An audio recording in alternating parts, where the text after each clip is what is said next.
Noah, please take it out of gallery mode, and then we should be good.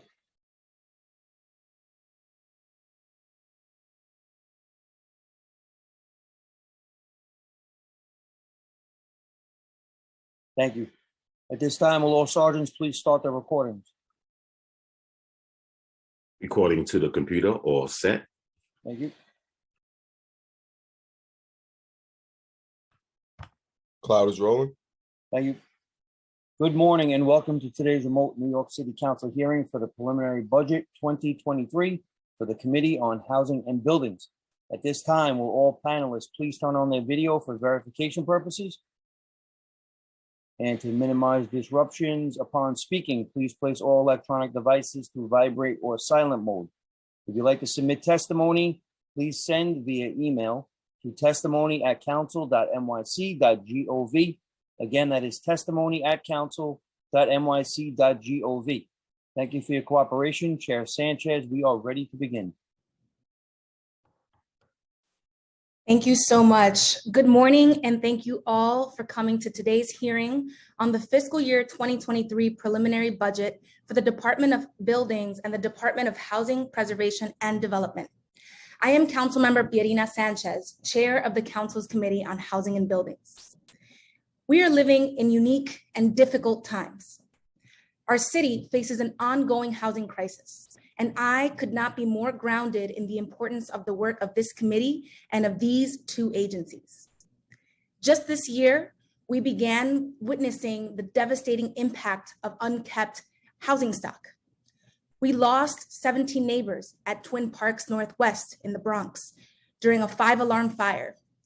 We subsequently have lost more neighbors in the South Bronx, parts of Brooklyn, and all across the city. Our city's affordable housing crisis cannot be solved with construction alone. We must preserve and protect the existing housing stock, which is disproportionately impacting low to moderate income communities and communities of colors in the city of New York.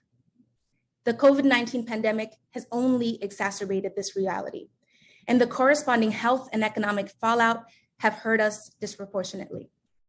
Today, in line with the budget process as mandated by the city charter that ultimately will lead to the adoption of the fiscal 2023 budget, we are here to conduct an oversight hearing on the fiscal year 2023 preliminary budget and preliminary capital plan for fiscal years 2022 to 2026 and the fiscal 2022 preliminary mayor's management report, or the PMMR.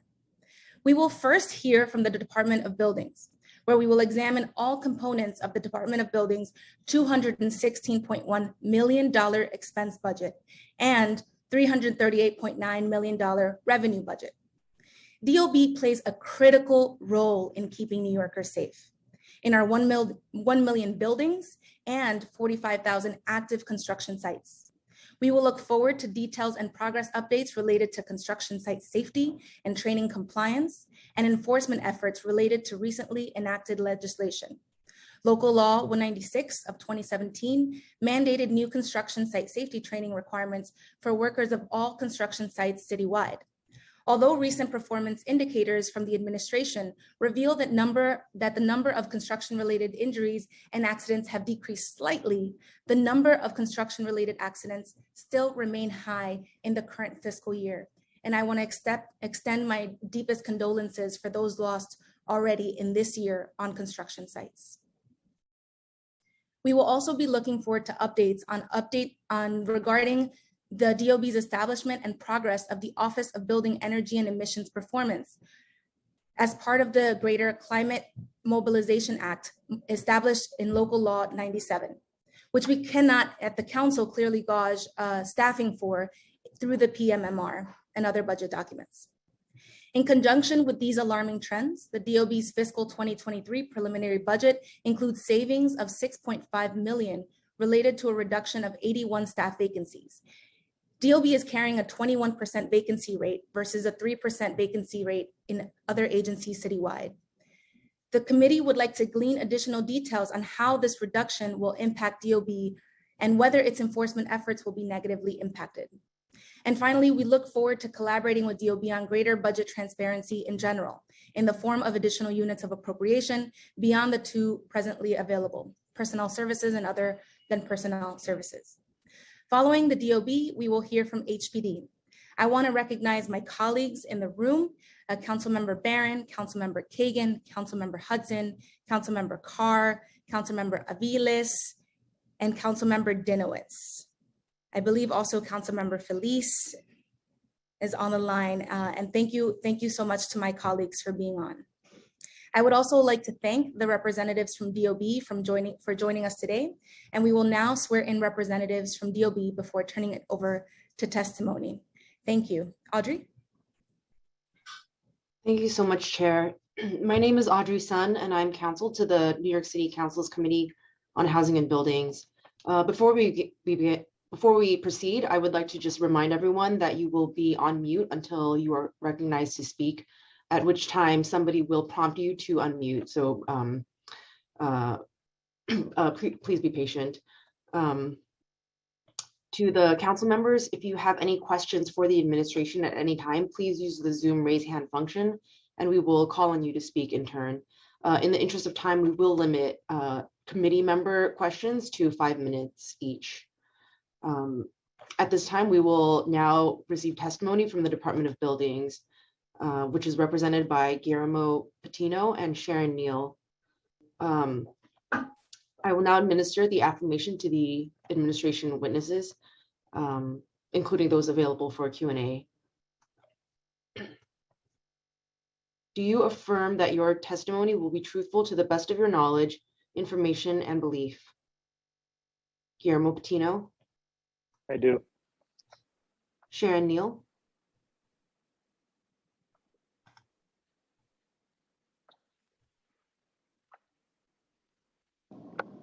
I do. Thank you. When ready. Thank you. Good morning, Chair Sanchez and members of the Committee on Housing and Buildings. I am Guillermo Patino, Chief of Staff and Deputy Commissioner for External Affairs at the Department of Buildings. I'm joined today by Sharon Neal, our Deputy Commissioner for Finance and Administration. We are pleased to be here to discuss the fiscal year 2023 preliminary budget and the department's priorities for the upcoming year. Before I begin, I'd like to congratulate you, Chair Sanchez, on your appointment to the committee and welcome the new and returning members of the committee. As a former staffer to the committee, I certainly have a deep appreciation for the work of this committee, and I look forward to working with all of you. Construction and real estate are the backbone of New York City, a built environment unlike any other. As the primary regulator of these vital industries, the department helps to facilitate the creation of new residential and commercial space for our growing city, all while promoting safety on tens of thousands of active construction sites and at the city's nearly 1.1 million existing buildings. The department strives to strike the right balance between compliant development and safety. To further its public safety mission, the department, with its over 1,600 dedicated public servants, enforces the city's construction codes, the zoning resolution, and the New York State multiple dwelling law to protect those who live, work, or visit the city. Turning now to the fiscal year 2023 preliminary budget, the budget allocates approximately $216 million in expense funds to the department. Of this funding, approximately $171 million is for personal services, which supports 1943 budgeted positions, and nearly $45 million is for other than personal services, which primarily supports contractual services, equipment, and supplies. This funding is critical to supporting the department's priorities. The department continues to make tremendous progress in key areas, including to facilitate compliant development in an efficient manner, to improve safety at construction sites, to keep tenants safe in their homes, and to reduce emissions from buildings, all while continuing to improve the services we offer to our customers and to members of the public. In fiscal year 2021, the last full fiscal year, approximately 120,000 construction jobs were filed with the department, and we issued nearly 160,000 initial and renewal construction permits combined.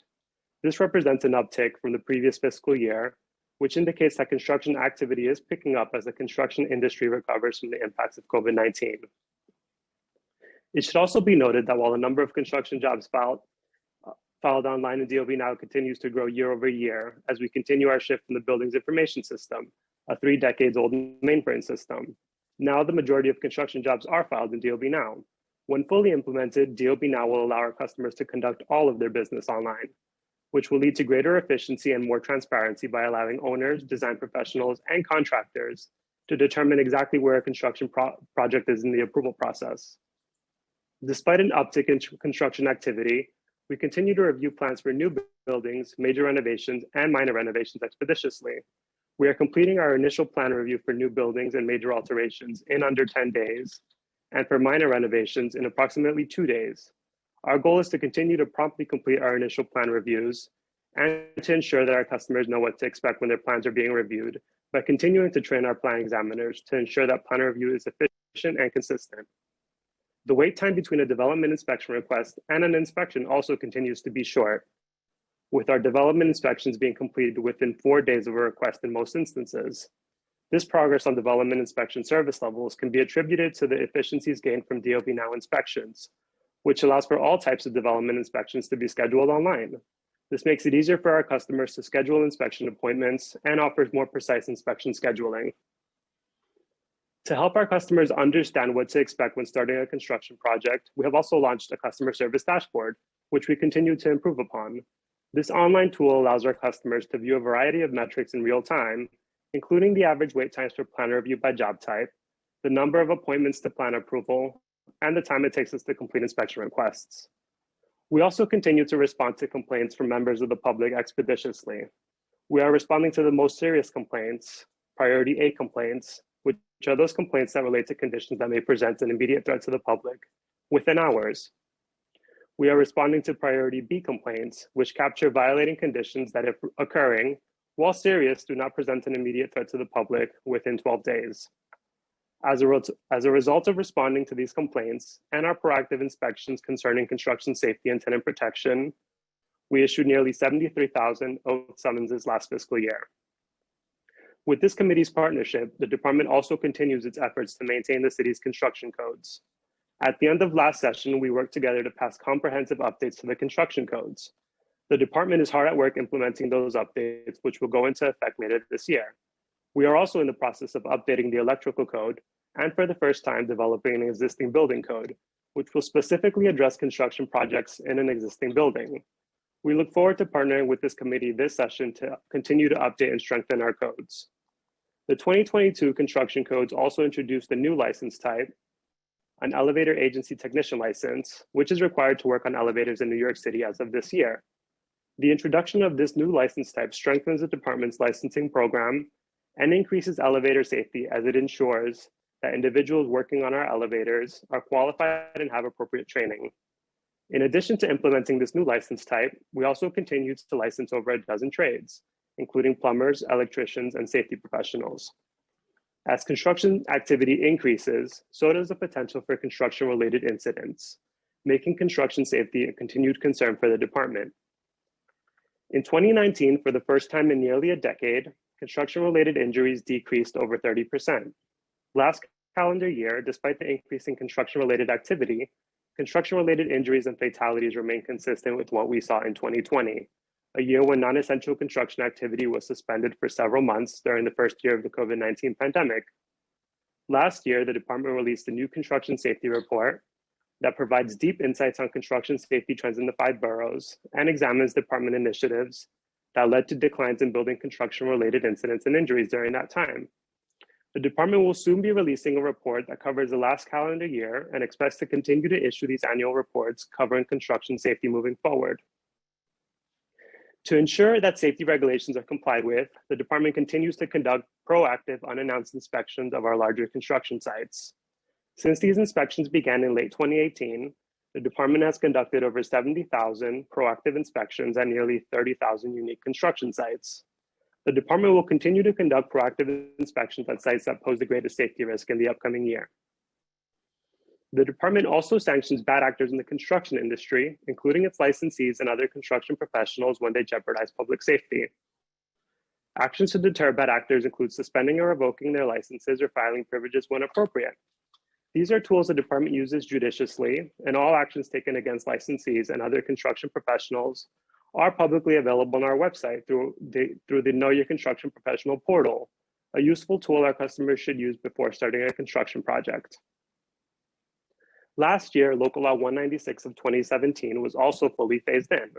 This means that workers at our larger construction sites are now required to have 40 hours of safety training, and supervisors at such sites are required to have 62 hours of safety training, including critical fall prevention training.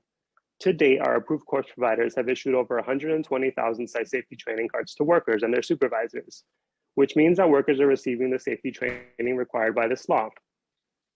I commend the construction industry, including our construction workers, for their partnership as we've implemented this law over a 3-year period. At the end of last session, we also worked together to pass a package of legislation that would help further reduce injuries on construction sites by requiring more site safety supervision at larger construction sites, strengthening requirements for cold form steel construction, and permanently banning the dangerous use of standoff brackets for suspended scaffold work. The department looks forward to keeping this committee updated on the impacts of these laws as they are further implemented in the coming years, and looks forward to working together on measures to improve construction safety. The decrease in construction-related injuries that we have seen in recent years is promising, and I urge all of us to continue to work to drive down construction-related injuries and fatalities, because safety is a shared responsibility, and every worker deserves to go home to their families at the end of their shift. The department also continues its critical work to protect tenants living in buildings under construction. We're committed to providing our Office of the Tenant Advocate and the New York City Law Board with the tools it needs to succeed. OTA serves as a resource to help tenants understand the laws that govern construction, to investigate complaints of construction as harassment, and acts as our primary liaison to tenants with any department-related issues. The Law Board performs a critical work of overseeing the conversion of manufacturing or commercial buildings to safe rent-regulated residential use, which provides for the creation of much-needed affordable housing. We also regularly conduct proactive inspections to ensure that contractors are complying with tenant protection plans and respond to tenant harassment complaints expeditiously. The department is also prepared to fulfill its obligation to address greenhouse gas emissions coming from buildings. We are well positioned with the largest energy team anywhere in the country to support the city's goal of achieving carbon neutrality. In addition to enforcing the energy code, enforcing existing laws that require certain buildings to report their energy and water use and to perform retrocommissioning, we are also implementing the Climate Mobilization Act. The Climate Mobilization Act requires all new buildings and existing buildings undergoing certain major roof renovations to install solar panels, a green roof system, or a combination of the two, and regulates greenhouse gas emissions at large buildings starting in 2024. We are also transforming the way we interact with small property owners with the introduction of our homeowner relief program last summer. Instead of receiving summonses from the department, which could result in monetary penalties being imposed, we are providing small property owners with an opportunity to correct violating conditions without ever incurring any financial penalties. This is a shift in the way the department has done business in the past and is an effort by the department to support homeowners who may not be familiar with the regulations they must comply with when conducting a construction project at their home. Further, to support and empower new property owners, we are now reaching out with a toolkit they can use to maintain their property and comply with regulations before they run into any trouble. New property owners are now receiving a mailing from the department that shares critical information about their property, including any open violations or permitted construction jobs, and that tells them about compliance inspections they must comply with, which may include inspecting their elevators, their boilers, or their facades. We are also reaching out to property owners when we receive a filing for a construction job at their building for the first time so that they know what to expect as their job moves through the approval process. We recognize the significant impact that our work can have on the public, whether they are planning a construction project, attempting to resolve a violation, or wanting to find out more about construction work in their community. As such, we will continue to make our work transparent and accessible to the public by providing them with the resources they can use to understand. They can use and understand, like our customer service dashboard, our real-time map of after-hours construction, which allows the public to determine whether after-hours construction in their neighborhood is occurring with proper permits, and our interactive map of all major construction projects in the city. We will also continue conducting outreach directly to the members of the public that are impacted by our work, which includes sending letters to property owners when their neighbor is conducting a construction project nearby, so that they are aware of that work and any disruptions it may cause.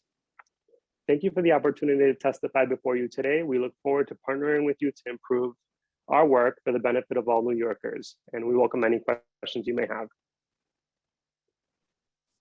Thank you so much, Deputy Commissioner Guillermo. Good to see you again. Thank you so much for testifying today and Sharon, thank you for being here. So I'm going to start with a few questions and then I'm going to turn it over to my colleagues. So first, I want to start with the headcount vacancies. So over the last several years, DOB has operated with a high vacancy rate. As of January of this year, the department was operating with a 21% staffing vacancy rate, as I mentioned in my testimony. So a few questions on this front. What have been some of the challenges to filling those vacancies before the PEG? Where within the department do these vacancies resides? And how many of these are for frontline positions like inspectors? Sure. Thank you, Councilmember. Good to see you too. So as you mentioned, our vacancy rate is about 21% or 421 positions. And these vacancies are spread out across multiple positions in the agency. For inspectors, it's 20%.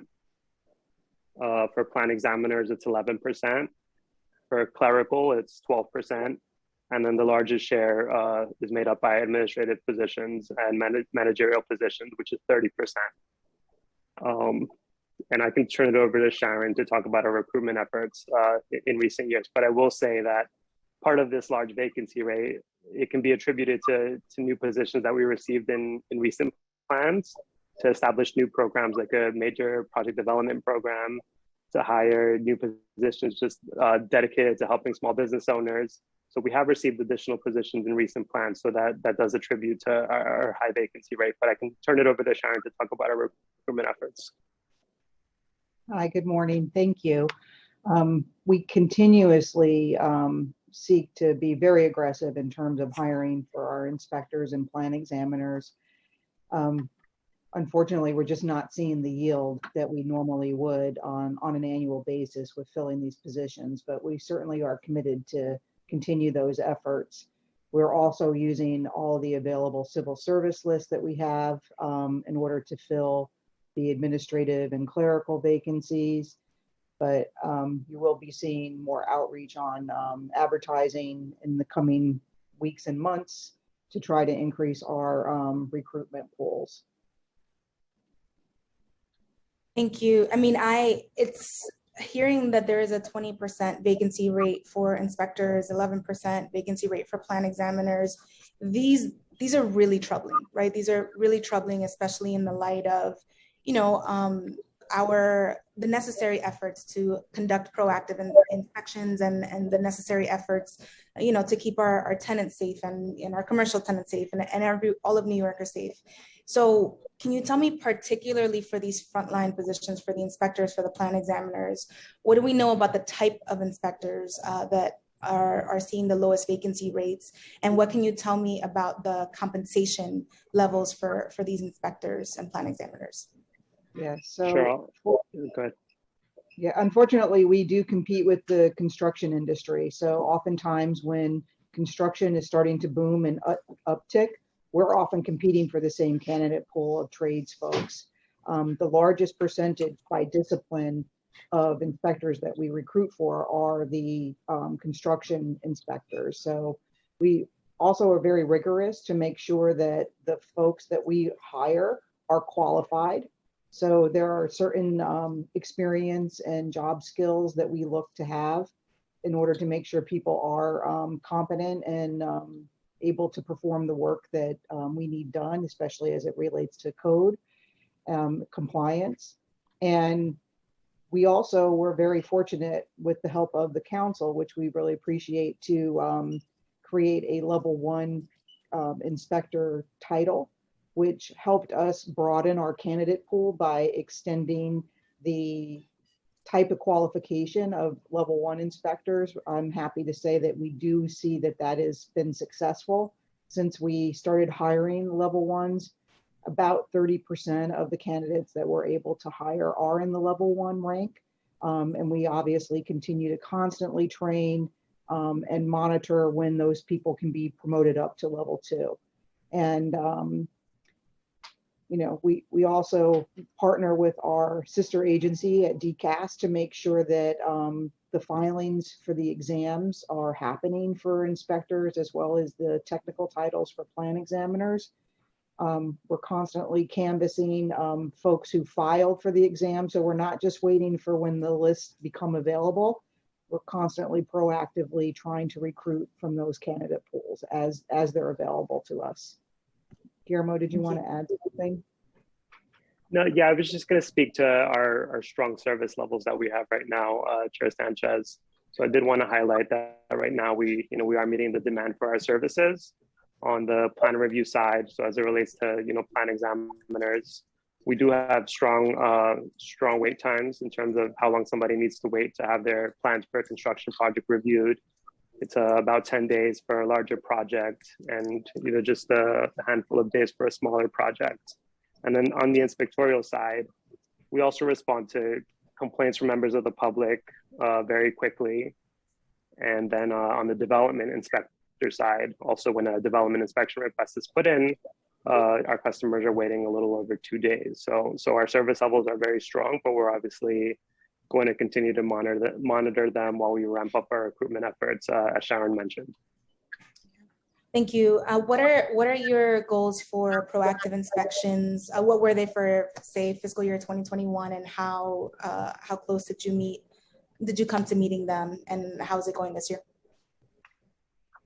Sure. So on the proactive inspection side, our focus is on our larger construction sites, which we call our site safety sites. And these are sites that are required to designate a construction safety professional. So since we established our construction safety compliance unit in late 2018, we have performed about 70,000 inspections, and that averages out to about 24,000 a year. So our goal is to visit all of these sites. So we visit them in cycles, and our goal is to visit them all within each cycle. So now we're in cycle 9 of these proactive inspections. Okay. Thank you. So next question. So now turning to vacancy reductions, can you tell us about what positions, there are 81 positions being eliminated, what positions are being eliminated, and how will this impact the office's plans moving forward? Sure. As you mentioned, it's 81 positions, so it's a $6.5 million reduction, and that equates to about 81 positions. So we haven't identified where we're going to take those 81 vacancies at this time. We're going through that exercise right now, and we're obviously going to be mindful not to impact service levels for our customers when we're going through this exercise. So once we complete the exercise, we're happy to update you, Chair Sanchez. And another tool we can use as we're going through this exercise is to look at positions that have been vacant for a long period of time. So possibly eliminating those positions and reallocating resources internally to meet the demand.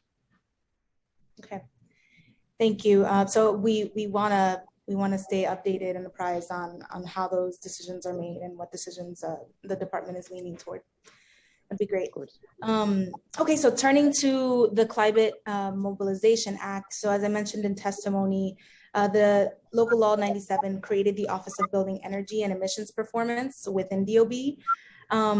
But we cannot see, because we have only 2 units of appropriation, we cannot see how the staffing is going for this office and getting a sense of the work. So can you describe the amount of funding, both PS and OTPS, as well as the associated headcount allocated to the Office of Building Energy and Emissions Performance, and where exactly does this office reside within DOB's organizational structure? Sure, thank you. So we received $615,000 in funding to staff the Office of Building Energy and Emissions Performance, and that funding supports 6 positions within the office. And we also received some OTPS funding, but it was a limited funding of $15,000, and it was one-time funding just to get the office up and running. And this office is headed up by our Chief Sustainability Officer, Gina Bokra.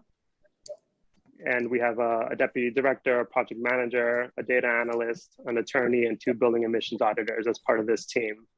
And right now the team has been focused on the advisory board and working group process.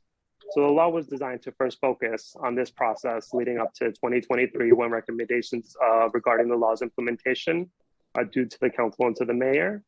And then in 2024, buildings have to start meeting emissions limits. And in 2025 is when they start reporting that their performance to the Department of Buildings. So right now the team is fully focused on the advisory board and working group process and on conducting outreach to owners regarding upcoming emissions limits that they'll have to meet. Got it. Thank you. And who's on the advisory board? Working group? There's 8 members appointed by the council speaker and then 8 members appointed by the mayor's office. And Thank you. I have to give a shout out to our, not just our local I-97 team and our amazing chief sustainability officer, but to our advisory board members as well. They've been putting in a tremendous amount of work into this process. To date, they've met over 300 times. So it's taking a lot of effort on their part as well, and they're volunteers. So we truly appreciate their efforts in working on this law.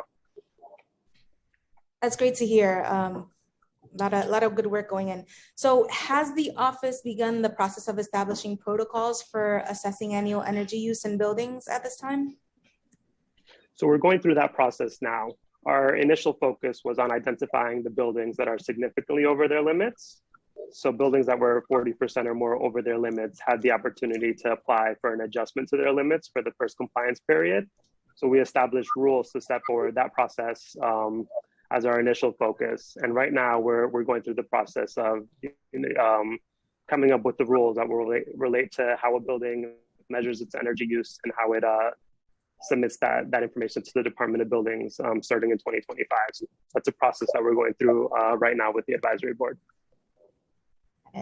Thank you. Okay, so moving to construction site safety compliance, and then I'll turn it over to colleagues.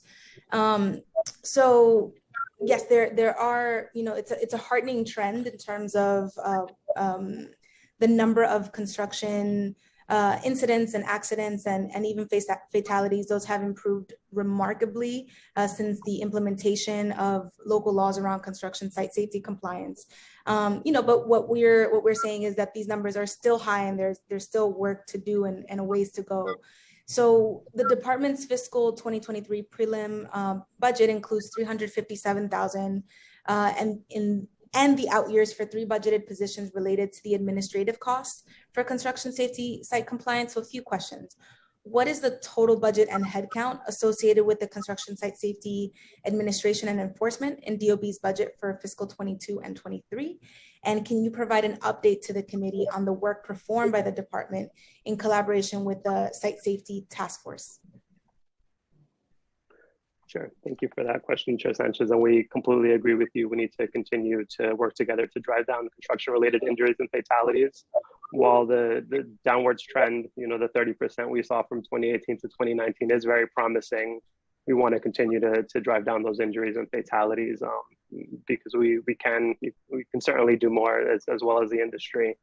And at the end of last session, we worked together to require more site safety supervision on construction sites, to bring more sites, those that are 7 stories and over, into our site safety program. So they'll be not only having additional site safety supervision on their sites as well, but also submitting site safety plans to the department for review.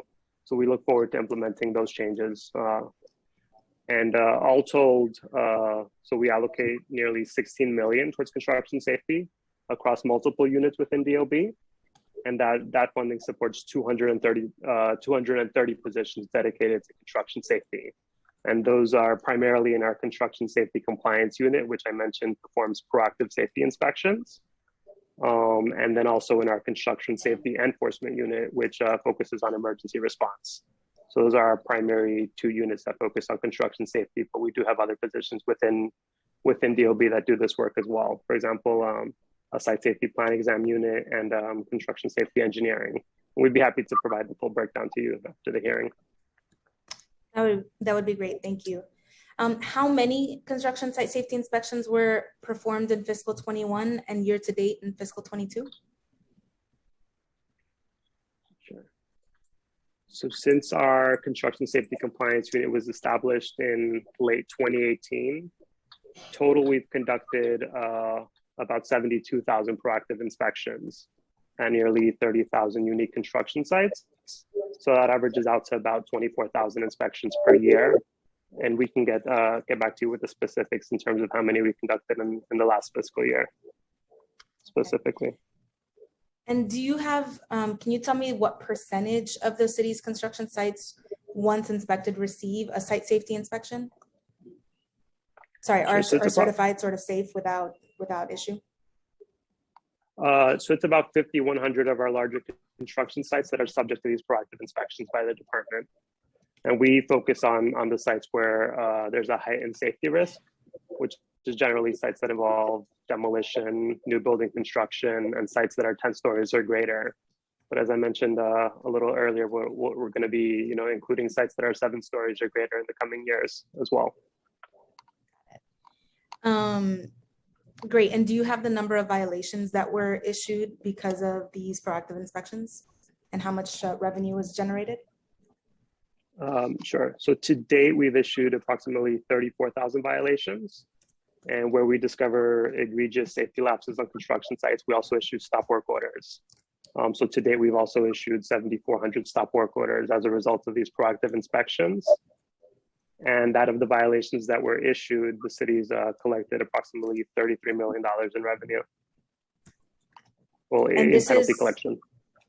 Got it. Thank you. And this these 34,000 violations, 7,400 stop work orders, they're out of the 72,000 proactive inspections that you mentioned since 2017. Is that right? That's correct. That's correct. Yeah. Got it. Great. All right. Well, at this time, I'm gonna start turning it over to colleagues, and then I of course have more questions, but I will hold. Thank you for answering those. Councilmember Barron, thank you so much. First to you.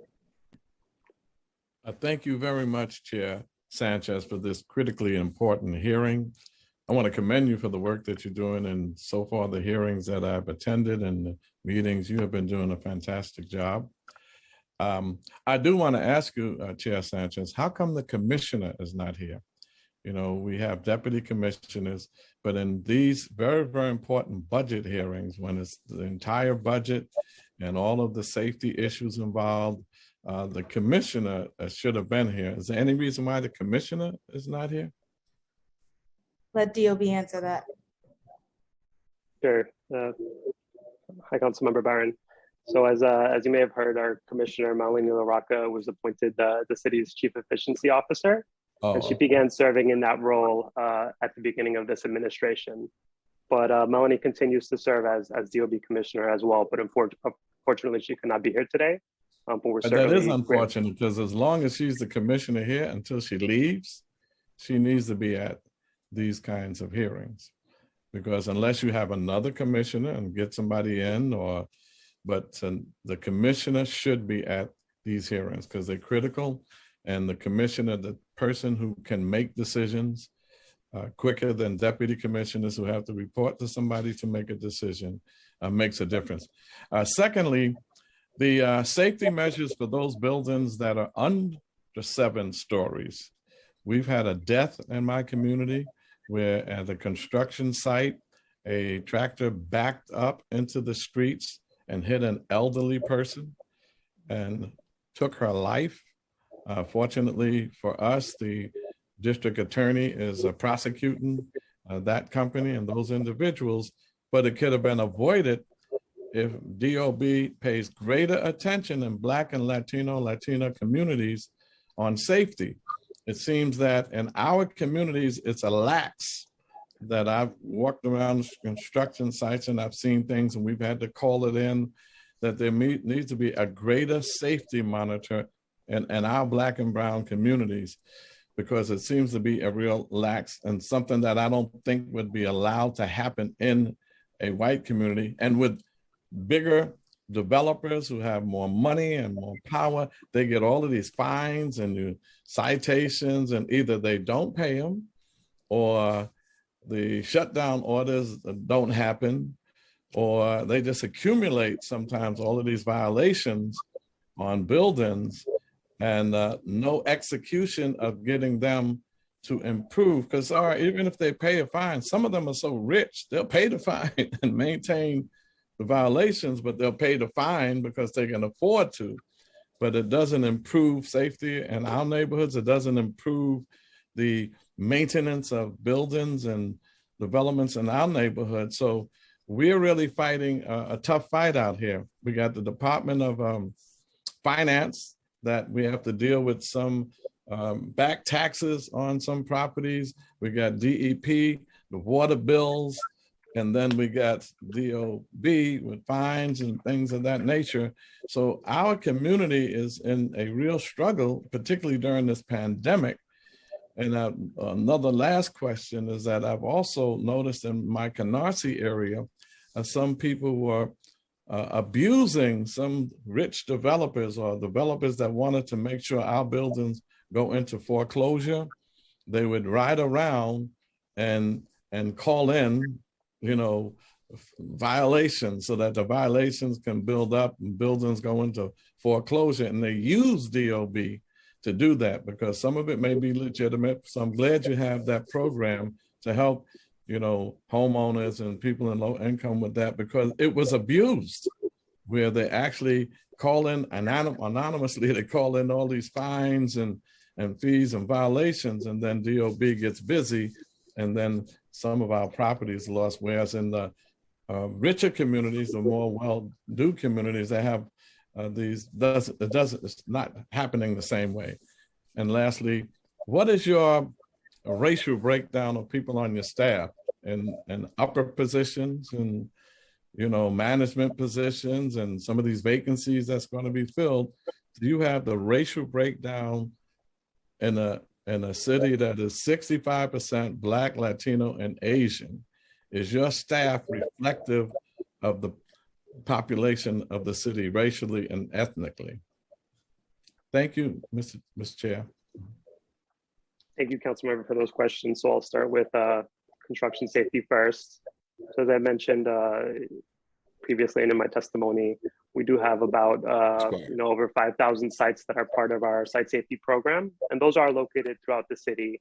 And we're excited about our partnership with the council last council session, where we're going to be requiring more site safety supervision at construction sites, because we absolutely agree with you that more can be done to improve safety on our sites.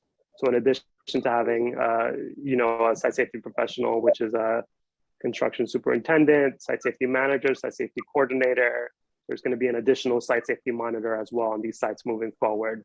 So that does bolster supervision on sites themselves. And then we'll continue to conduct our proactive inspections. But if there are any sites that you have specifically in mind, then we'd be happy to discuss those and how safety can be improved with your office. And as it relates to homeowners in Canarsie that you mentioned, where developers are calling in complaints, I'd love to discuss that issue with you. But we completely agree that our homeowner relief program will certainly help small property owners. So we're seeing about 300 or so homeowners that are benefiting through that program. And it does serve as a protection mechanism for those homeowners as well. What we were seeing previously, and the New York Times reported on it a few years ago, is that some homeowners were receiving violations and receiving repeat violations every couple of months, and then they ended up owing tens of thousands of dollars to the city. Right. So we're hoping that issue is addressed through this program, and very excited about it, and look forward to updating you on the progress we make there as well. And as it relates to demographics of the agency, I'll turn it over to Sharon to speak to that. Thank you for that question. I actually just was realizing yesterday that we in the past had prepared for this question. I don't actually have those numbers in front of me, but I'm happy to report back. In the past, we did see a pretty strong demographic as it related to race and ethnicity. Us being an agency that recruits predominantly for construction and in architectural and engineering titles, we don't have a great demographic of gender between male and female, but I'll be happy to get back with that information. See, this is what I'm always concerned of, Chair Sanchez. When you have a hearing like this, I don't see how you can come to a hearing like this without that information. When people have to say, I'll get back to you, when you know that you come into a hearing like this, and that question is usually asked on a regular, to not have the information, this is my concern, that they treat our hearings with the highest of respect and the highest of bringing all the information. Not I'll get back to you on something that's very fundamental to agencies, the racial demographics. I probably can look up on the thing and get some of that myself, but you should definitely have brought that with you. I'm finished, Chair Sanchez. Thank you. No, thank you. Thank you so much, Councilmember Barron. And I couldn't agree more. So, I mean, look, I think we're seeing, and we'll talk about this even more so during the next agency, which is HPD, that, you know, there hasn't been the same attention to the housing crisis and affordable housing production and protection in the plans so far that have come out of the administration. And I think this partly reflects that. So I do look forward to that follow-up information, and I look forward to working with DOB more closely, especially as the new commissioner is identified, which we need our own commissioner for the agency, right? So thank you, Councilmember Barron. Councilmember Kagan. Starting time.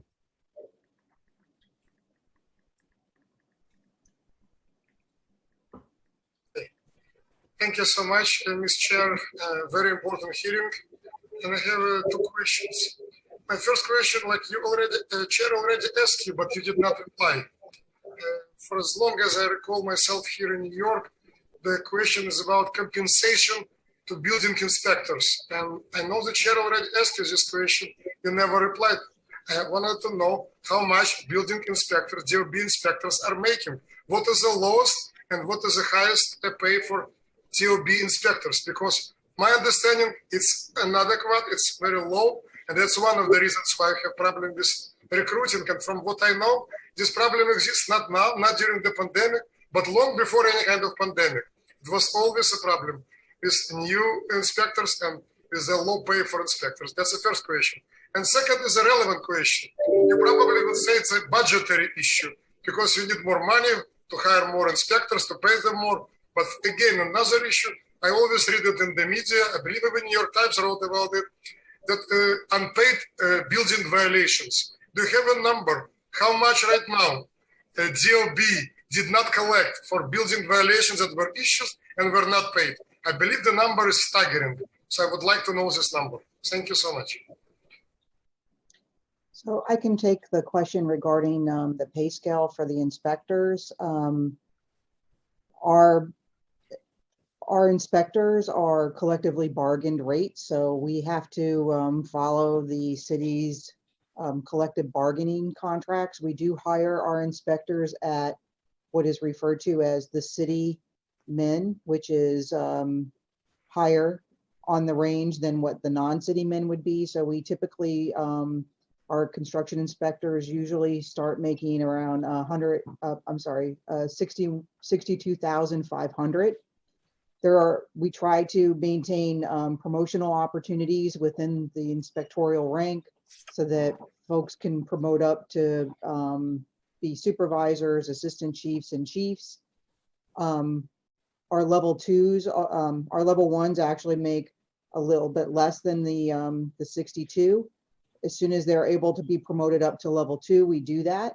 But we continue to struggle with this demographic of skilled folks because, as I said before, I believe the pool of qualified candidates is shrinking and overall, and we're also competing with the industry. So this has been a long-standing problem for our agency as well as the industry in order to qualify to attract these qualified candidates. What about my second question about the building violations? How much is the total right now of unpaid DOB violations in the city of New York? Again, I believe the number is very, very high. I believe New York Times covered it's close to $1 billion. Is it correct? So remember, I believe as of the latest DOF report, the DOB default and interest penalties are about $428 million. And that accounts for nearly 40% of the outstanding debt owed to the city, is my understanding. And part of the reason why that debt is so high is that our penalty amounts are higher than that of other agencies.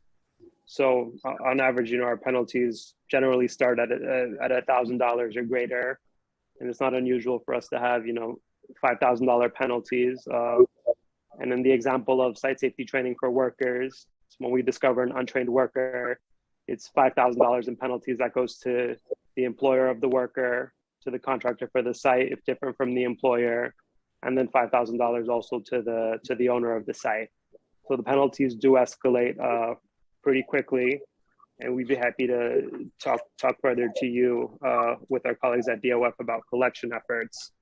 But we do have our own collection efforts here internally. For example, we won't issue a new license to one of our licensees if they have unpaid debt owed to the city. So that is, you know how we contribute to collection efforts. And then our understanding is that the Department of Finance also has several mechanisms that they use to collect outstanding debt owed to the city as well. So you believe that $500 million in outstanding unpaid DOB violations is okay?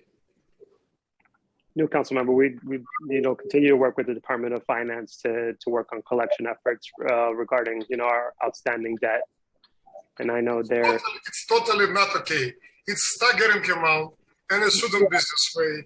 We're not talking about like small change. $500 million.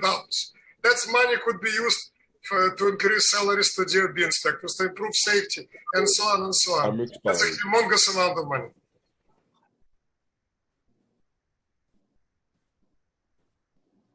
Thank you, Councilmember Kagan, and agreed. It's a problem across multiple agencies, this issue of collection. So thank you.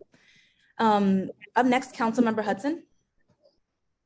Starting time. Thank you.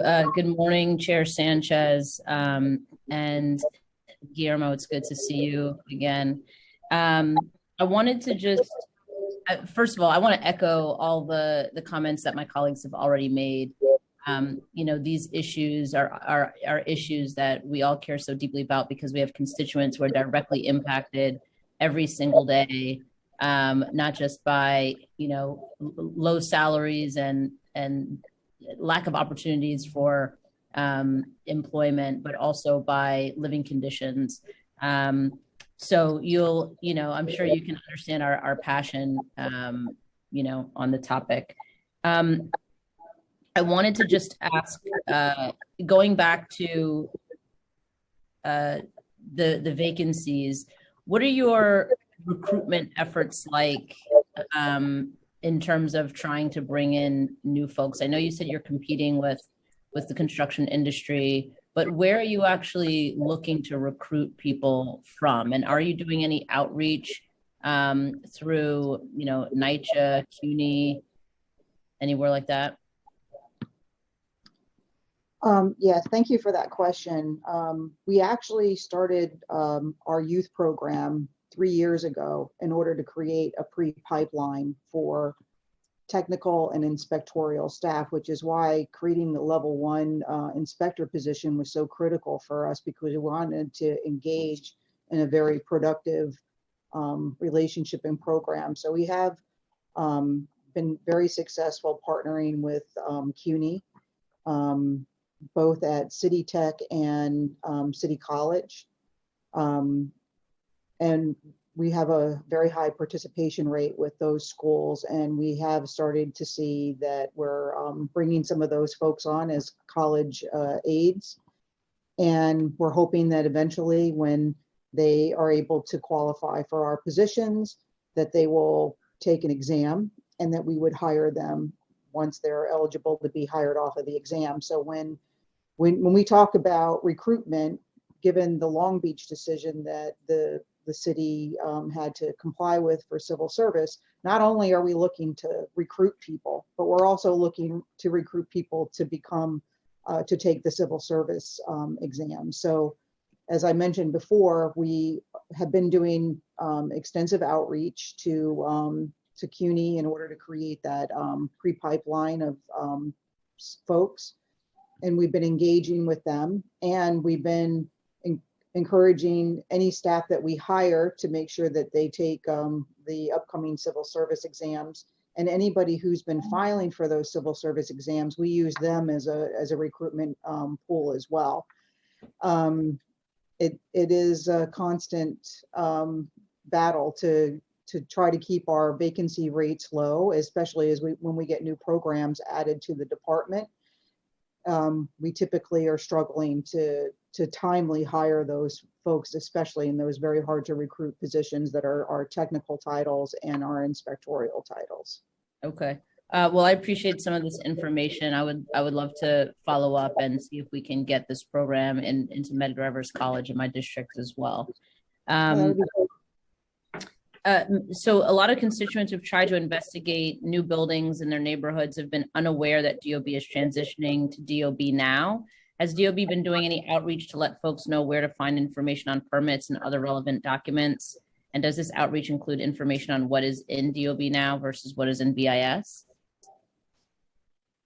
Yes, council member. So we have, it's good to see you first of all. So we have been doing a lot of outreach around DOB now to members of the public as we've been rolling it out. And that's been, you know, through regular updates, through service notices as we roll out more functionalities in DOB now, through our buildings news. And we do multiple industry sessions and sessions for members of the public to educate them about the new functionalities in DOB now and how they can use those functionalities. So we continue to do outreach as we roll out, you know, more functionalities in DOB now. And now most of our filings are in DOB now. So now we've made that transition from BIS to DOB now in that way. So there are, you know, a certain limited amount of work types that are still left in BIS, but for the most part, we're in DOB now. But I would say our most popular tool that members of the public use, which is the property profile, where you can see complaints, violations, that's still in BIS. So that's, you know, predominantly where the public goes to look for any complaints that they filed and to determine, you know, what the outcome of those complaints were and any violations that were issued. Thank you. Chair Sanchez, if you'll permit it, I do have one other question. Go ahead. Okay, thank you. And just really quickly as follow up to that, you know, I think it would be helpful. I've been hearing from a lot of constituents who are trying to find information about buildings that they see going up. If we can maybe consider like some more plain language that's easily accessible for folks who may not be as well versed in, you know, the terminology that the industry normally uses. I think that would be helpful. And then I just wanted to ask a question regarding the Office of the Tenant Advocate and the Tenant Harassment Prevention Task Force, which I know is not exclusively just DOB, but also involves a number of other agencies. You know, I see that the Office of the Tenant Advocate was baselined at $671,000. I think considering the worst landlords list that's put out every year by the Public Advocate, currently has 55,000, I'll just say over 55,000 open violations, which I know are for HPD specifically, but over 9,000 units are impacted in over 463 buildings. And I just don't believe that less than $1 million is sufficient to address, you know, what's happening all across the city with, you know, predatory landlords, with hazardous living conditions. And so my question is just, are you advocating for a budget that's baseline larger than the $671,000? Are you looking to invest more in how we're actually protecting our tenants? Thank you, Councilmember, for the question. So certainly since our OTA was established in 2018, we started off with one person, and now the team has certainly grown. So now we have 12 people working in that office. And we've expanded the team to include, you know, a number of tenant liaisons that intake complaints directly from members of the public, either through phone calls or through emails. We've also added inspectors and plan examiners to that team as well. So they can, you know, audit tenant protection plans, for example. And then the unit also coordinates closely with other inspectorial units within DOB, like our Office of the Buildings Marshal, which is dedicated to, you know, conducting tenant harassment related inspections. So it definitely has definitely has other units at its disposal that it coordinates with, but the team has certainly grown year over year. And yeah. Thank you. And thank you, Chair Sanchez, for allowing me the extra time. Thank you so much, Councilmember Hudson. Councilmember Aviles. Starting time. Thank you so much, Council Member and Chairwoman Irina Sanchez, for this hearing. It is very, very important. And I too want to underscore the line of questioning from my colleagues. I find it quite troubling that we have challenges collecting over $500 million from a very small number, I'm sure, of developers across the city when in fact we seem to be we do enforcement really well for poor folks throughout the city. We seem to find real good efficiency on collections and enforcement. I wanted to follow up on my colleagues' questions around tenant harassment and prevention task force. Did the $671,000 budget also include the task force, or is that a separately funded unit?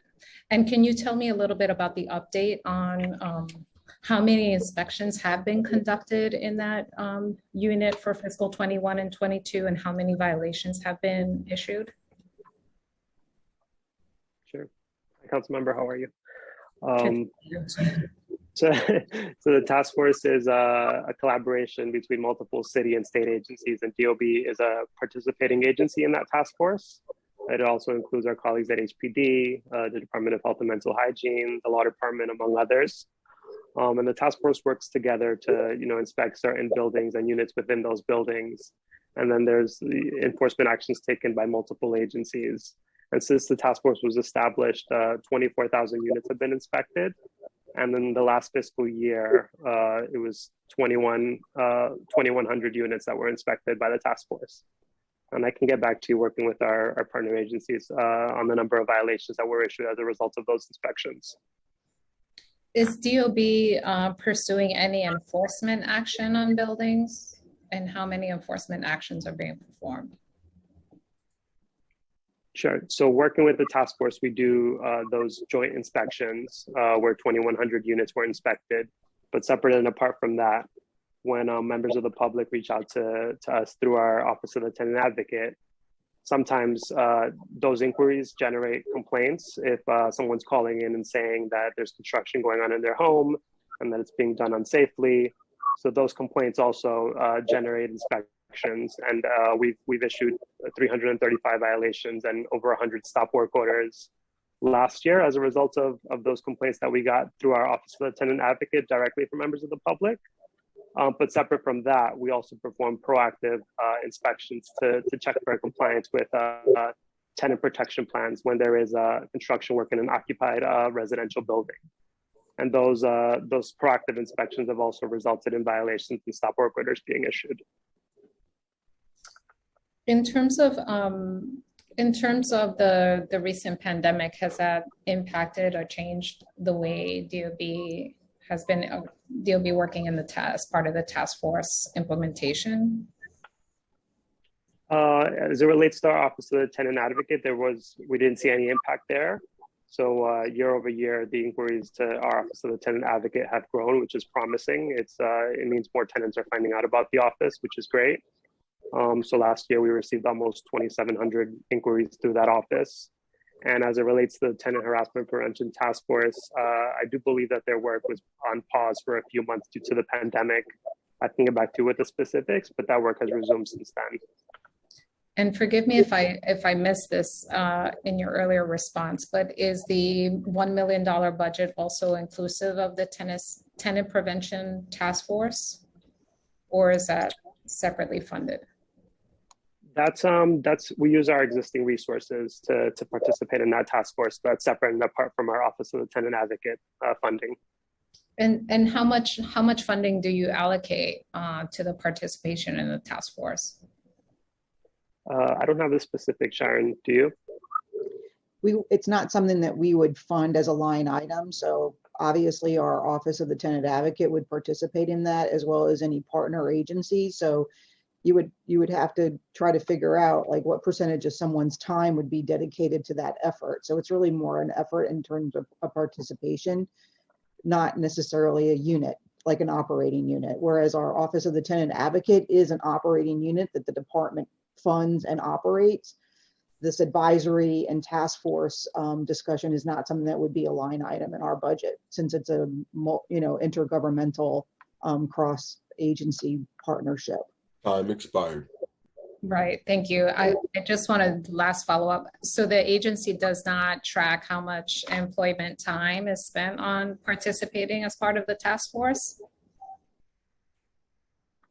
I don't believe so. I would have to check with our Office of the Tenant Advocate to understand what the level of effort is, but you would have to ask each agency this question. Right, but I'm asking Department of Buildings, who tracks Yeah. their employees and their participation in task force or other units. So you don't? Okay. Thank you. Thank you, Chair. No problem. Thank you so much, Councilmember Aviles. I don't see other council member questions, so I just have one more before we move on to our next agency. And this is on the basement apartments program. So the HPD led program provides eligible low and middle income homeowners living in 1 to 3 family homes in East New York and Cypress Hills, Brooklyn financing to convert their basement or cellars into safe, legal, and rentable apartments based on altered building code legislation passed in February 2019. Cypress Hills CDC provides technical assistance by managing the pre-development and construction process on behalf of owners in order to secure DOB-issued certificate of occupancy. So just in that context, one, I wonder, in the wake of the tragic storm last year, how the basement pilot has been affected or changed since its inception.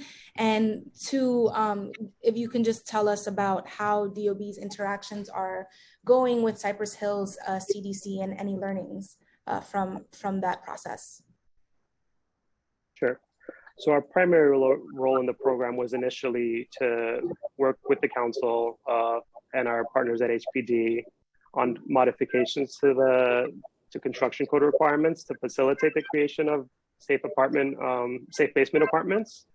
For example, what the appropriate ceiling heights would be, what appropriate window requirements are, whether sprinklers are required. So we did that work on the front end, which resulted in the pilot program legislation. And now we're working closely with our colleagues at HPD and to ensure that construction documents submitted to us in connection with the basement apartment program, that they're reviewed promptly. And I believe there's 6 properties in the pipeline that HPD is working with. And they had until August of last year to submit their construction documents. So the documents have been submitted, and we're working with the applicants to resolve outstanding issues. So we're working closely with HPD and the applicants on those applications. Thank you. And how many CFOs have been issued? None yet. So those Okay. 6 properties are still in the pipeline, correct? Got it. And what is in fiscal year 23's budget for this program? There's no funding. So funding for the program in DOB dropped out in fiscal year 2021. So we received some funding related to project management related to the program, but because it was a pilot program, that funding was limited and since dropped out, and we're using our existing plan examiners to assist the buildings that are in the pipeline right now. Got it. Thank you so much. And my very last questions on unit of appropriations. As I've said several times today, it's difficult for the council to do our work and understand exactly what is happening at DOB because there are only 2 budget lines that we receive from you. Is DOB open to working with us and with OMB to add more units of appropriation so that we can work better together? Turn that one over to Sharon. Sorry, I had a disturbance here, so I had to mute. In the past, we've often deferred this question to OMB. We often try to be as transparent as possible in terms of like our budget code structure. So if you look in the supporting schedules, you will see that we actually have a lot of the different units and the allocations of positions and programs and offices are outlined in the budget code structure. So, and we've expanded and attempted to maintain this to be as up to date as possible. All right. Well, I want to thank you both so much for being with us this morning and for taking our questions. We look forward to the follow-up from your committee, from your agency, excuse me. Thank you. Thank you. Thank you. So now we will be turning to HPD. Give me 1 second.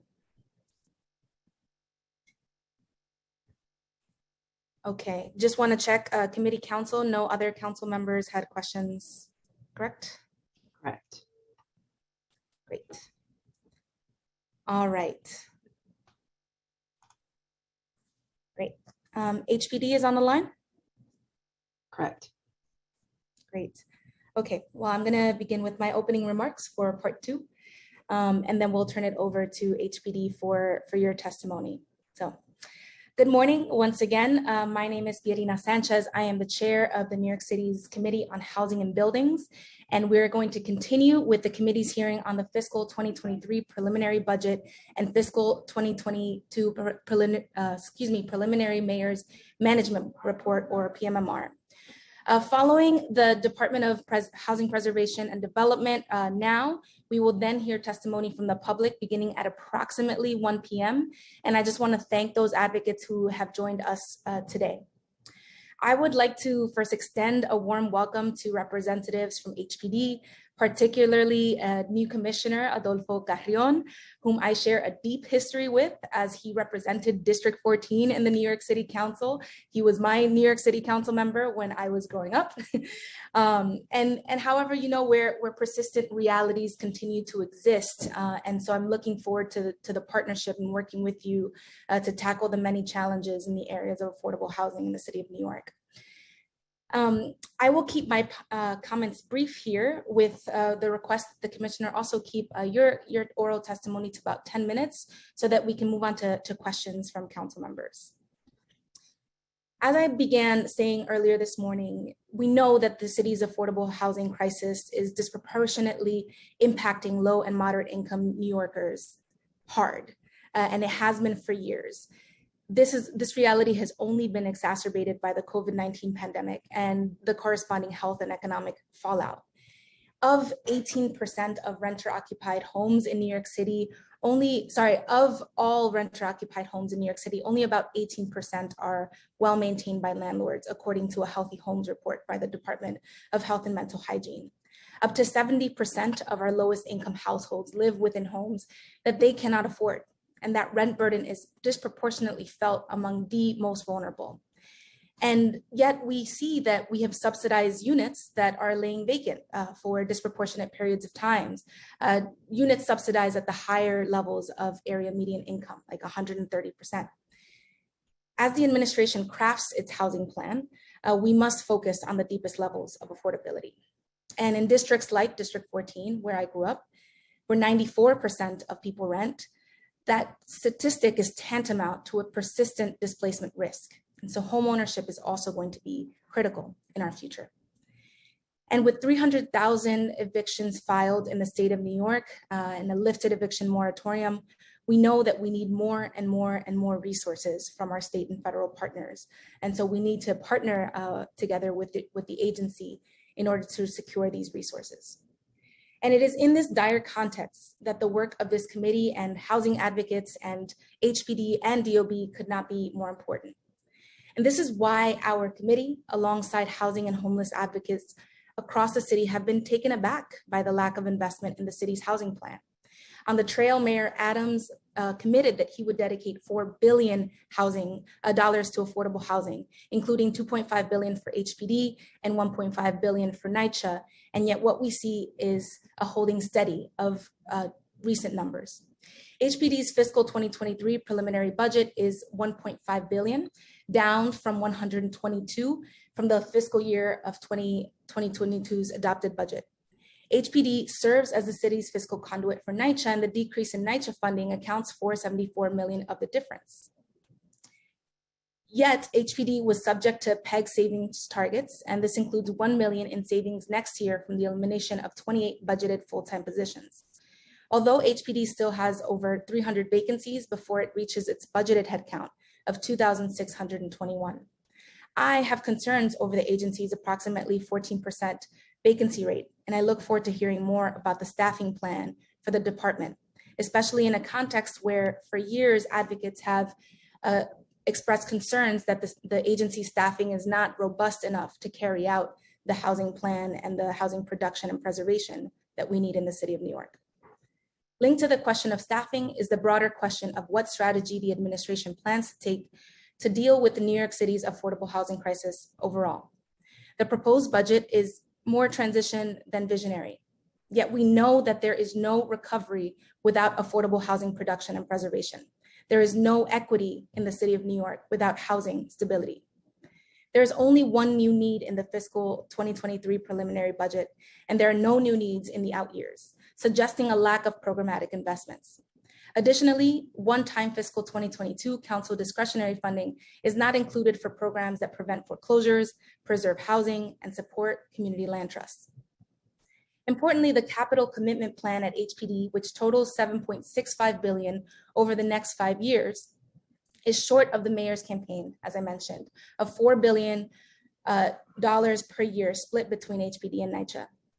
The state's executive budget, on the other hand, includes $25 billion 25 billion 5-year housing plan, but it's not clear yet how much of this funding will come to the city.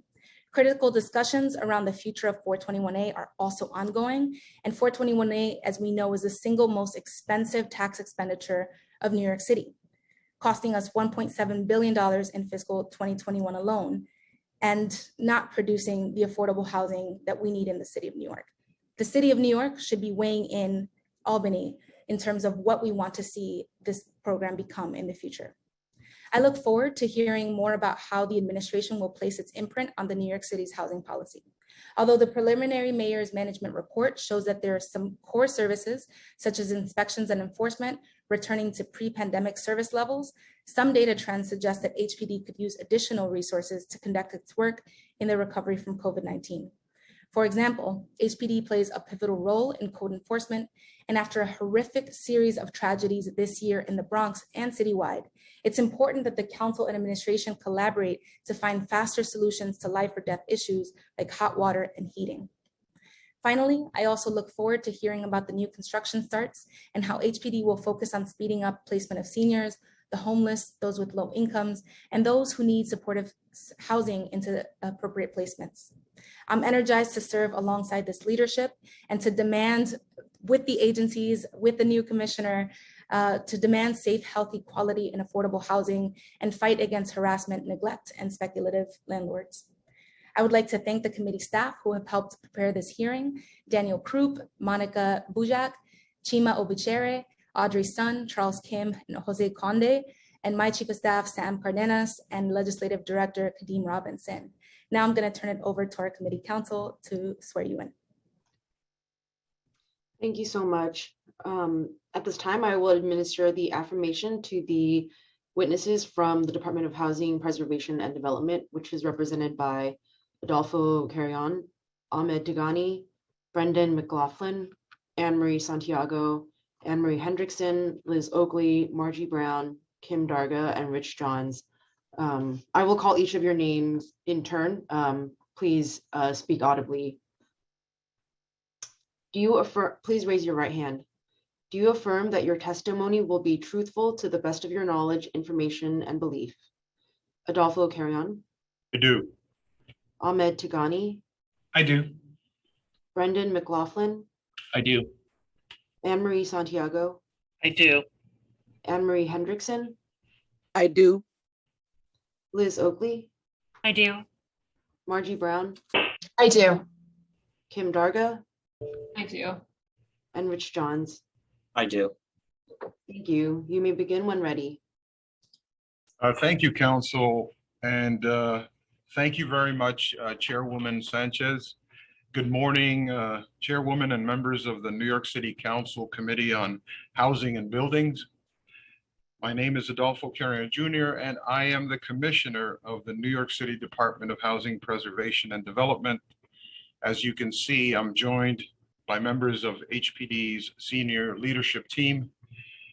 It's an honor to return to public service as the new Commissioner of New York City's housing agency. Having served in government over much of my career, it's truly impressive to see the full breadth of this agency's work in providing safe, quality, and affordable housing. I'm excited to work with our partners across the city, including the newly appointed Chief Housing Officer, Jessica Katz, and to prioritize health and safety in our city's housing stock. Before I begin my testimony, let me take a moment to welcome some of the newly elected council members, yourself included, Chair. I know my old 14th council district is in able and steady hands as you take on this task. As a former council member, I look forward to working with all of you to build a more equitable and resilient city. And I'll just say parenthetically that there's really very little left of the old council that I served in, but I see my former colleague, Councilmember Barron, who I had the honor of serving with as well. Nice to see you, Charles. I will first provide a brief overview of HPD's fiscal year 2023 budget before describing how it will help us achieve our goals of creating and preserving affordable housing, expanding access to that affordable housing, protecting tenants, and advancing diversity and fair housing. I will then be happy to answer your questions. Beginning with the budget overview, as you know, HPD's work requires significant investment from the city and federal governments. HPD's fiscal year 2023 preliminary budget is approximately $1 billion, just over $1 billion. This includes about $233 million in pass-through funding that goes to the New York City Housing Authority. As a result, the net or true expense budget is approximately $813 million. Of this $813 million, approximately $145 million comes from city funds, and about $662 million comes from federal funds such as the Community Development Block Grant, Section 8, other federal rental assistance, and some grants. As such, approximately 82% of HPD's expense budget is federally funded. This huge proportion of federal versus city funding in the agency's budget is important because when we seek to save city tax dollars, as we are constantly trying to do, the place where we can find those savings is in the city's share of the budget, since most of our programs are restricted by federal requirements. City funding, especially the city's tax levy, is critical for strengthening areas of the agency not otherwise eligible for federal grants. This is in addition to the roughly $1.5 billion in annual capital. We're thankful for the important role that city resources play in our expense budget, and my testimony will highlight several areas where this city funding will help us further strengthen our programs and services. Beginning with creating and preserving affordable housing and expanding access to that housing. Our efforts to create and preserve affordable housing are critical for the city of New York. Our hardworking team here at HPD created and preserved over 200,000 affordable housing units over the past 8 years. We also supported some of the most vulnerable New Yorkers by deepening the affordability of our housing and increasing housing and services for homeless New Yorkers. In 2021, we financed nearly 25,000 affordable homes. This includes over 2,500 units for senior affordable homes, the highest production of senior homes in our history in any one year. We also placed over 2,000 formerly homeless households into permanent housing. With the COVID-19 pandemic exacerbating the housing crisis, these developments will not only provide security to our hardest hit families, but will also help lead our city's recovery. Housing production is only part of the equation. We're also committed to ensuring New Yorkers have access to the affordable housing we create. We have worked to make the affordable housing marketing process faster and fairer, and are working with our partners at the Housing Development Corporation to ensure the Housing Connect lottery process is inclusive and protects applicants with complicated income streams, credit issues, histories of justice involvement, disabilities, language access needs, and other potential barriers to housing. Regarding enforcing the housing maintenance code and protecting tenants, core to our mission is also protecting tenants and ensuring the quality of the city's housing stock. Every day, HPD inspectors and emergency repair staff go across the 5 boroughs to enforce the housing maintenance code. issuing violations and repairing emergency conditions when landlords are not in compliance. Our Housing Litigation Division initiates cases in housing court against owners who do not comply with outstanding violations, seeking the correction of conditions and also leveling civil penalties. Our anti-harassment unit identifies portfolios of buildings where owners harass tenants, conduct full building inspections, and refer buildings to housing litigation for comprehensive litigation. Last year, we worked with the City Council to expand and extend the pilot certification of no harassment program, which is intended to stop property owners from harassing tenants to vacate their homes. Recently, for the 15th time, we selected 250 buildings with serious violations and histories of emergency repair for our alternative enforcement program, an initiative that intensifies enforcement against the city's most distressed multifamily buildings. This program holds landlords accountable through increased inspections and pushes landlords to address immediate emergency conditions and systemic building issues to improve conditions for residents. We look forward to continuing to refine these programs and exploring new ways to hold recalcitrant landlords accountable while ensuring that all landlords understand their responsibilities to maintain their properties and keep their tenants in healthy and safe housing. And in terms of advancing racial, ethnic inclusion and equity and fostering diverse, livable neighborhoods, through investments and innovative policies, we have fought to create a more affordable and equitable city. We work to give New Yorkers a real choice in where they live and to preserve and create affordable housing in every neighborhood. This means making all neighborhoods accessible and investing in neighborhoods that have experienced historic disinvestment and discrimination. We have used our neighborhood planning team to engage local residents in identifying their needs and priorities for the sites in their community. In partnership with the public advocate and the City Council, the city passed legislation that now requires developers to include a racial equity report with certain rezoning applications.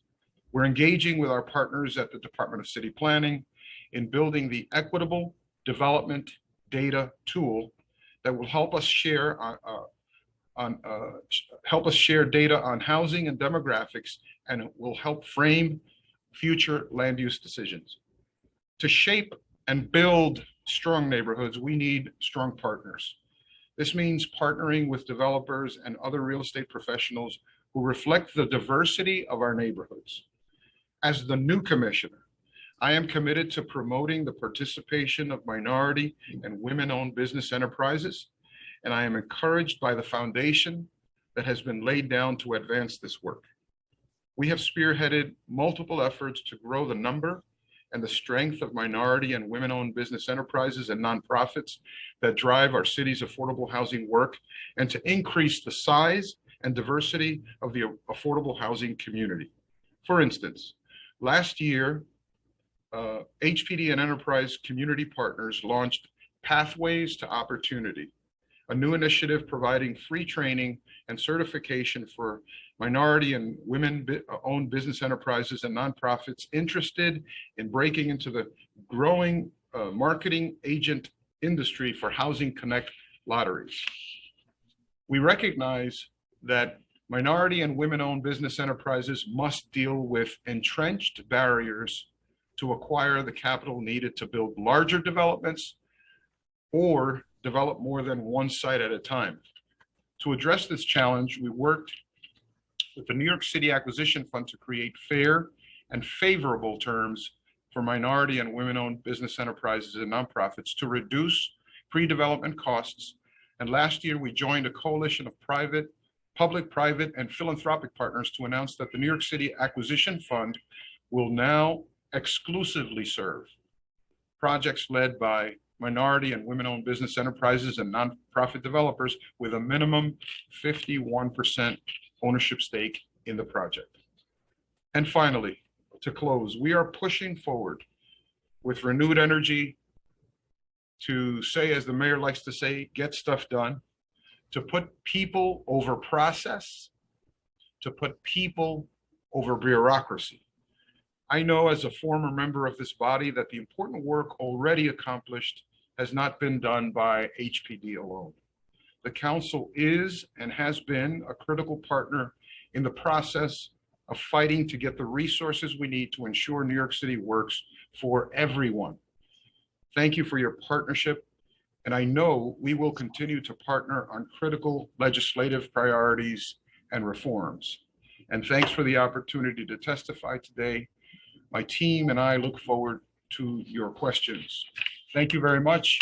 And let me just say parenthetically, Chair, I have been here a month, and it's a large agency with an incredible team and an incredible portfolio. I'm glad to be surrounded by the group of professionals who have been toiling in the field here before I got here. And I have to tip my hat to them, especially having lived through this global pandemic that really changed the way we work. They stepped up to the plate, and I look forward to working with you and your colleagues to take on the critical and not so easy issues that we have to take on. Thank you. Thank you so much, Commissioner. With much appreciation for everything you just shared, and especially that last point. So, I mean, my first question is around HPD's housing vision. So yes, the agency has accomplished a lot in the past 8 years, and it has accomplished a lot, you know, in many different respects, for preservation, new construction, you know, creating new programs, planning where we live. You know, there's been a lot of work that has been done, but, you know, sort of looking into the future, I know that this must be under construction, you know, pun intended. So asking this, you know, with that certainly in mind, but what is HPD's housing vision? What is the administration's housing vision? You know, what are we thinking? New construction? How does public housing fit in? You know, homelessness, right? There's so many different aspects of the affordable housing crisis. How are you thinking about it, and when can the council and the public expect to see more about the administration's approach? Like you said, it's a construction site, so you see the yellow cautionary tape around us. That's because we're really working and immersing ourselves into the issues and challenges that we've inherited as a new leadership team in the city. I will say this, there is a recognition across the board, and I think we share this, that we are, as a city, have been and continue to be into the future in an affordability crisis, a housing affordability crisis. And that affordability challenge really cuts across a lot of sectors. You talk to a small business person, they're going to talk about their affordability issues running their local business and all the challenges that we have to, all the barriers that we have to take out of the way. With that said, this agency's commitment and this administration's commitment is to ensure that we increase the production of affordable housing. You know, this past calendar year, we were able to, under the conditions that we were living, able to produce 25,000 new units of affordable housing and a historic level of senior and supportive housing. That trend needs to continue, but we also need to deepen affordability. And that's an issue that we've all heard and we're all ready to tackle. We need to address the issue of home ownership. And while it's not a big issue in terms of population, because the lion's share of New York City residents are renters, but there is this missed opportunity that we face as a city, especially among people of color and immigrants in certain pockets of the city where that has not been reachable for them. And you'll hear today from me and from my team of some of the efforts that we're undertaking in terms of helping people with down payment assistance and fixing their homes and keeping them in their homes, helping to put together a better support better support for the HDFCs out there that allow low-income New Yorkers to own their own cooperative apartments. All of that hasn't been enough. And I think part of what we are trying to do is take a pause, look at the entire landscape. I will let Chief Housing Officer Katz speak about NYCHA. And we're putting together a plan that will include the New York City Housing Authority and the Department of Housing Preservation and Development and any other agency that touches housing. Because the other element of this crisis is that there are people who need emergency housing and supportive housing, whether they're homeless, whether they have issues related to disabilities, other challenges, mental health issues. You know, it's the popular talk of today. It's all over the tabloids that terrible things that happen in the city point to this greater need for us to pay attention to all those issues. But we are working, we're in, you know, another thing that you and the committee members should know is that we're in the rebuilding mode. You know, we took a beating with the pandemic, just as so many other agencies. We have significant vacancies that need to be filled, and we're working with OMB to address that. We're going to build a stronger team, and we're going to build a team that really continues and more reflects our diversity. And finally, I will say that diversity, equity, and inclusion is going to cut across the entire universe of our work. And I happen to hear Councilmember Barron's question about the racial and ethnic breakdown of the staff at DOB, you know, and I'll share that information with you because that's super important to me. And I'll end with this. There's been a lot of lip service over the years. I think it has to stop, frankly, and we have to be honest. And when we have scars, we should show them. When we have hurts, we should say what they are. HPD will fight to be a better agency that delivers new housing that's fair, that's safe, that preserves the existing housing, and have a team that reflects who we are as New Yorkers. Thank you so much, Commissioner. And we'll keep coming back to the affordable housing plan. We'll keep coming back to these investments because, as I said, there's no recovery without affordable housing in New York City. There's no recovery without housing stability. And so we have to do everything we can. And I appreciate you pointing out deep affordability, homeownership, and just running the agency in a way that really is focusing that diversity, equity, and inclusion. Appreciate that. Yes, ma'am. So my next question then is about your resources to get this done, and in terms of staffing. So the fiscal 2023 budget removes 28 full-time positions for modest city council savings. And yet over the years, as I mentioned in testimony, we've heard one time and again that HPD staffing has not kept up with the more robust housing production and preservation goals that the agency has had. And with these pegs, advocates are saying that the HPD will not have the staff to carry out even the last administration's housing goals, and not to mention your forthcoming ones. So where do you expect these headcount reductions to be taken? And with such a high vacancy rate at HPD of 14%, that's higher than the citywide average, what is happening? Why do we have such a high vacancy rate within the agency? So, you know, our aim and our focus is to fill the vacancies that we have as fast as we can. Frankly, any commissioner who says they were not disappointed by a reduction, it won't be truthful. So losing 28 full-time employees is not a good thing. However, we're going to be strategic about where we need to fill. We certainly need additional project managers. We need to continue our enforcement activities very aggressively. And that army of folks out there who never stopped working during COVID,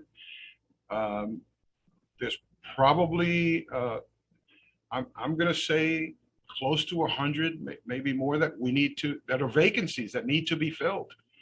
We have Rich Johns, our HPD Associate Commissioner for Finance, who can correct me when I step into a little bit of mud. So if I say anything wrong, Richard, please send me a lifeline. The reductions, the PEG was $18 million over 5 years. We came up with 15. OMB snagged another 3.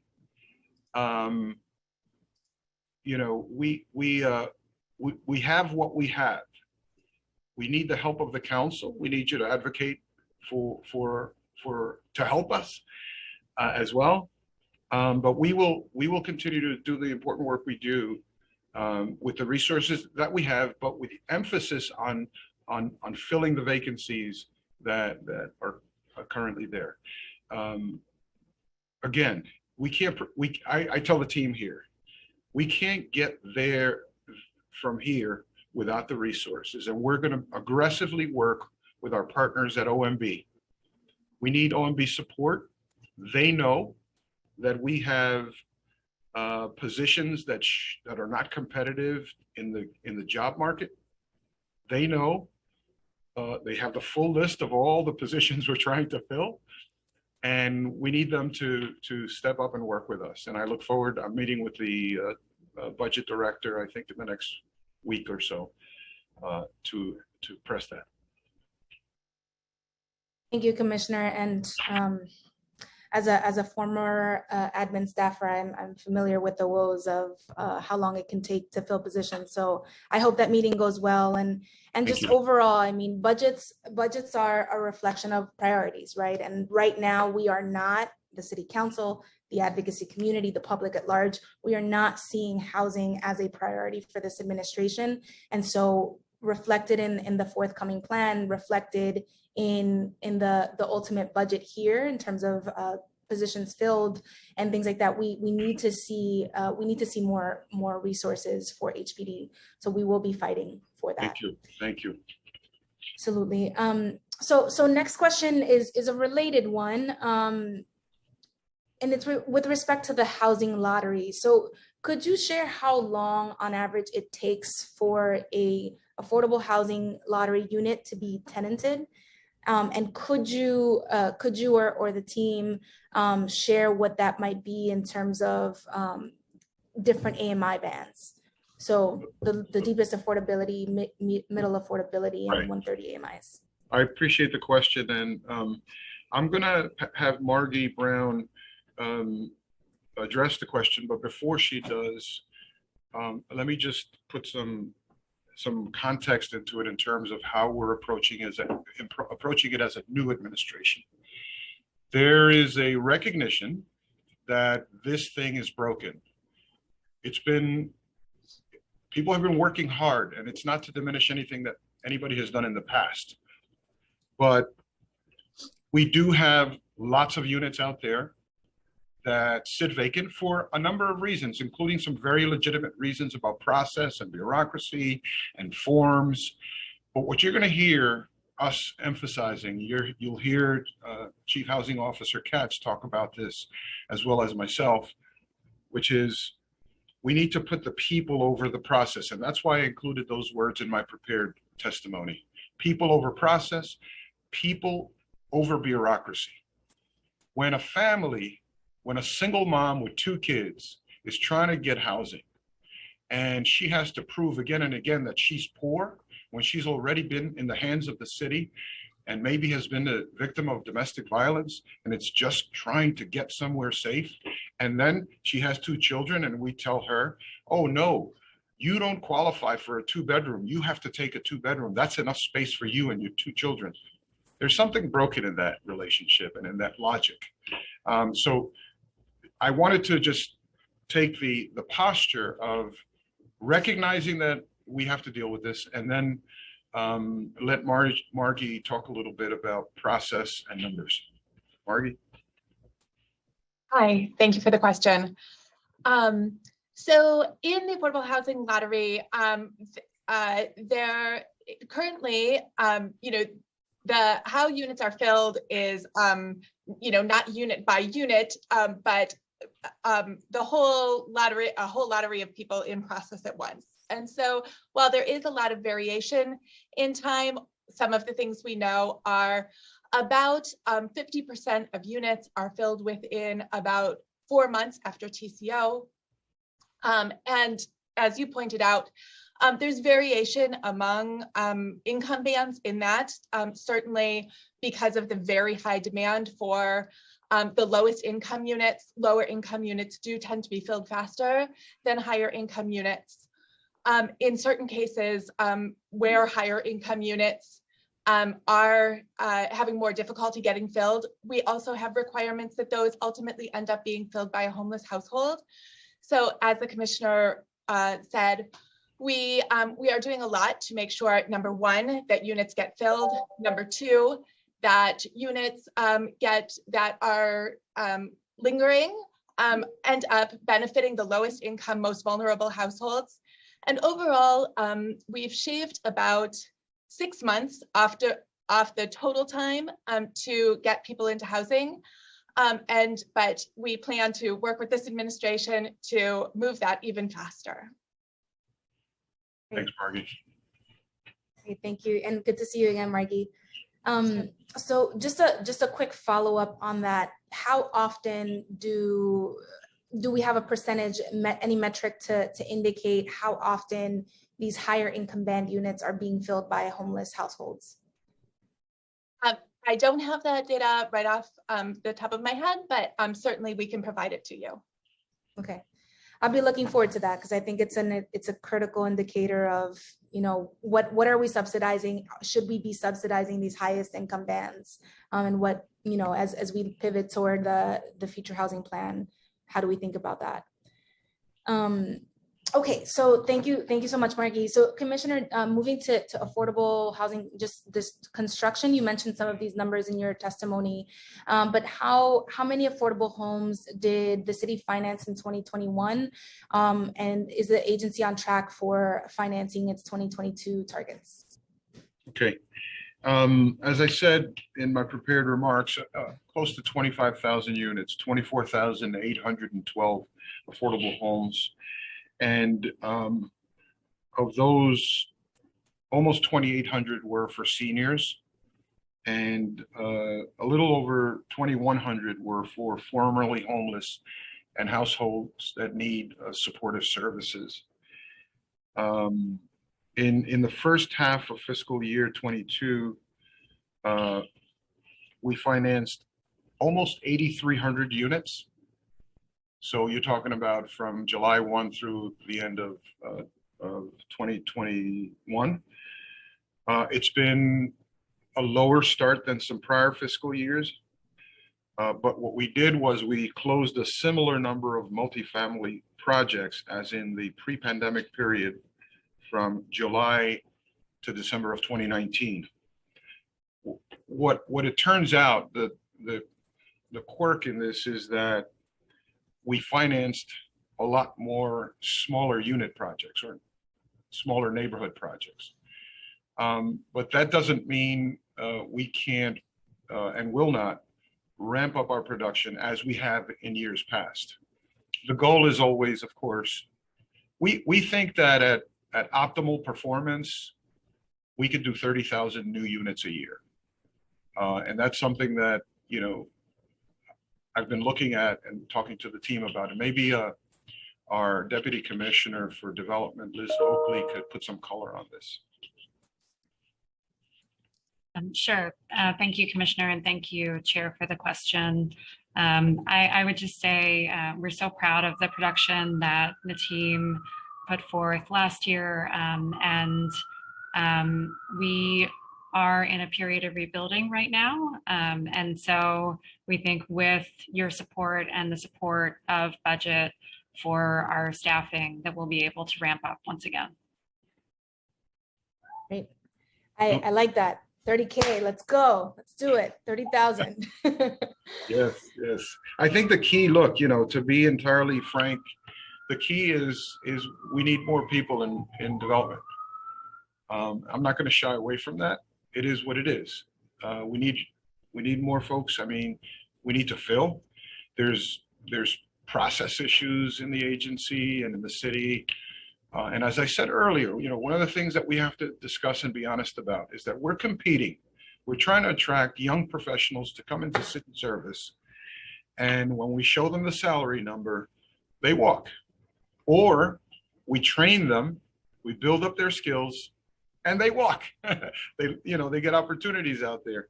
So that's one thing. Let me just throw this out here, and I know I'm giving my team a little agita with this, but that's okay. One of the things we need to do is we need to create a stream of young Black and brown and women professionals coming into this high-level affordable housing industry production universe. And you'll see when you look at the demographics of our agency that, the lion's share of our workforce is minority, is Black and brown. But when you go up to the upper echelons of management, the demographics flip, right? And we're still majority minority, but it's skewed.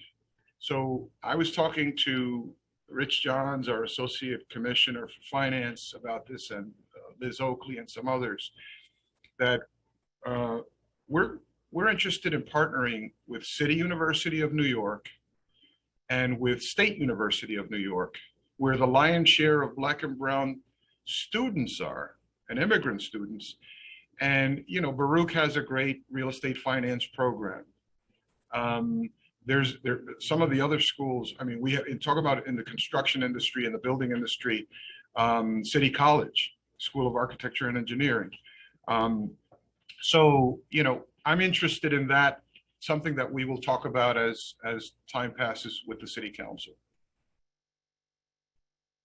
Thank you, Commissioner. Certainly look forward to partnering on that. The field of urban planning in general suffers the same. Yes. Same trends.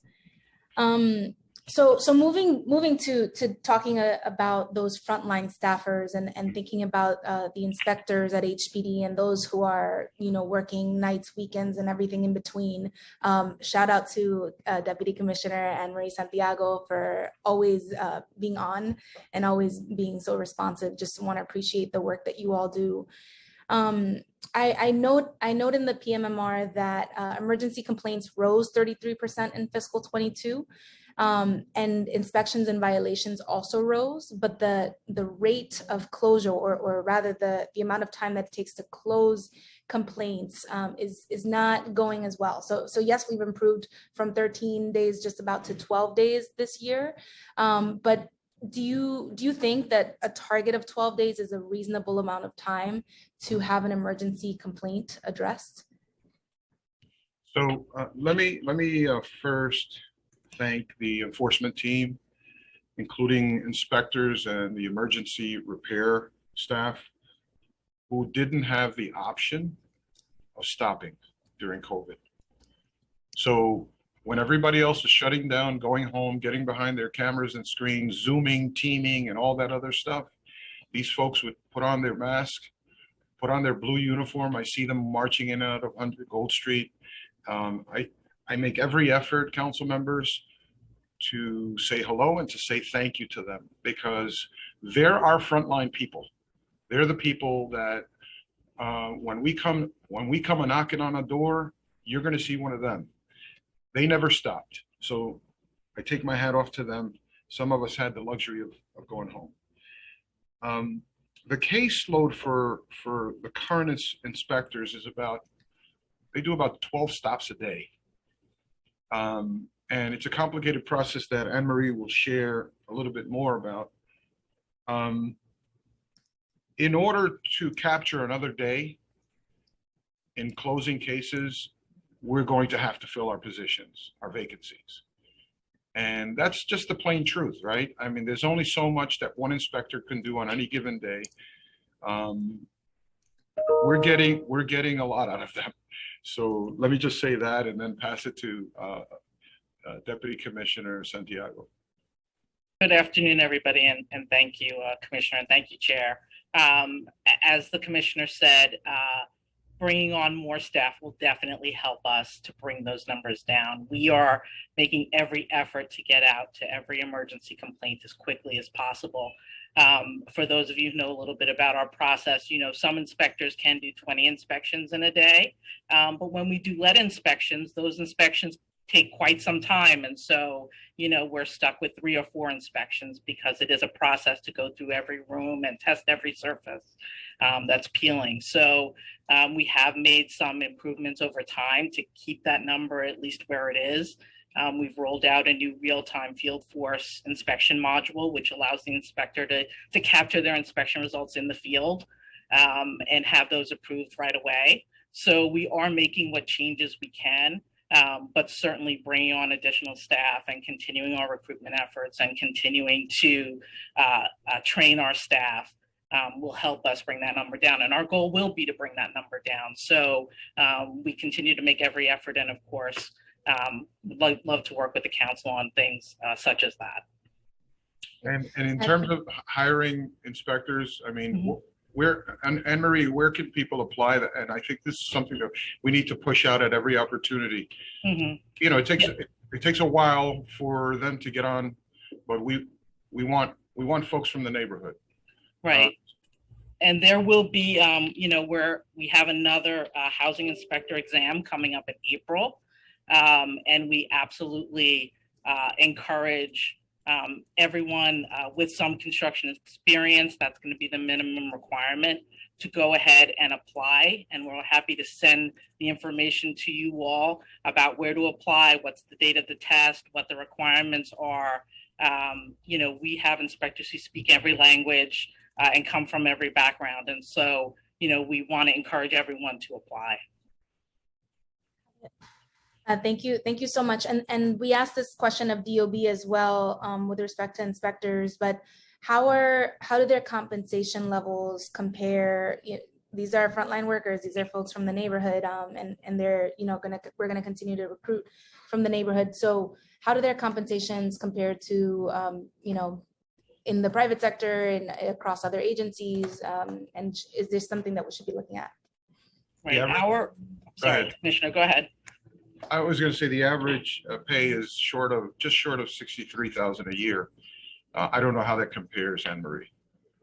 Yeah, I think it's comparable with Department of Buildings. It's a little less than some other agencies for work that, of course, very parochially, I would consider not as difficult, mostly because our inspectors need to not only have the technical skills that an inspector needs, but really customer service.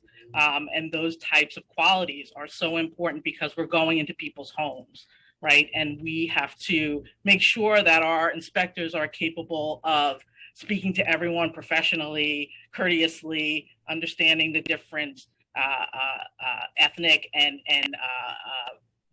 family histories with the families that they're interacting with. And really that is an additional skill to the technical that makes it an additionally difficult job for our inspectors.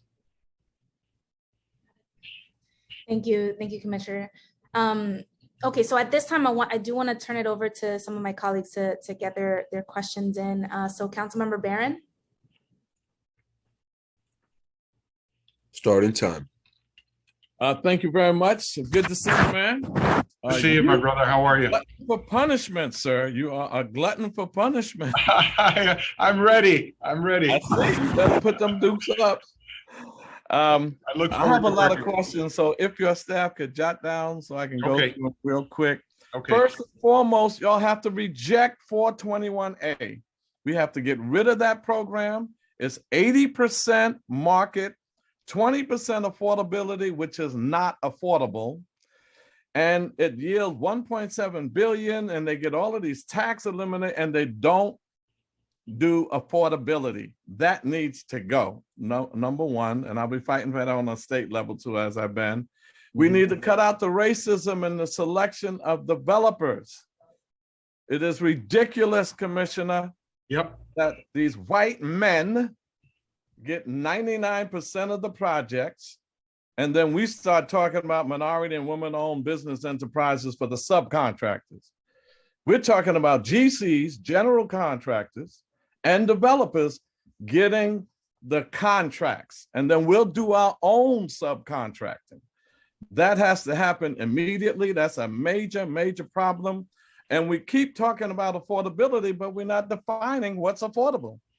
I was talking to Chair Salamanca about that and how years ago, 60% of the AMI was affordable. Now it isn't. So if the AMI for a family of 3 is 104, 107,000, and you do 80% of that, you're talking $80,000. And if you look at my neighborhood AMI, it's 36,000. Harlem, gentrified. Crown Heights, gentrified. Bed-Stuy, gentrified because of the AMI. Y'all have to stop that. And we have to define affordability and not just play lip service to it. More land should go to the community land trust. What percentage of the land goes to community land trust? At one time, developers used to get it for $1. Now they get it dirt cheap and they get tax breaks and they don't do real affordability. Give it to our land trust. The third-party transfer program. I remember when you transferred it to a not-for-profit, if you were a community-based organization, and you got it back. Now you don't. When did that law change? I want to thank Anna Marie Hendrickson for the work you're doing with us at 721 Van Sicklen. We appreciate that. But we are concerned about the third-party transfer program because that is going to developers. Whether they're not-for-profit or not, they're not us most of the time. So we need to get that back. And then in terms of dealing with affordable housing and the homeless situation, come on now.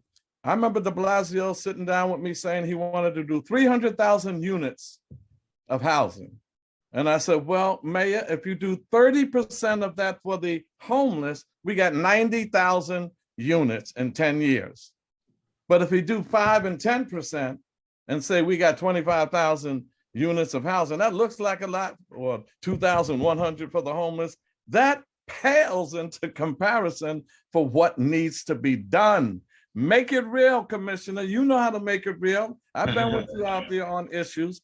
Don't just give us the numbers. And when you say 25,000 units and you don't talk about how all the units that were developed, I mean, that number looks large by itself, but when you include it in what is all developing, it's a problem. The lottery process needs to be investigated. That stuff ain't working. You know, you can talk that stuff all you want. It's not working. There's in some of our neighborhoods, we just can't get that right. So I'm really hoping that that can be looked into. And if we can increase the number of home ownership, because you're right about that. If we are going to have any kind of financial wealth, it's through home ownership, not rentals.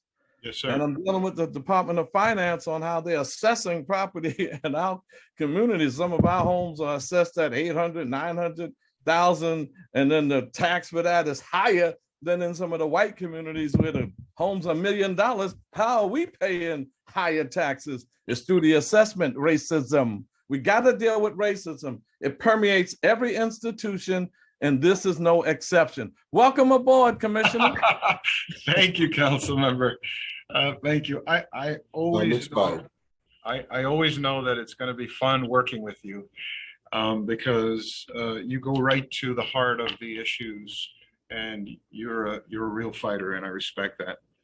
So let me go back through the list of issues that you raised. You covered every issue, by the way.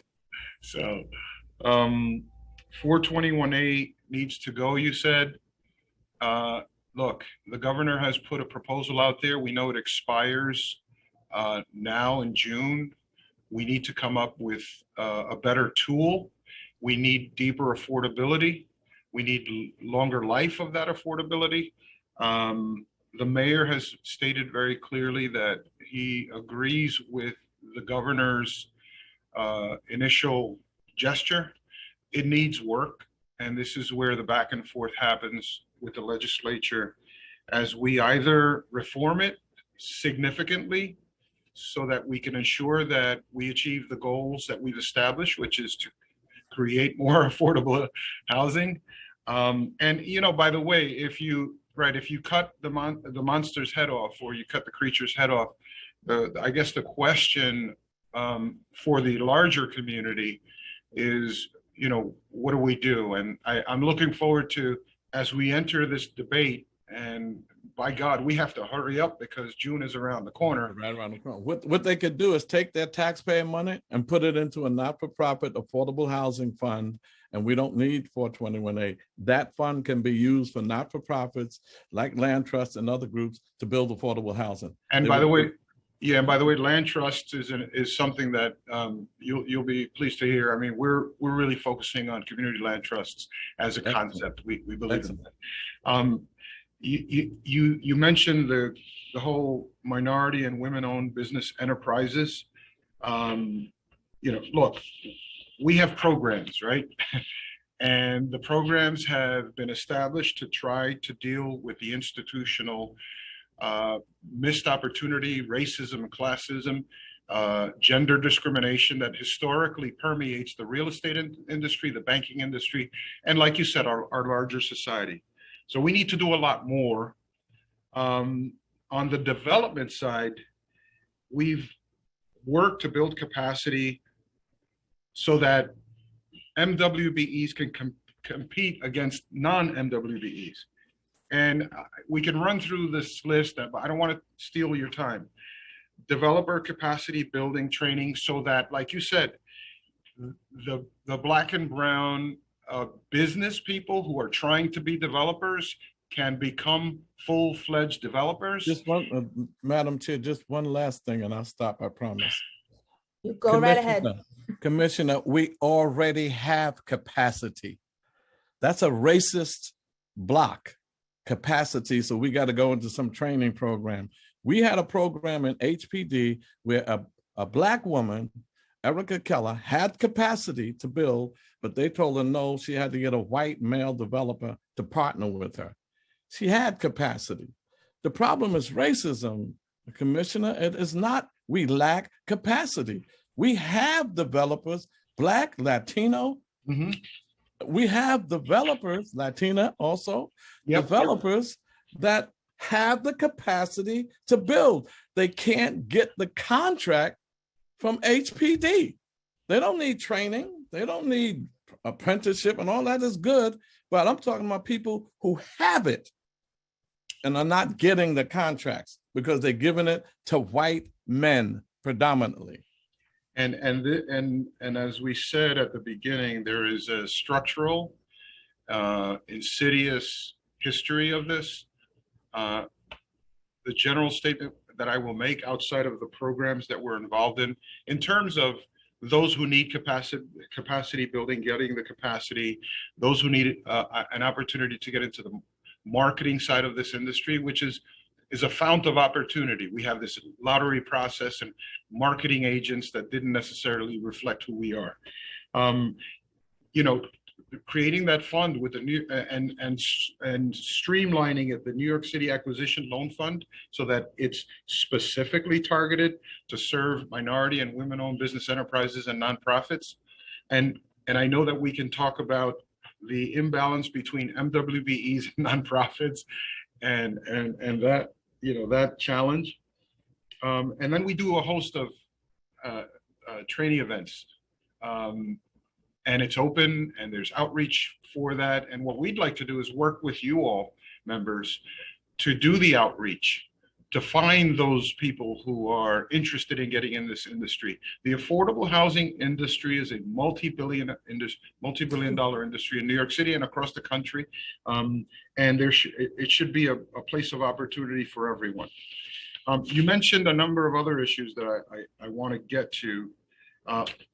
Defining affordability, that's a whole sort of deep dive, but I think the general policy goal should be to deepen affordability, and this agency has worked on trying to deepen affordability. And maybe What Liz. does that mean in Okay, terms yeah. of numbers? No, What does that mean? exactly. So Not deepen. no, not listen. get better. What does it Engineering. mean?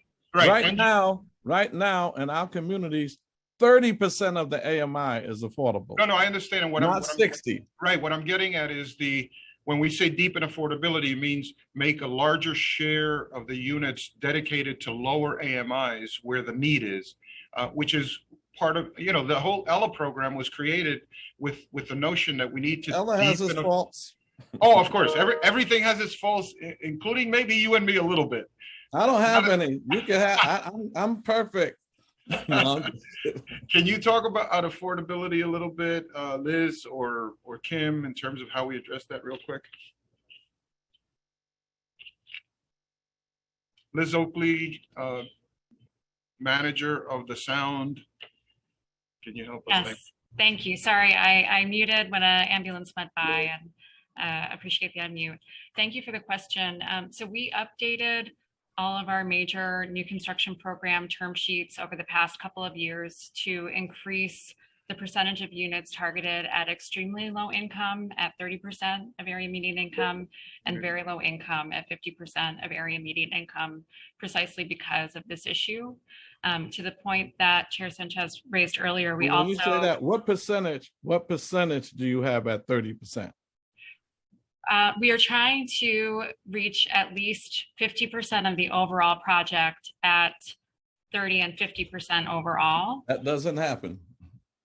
So, and then in our special needs housing term sheets, we're actually, all of the units are targeting, and in our senior program term sheet, they're all targeting at or below 50% of area median income.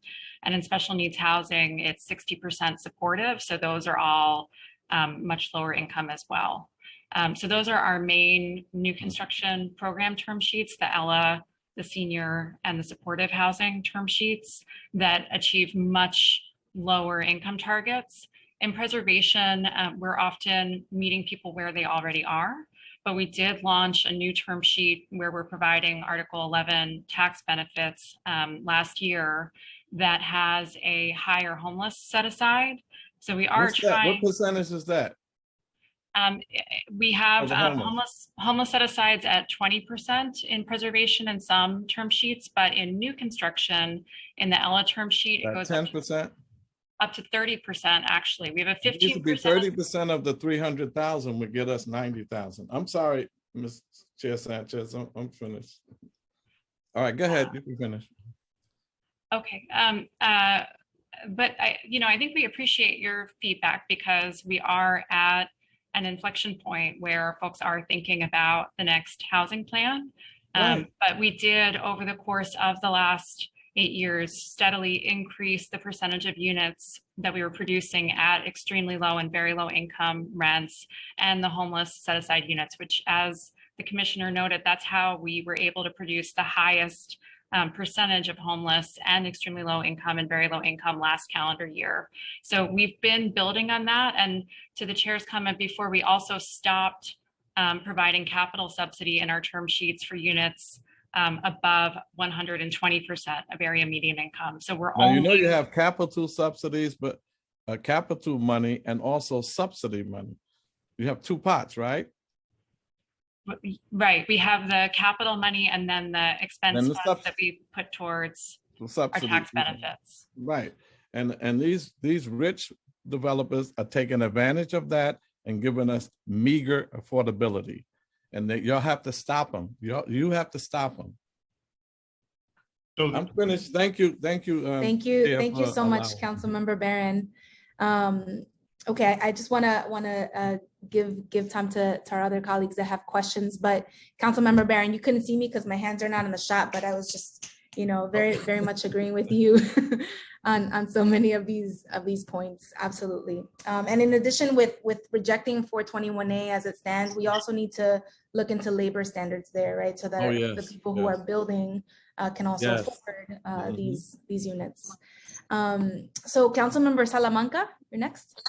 Yes. How are you? Can you hear me? Voting time. Yes. All right. Thank you. How are you, Chair?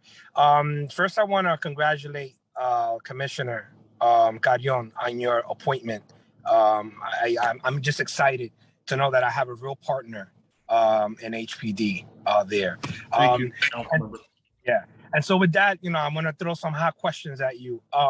In terms of one of the biggest concerns that I have, and I know that my colleagues has touched on this, but I need to speak on this, is the issue with the closing of projects. I have various concerns. I've been in office for about 6 years now.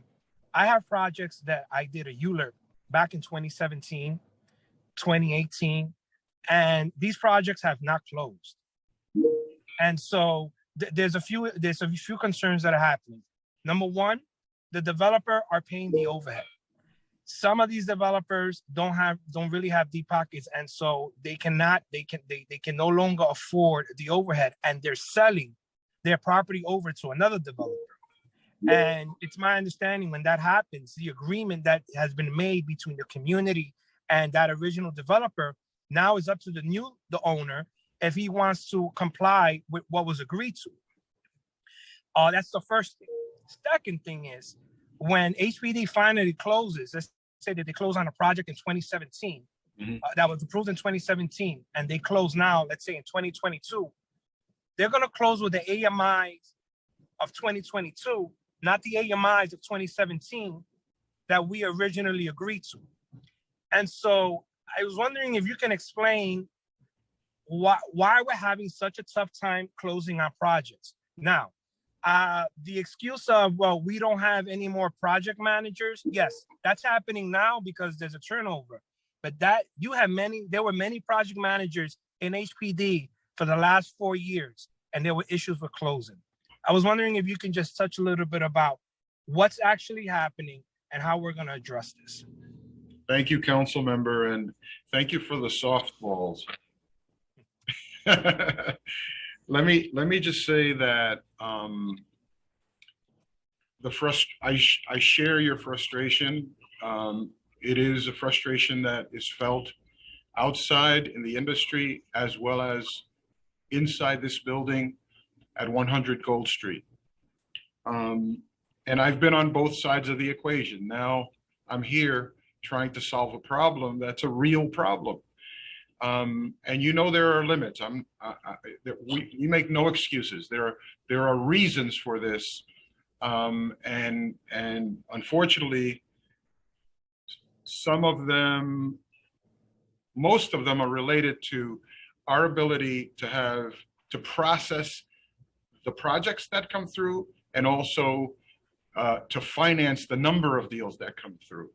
And you know it well. I know that the projects in your district and many other districts around the borough and around the city where there's a backlog. Our job is to hear what the council members and the industry is saying to us, and the need that exists out there, and answering it. And it's not easy. You're right. These are hard questions. Let me turn to Liz Oakley, just in terms of process and what the limits are, what's holding us back. I will say this: we do have a severe shortage of project managers currently, as you stated.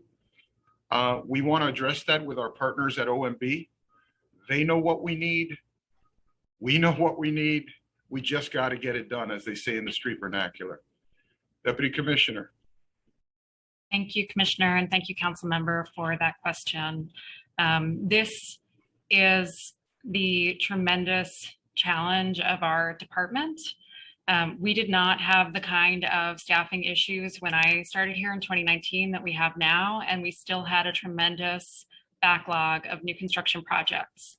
Now, based on our staffing capacity, we have a backlog in preservation as well, but those aren't the projects that I think you're talking about, where you've seen them go through ULURP and they're waiting for years to close. It's true, we need project managers across every single program area, but that is a real federal resource issue, where we're limited by federally allocated tax-exempt bond volume cap and tax credits. And that's an annual limit that we have each year. And we're one of the few states that absolutely maximizes those resources every single year. Last year to increase. Oh, sorry. Okay, I'll end there. Madam Chair, can I just get 1 more minute, please, if possible? Yeah, not a problem. Yeah. Go ahead. But Commissioner Oakley, I hear you loud and clear that right now your staffing capacity is extremely low and you need project managers. You stated you've been there since 2019. So you've been there for about 2 years now. I know that Commissioner Carrion just got here. He's going to try to solve this problem, but did it not raise a red flag for HPD that we are in the council approving projects?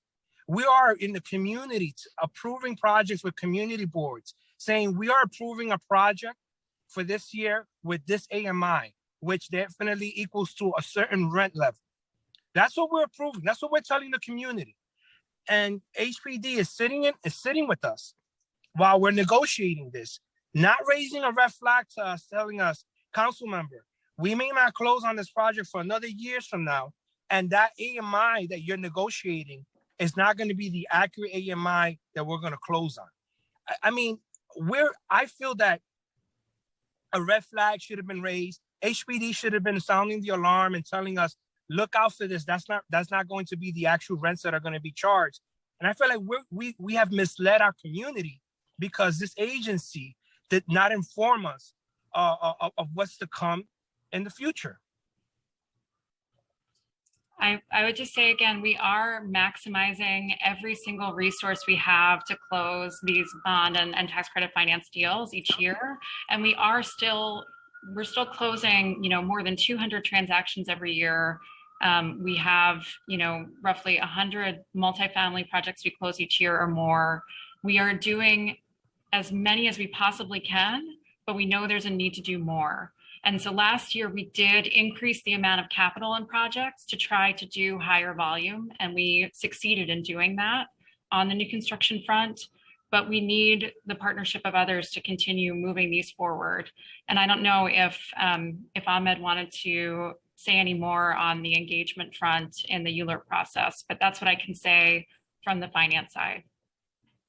Sure, I can try to speak to that. So thank you, Council Member, for the question.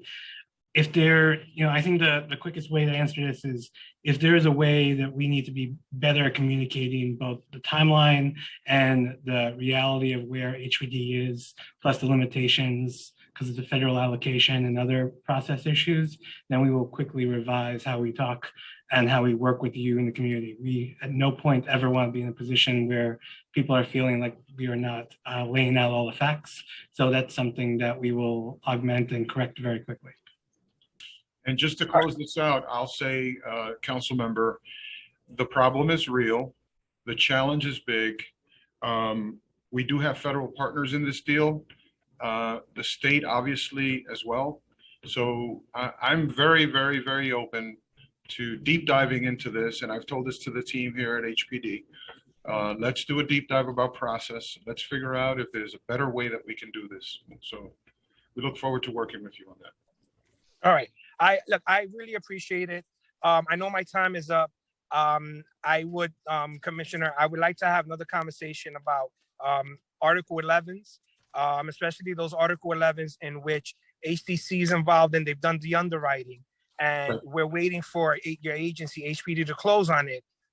But they're making those projects wait because there's no project managers. And I just feel that these types of projects, if the work has been done and HPD just needs to do a quick approval, there should be a way that we can streamline these applications and moving forward so we don't sit on them. With that, I want to thank you, Commissioner, and congratulations again on your appointment. Thank you, Council Member. Thank you, Council Member.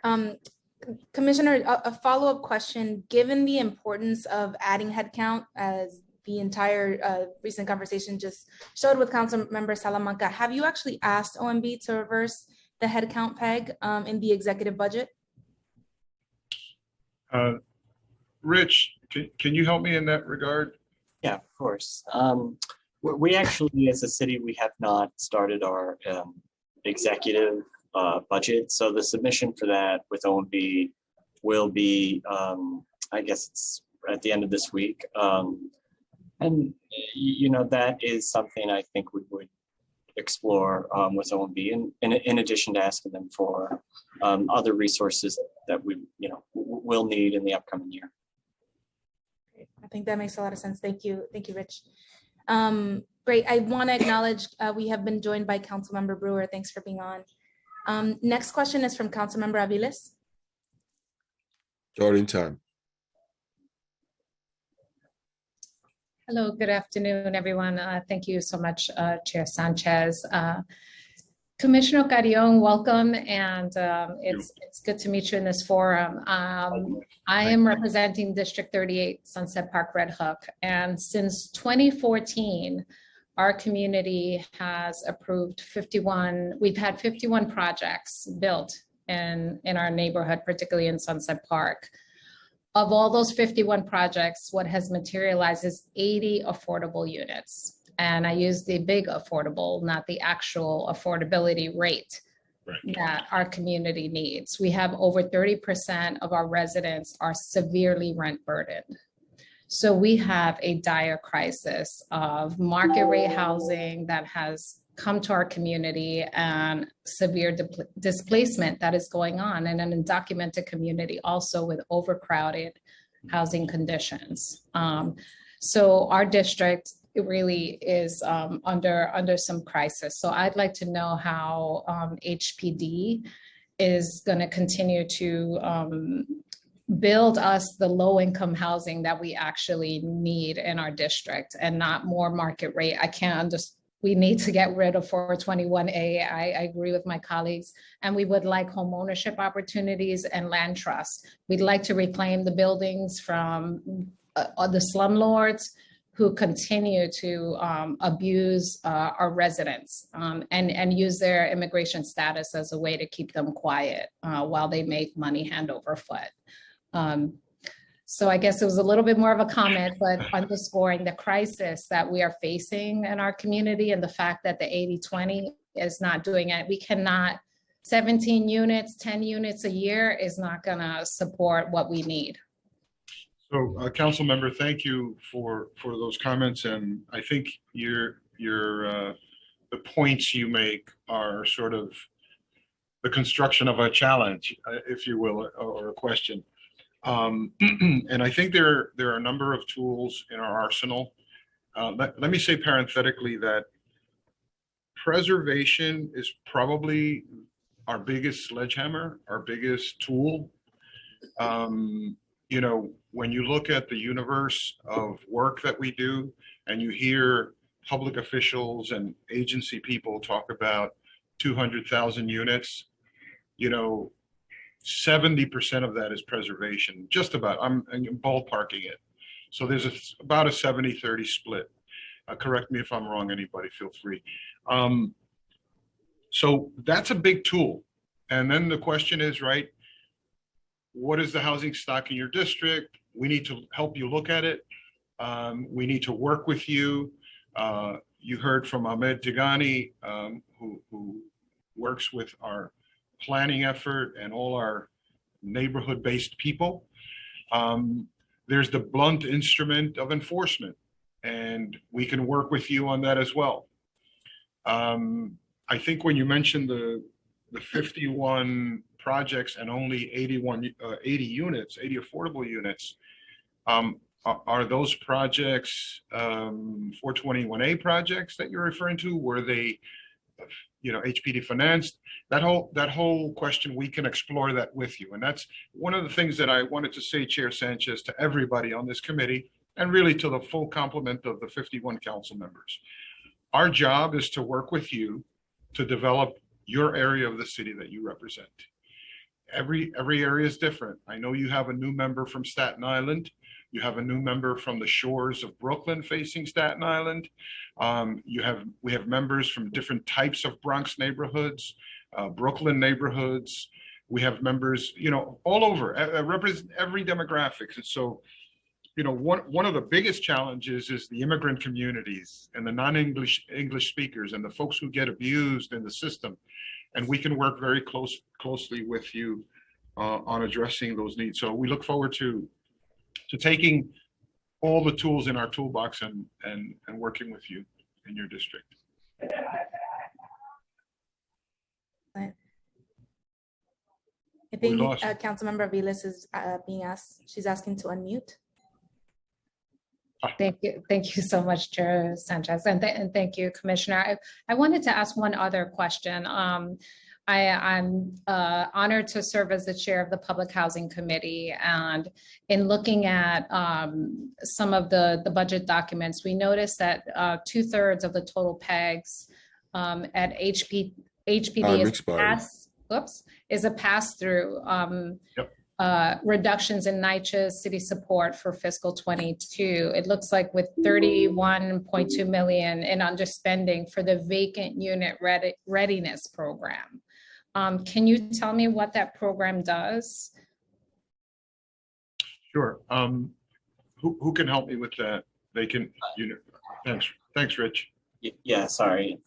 So we function. First, thank you for that question, and we know that the function that HPD plays can sometimes be confusing. But we function as a fiscal conduit, but we are not in any way involved in the PEGs or the new needs or any of the financial transactions that happen between the city and NYCHA. So unfortunately, we're not provided that information, and the agreement and the decision on PEGs happen directly between NYCHA and the Office of Management and Budget. So we can happily pass that information off to the Office of Management and Budget and NYCHA to get you more information on that, but that was not something that we would have available. Thank you for the clarification, and certainly I would be remiss if I didn't say, I think one of the things we would like to see is how other city agencies, we can use their enforcement and additional tools to support NYCHA residents, because we have seen that, we've seen families living through violations and NYCHA not being able to keep up. And how do we use the HPD arm to make sure we are doing right by our NYCHA residents who, of course, NYCHA has been the worst landlords list for I don't know how long. It is absurd that we have 500,000 outstanding work orders. So we have to bring, from my perspective, other agencies to bear to really support our New York City NYCHA residents. So I'd love to talk more about that in the future. Thank you for the extra time, Chair Sanchez. No problem. Thank you, Councilmember Aviles. Councilmember Hudson. Starting time. Thank you so much. Good afternoon, everyone. Commissioner, it's good to meet you. Good to meet you as well. Ahmed, hello. And thanks, Chair, for the opportunity to ask a couple of questions. I've heard reports from tenant organizers and attorneys that HPD tends to settle claims against landlords for persistent Class C violations, resulting in a significantly lower fine than what could be sought based on the violations. So a few questions based on that. Why does HPD choose to settle claims rather than seek the full amount owed? Are there instances in which HPD litigates rather than settles? What needs to happen for HPD to begin seeking the full fines in all cases rather than settle? And are there any instances in which this money goes back to the tenants who have been harmed by these Class C violations, or does it all go to HPD and the city? Well, thanks for the question. I'm going to have Anne-Marie Santiago. Did that fall in your basket, Anne-Marie? It does. Good afternoon, Council Member. So when we go into court, our initial position is for the penalties that we can get under the law. Generally, what we are looking for, though, and I'm sure what the tenants are looking for as well, is correction of the condition. This is the primary goal of our litigation.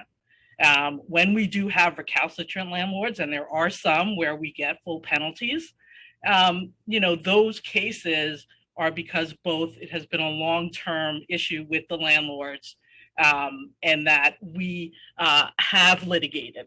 So for our anti-harassment unit, for example, we recently had a settlement of, I think it was over $300,000 with one landlord on several buildings where there was a pattern clearly of neglect with those properties. Going to court through full litigation generally means that the tenants will not see correction for some time. I'm not sure how familiar you are with housing court, but it can be a lengthy process if a landlord chooses to fight the litigation. So our goal is to get the correction periods as quickly as possible to have the landlord correct. We go back and we do re-inspections to make sure that the conditions were corrected. Should they not be, although we get a civil penalty at that first settlement, we do seek higher civil penalties if we have to go back for contempt.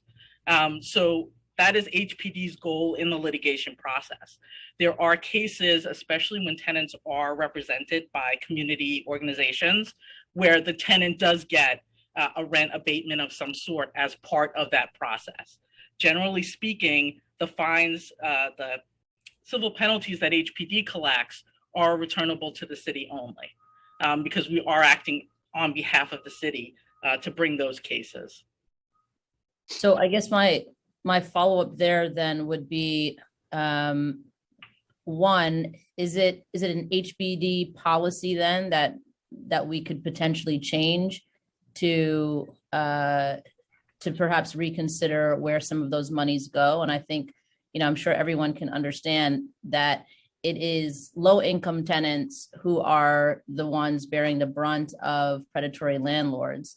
And so, to have to live in hazardous conditions for years, which many of the residents in my district have and are doing, to receive some money and some, monetary compensation for the conditions that they've been living in when folks, can so infrequently actually afford to leave where they're currently living, I think is something worth reconsidering. And so I guess the question is that a policy then that can be reconsidered?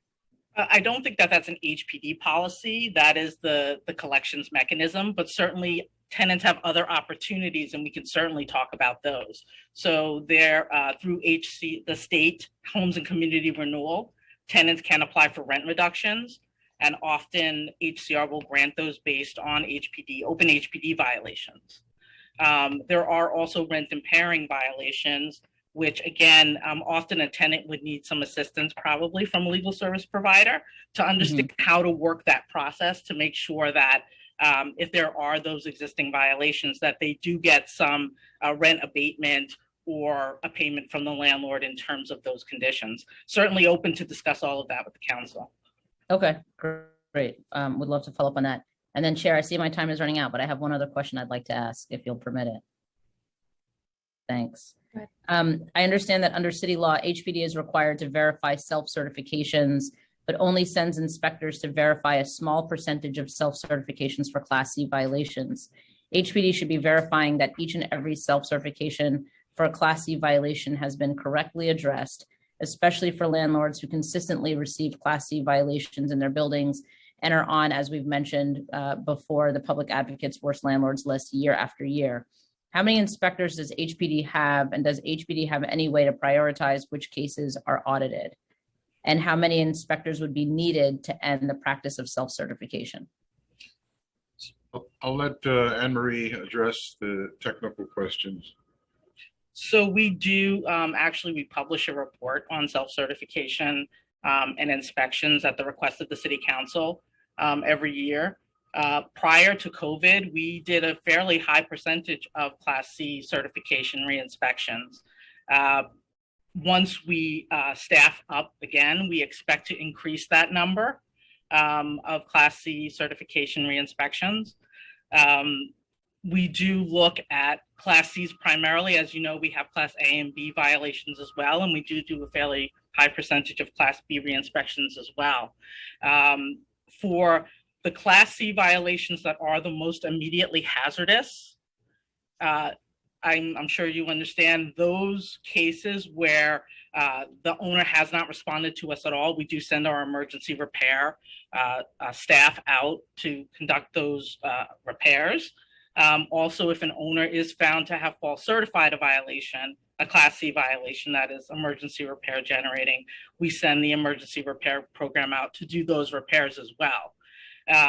We can certainly, as we staff up, we expect to increase the percentages of both of those.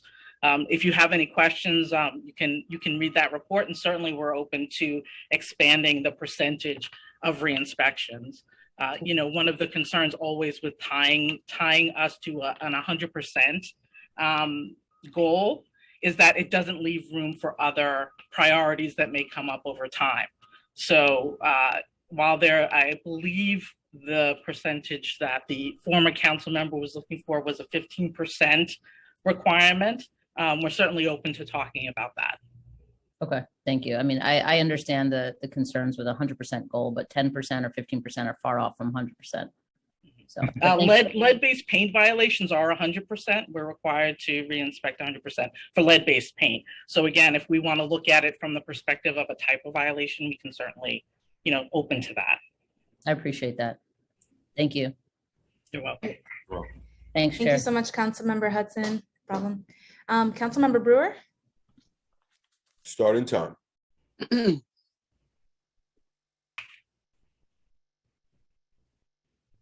needs to be unmuted. Yeah. Trying. Am I unmuted now? Let me just see. Yes, Unmute. Okay. All right. Thank you very much. I'm at the National League of Cities in Washington, D.C., which I think Commissioner Carrion knows well. Yes. And the mayor's here, and we're talking about all the money you can get for housing. So I just want you to know that there's lots of things to apply. You should leave no grant. I know Ahmed will not leave any grant unapplied for. That's what I've been speaking at workshops all day long.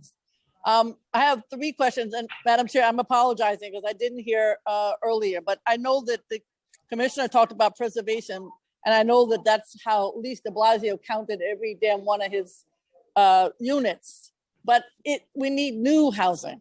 So I have 3 questions. What is the status, and maybe you talked about this, of the hotel conversion? Because Carlina Rivera has a bill that I hope you support, that unless we pass this bill, we're not going to be able to convert. I assume you know about that, this issue of you can't be stabilized, hotel to stabilization. That's a problem. So I want to get that bill passed, and I want to know what kind of effort you're going to put into converting. There are SROs and hotels that could be converted immediately. And in fact, until this stupid law department came up with, we're not doing it, we were ready to go with Project Return and Breaking Ground, number 1. Number 2, Mitchell-Lama housing. What is the new program for Mitchell-Lama? We need to do something. That, of course, is the most successful housing program in the city of New York. So I'm trying to think a little bit outside the box, because I know that there's daily concerns, but we have to have a bigger picture. And then number 3, at least in Manhattan, I mean, I supported MIH, but I don't understand, when you're in Manhattan, these developers love to come, they love to do MIH, but that's it. They won't do 1 inch more. So the question is, can't we use some of the vouchers to increase the number of affordable units in these MIHs? Because you have the good schools, you have the transportation, you need the diversity, and yet we're always told we got to send the vouchers to the Bronx or some other place. I also want to thank Julie Wolpert for all the work she does on the Mitchell-Lamas, but we need more. So those are my 3 quick questions. Okay, council member, always nice to see you, and you're a tireless advocate. I see you at the National League of Cities. That's wonderful. Thank you. Ask them for shopping bags of funds for us so that we can charge. I'm doing that. Thank you. Thank you. In terms of the hotel conversions idea, I will tell you this. I'll put it in the context of, it is our mission to find opportunities to create new affordable housing. And if we can achieve that with hotel conversions, we're all for it. The challenge, of course, is how we do that. And we're interested and excited about the opportunity to talk about that. I think it's going to have to be an interagency effort, obviously, with the Department of Buildings, City Planning, some of the other agencies, the environmental protection. And there are barriers that we're going to have to address, but conceptually and in terms of an objective, we're on board. The question is the how-to. And so we look forward to engaging in that discussion. In terms of Mitchell-Lama, let me first say that Mitchell-Lama is and has been historically one of the great opportunities for people to enter the middle class. And as we said earlier, we addressed the issue of home ownership in some cases, owning their own co-ops. It's a great opportunity.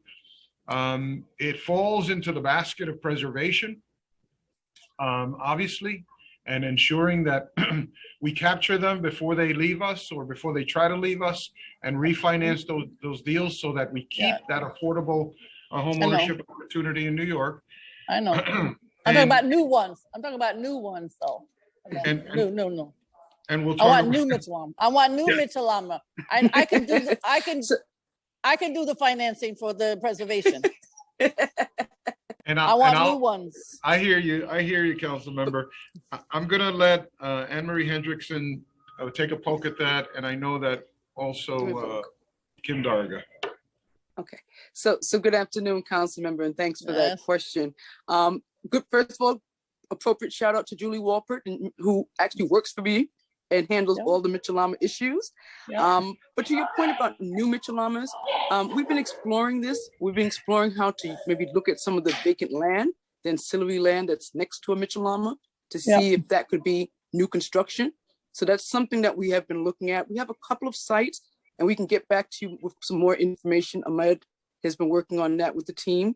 So we definitely agree with you that we should talk about building new, and whether it's in the exact framework of Mitchell-Lama, which is a bit of an antiquated program. Yeah, no, you could Mitchell-Lama Light, the Mitchell-Lama Light. Mitchell-Lama Light, your point is valid, and that's something we are definitely looking to explore. So we can talk to you more about whether we have potential sites we can look at in terms of adding new opportunities. Okay, just so you know, all of Ward's Island is available.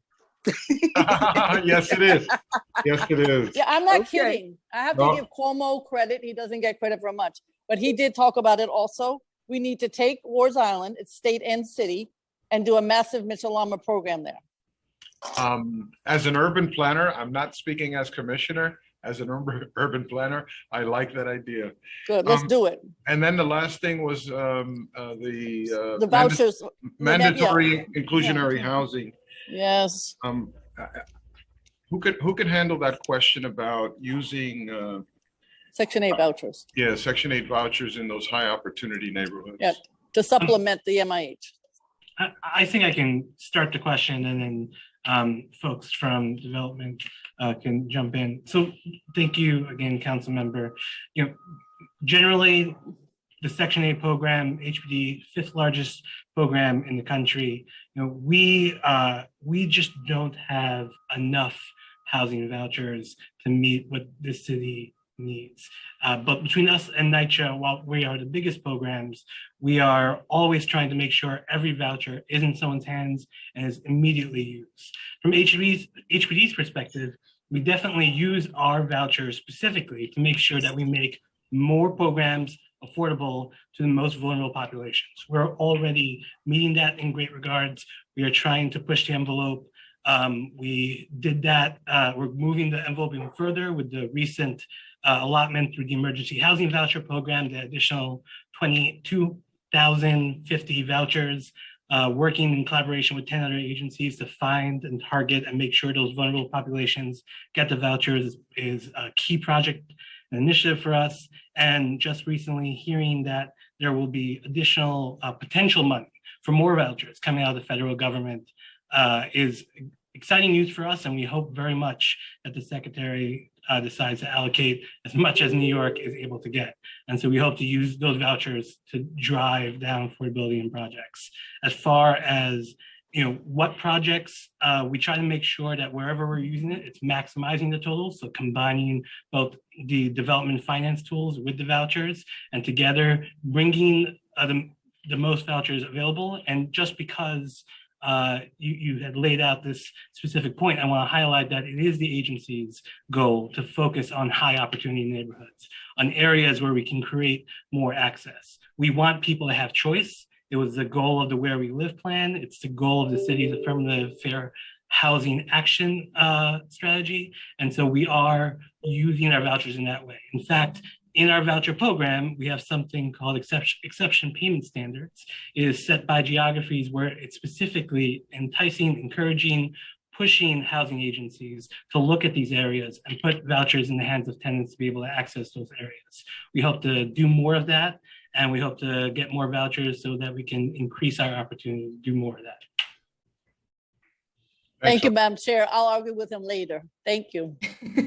I know you will. I know you will. Well, thank you. Thank you so much, Councilmember Brewer, and thank you so much, HPD. So I do not see any other council member hands. I just want to check in with committee council. Am I missing anyone? Nope, I think that was everyone. Excellent, excellent. Okay, then with that, HPD, I just want to thank you so much. But just to reiterate a few points. One, we want to see greater investment in the affordable housing plan for this administration in time for the executive budget. The commitment was 4 billion, and we're looking forward to that.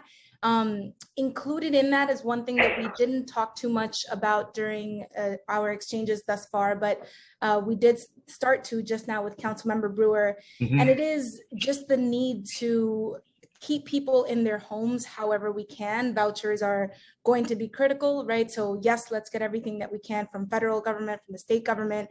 But if we do not see the levels of investments that we need to keep people in their homes, we do need to figure out how to stabilize more folks with city funds in their homes. You know, we know that the number one driver collectively of folks in our homeless shelters or families in our homeless shelters is eviction, is being displaced from their homes. So if we can stabilize more families, that's going to be very important.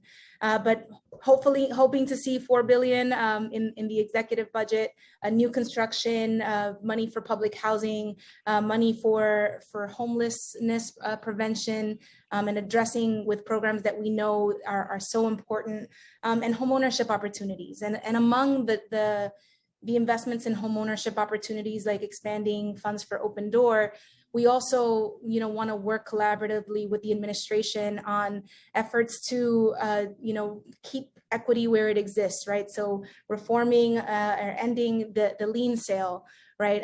Reforming the TPT program, which I know that you all worked so hard on at the end of the last administration.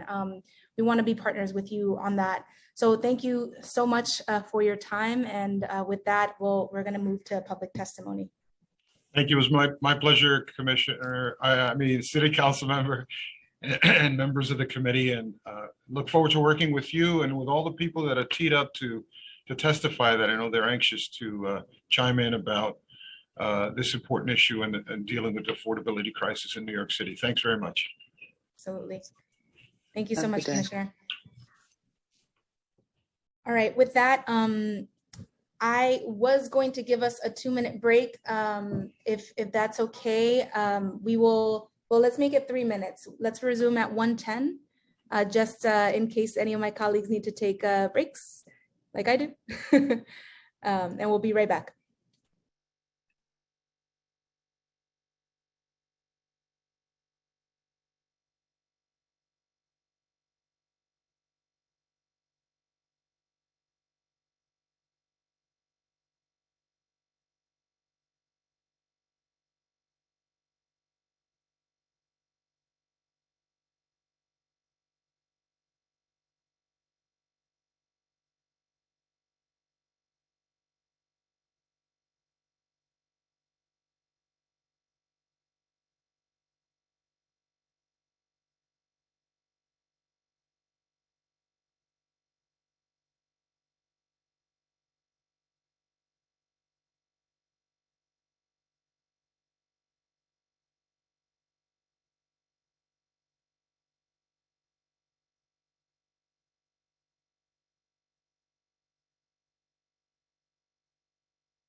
All right, 110.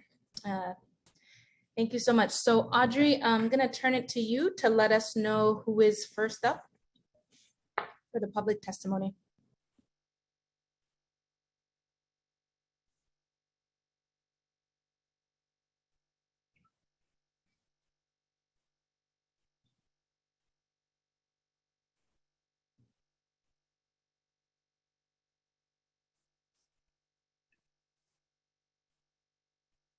Chair Sanchez, just bear with us for a moment. Sure, no problem.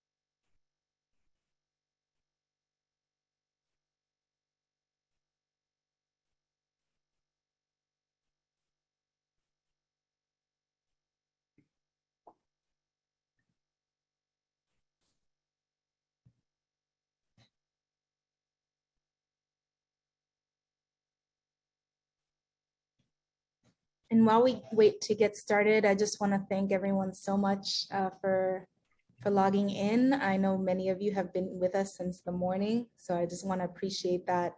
I wouldn't want to appreciate your advocacy. Hi, I'm back. Apologies for the delay, and thank you, Chair. No problem. So at this time, we're ready to move to testimony from the public.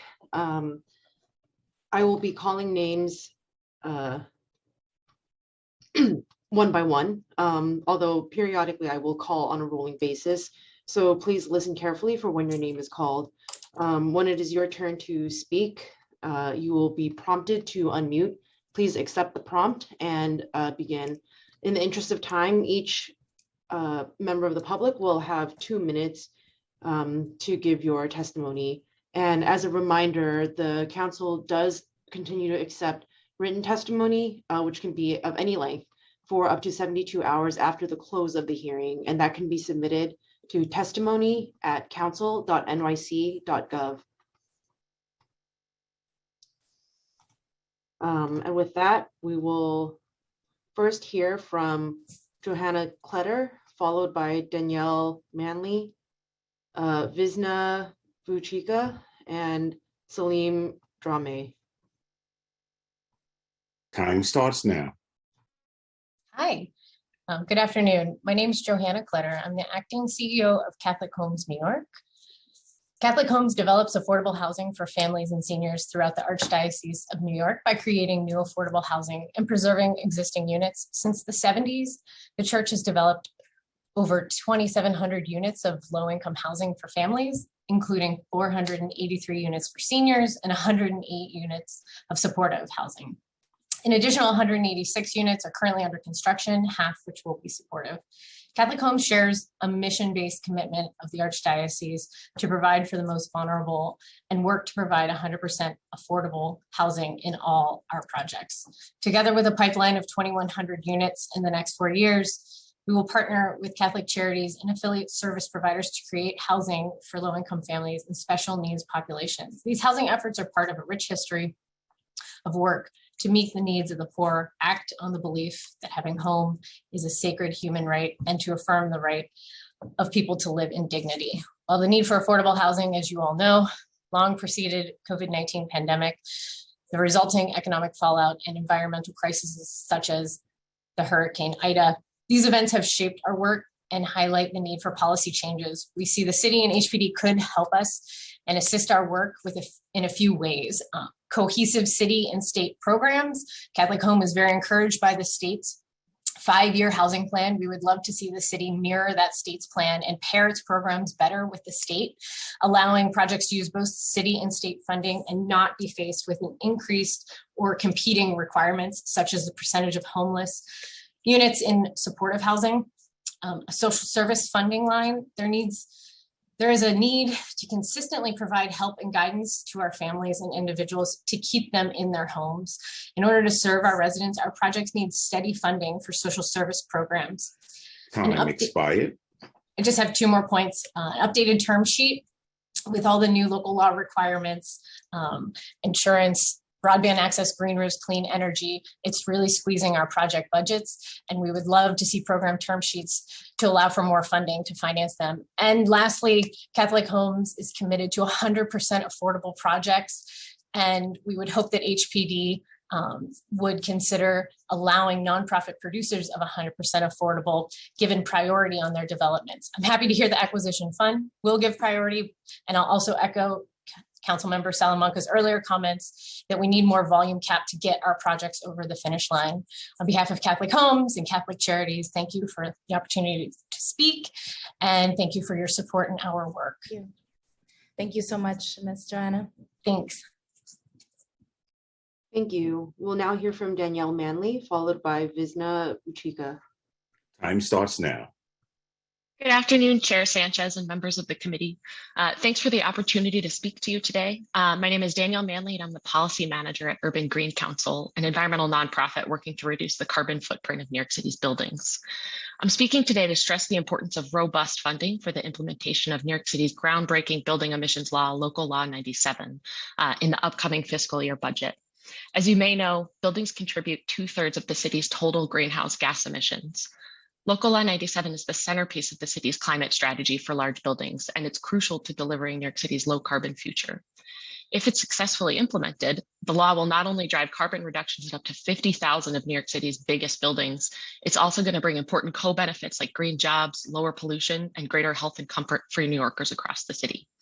As you discussed this morning, the Department of Buildings Office of Building Energy and Emissions Performance was created to oversee the law's implementation and monitor compliance. The current staff at OBEEP, it's the acronym for the office, has been hard at work successfully in facilitating a large advisory board process that's going to shape many of the law's technical details. The office's responsibilities are significantly ramping up with the first compliance period just 2 years away. And at that time, thousands of building owners are going to be responsible for compliance, and they'll be looking for resources and coordination from that office. In the meantime, the office's staff has to finish conducting analyses required by the law, complete the rulemaking process, deliver outreach and education, and prepare substantial review and enforcement efforts. Local Law 97 is launching a market transformation across the city, and successful implementation of this law is no small task. It's vital that the Office of Building Energy and Emissions Performance at the DOB be allocated more staff and resources in this year's budget to meet their charge and to ensure a smooth and successful rollout of the law.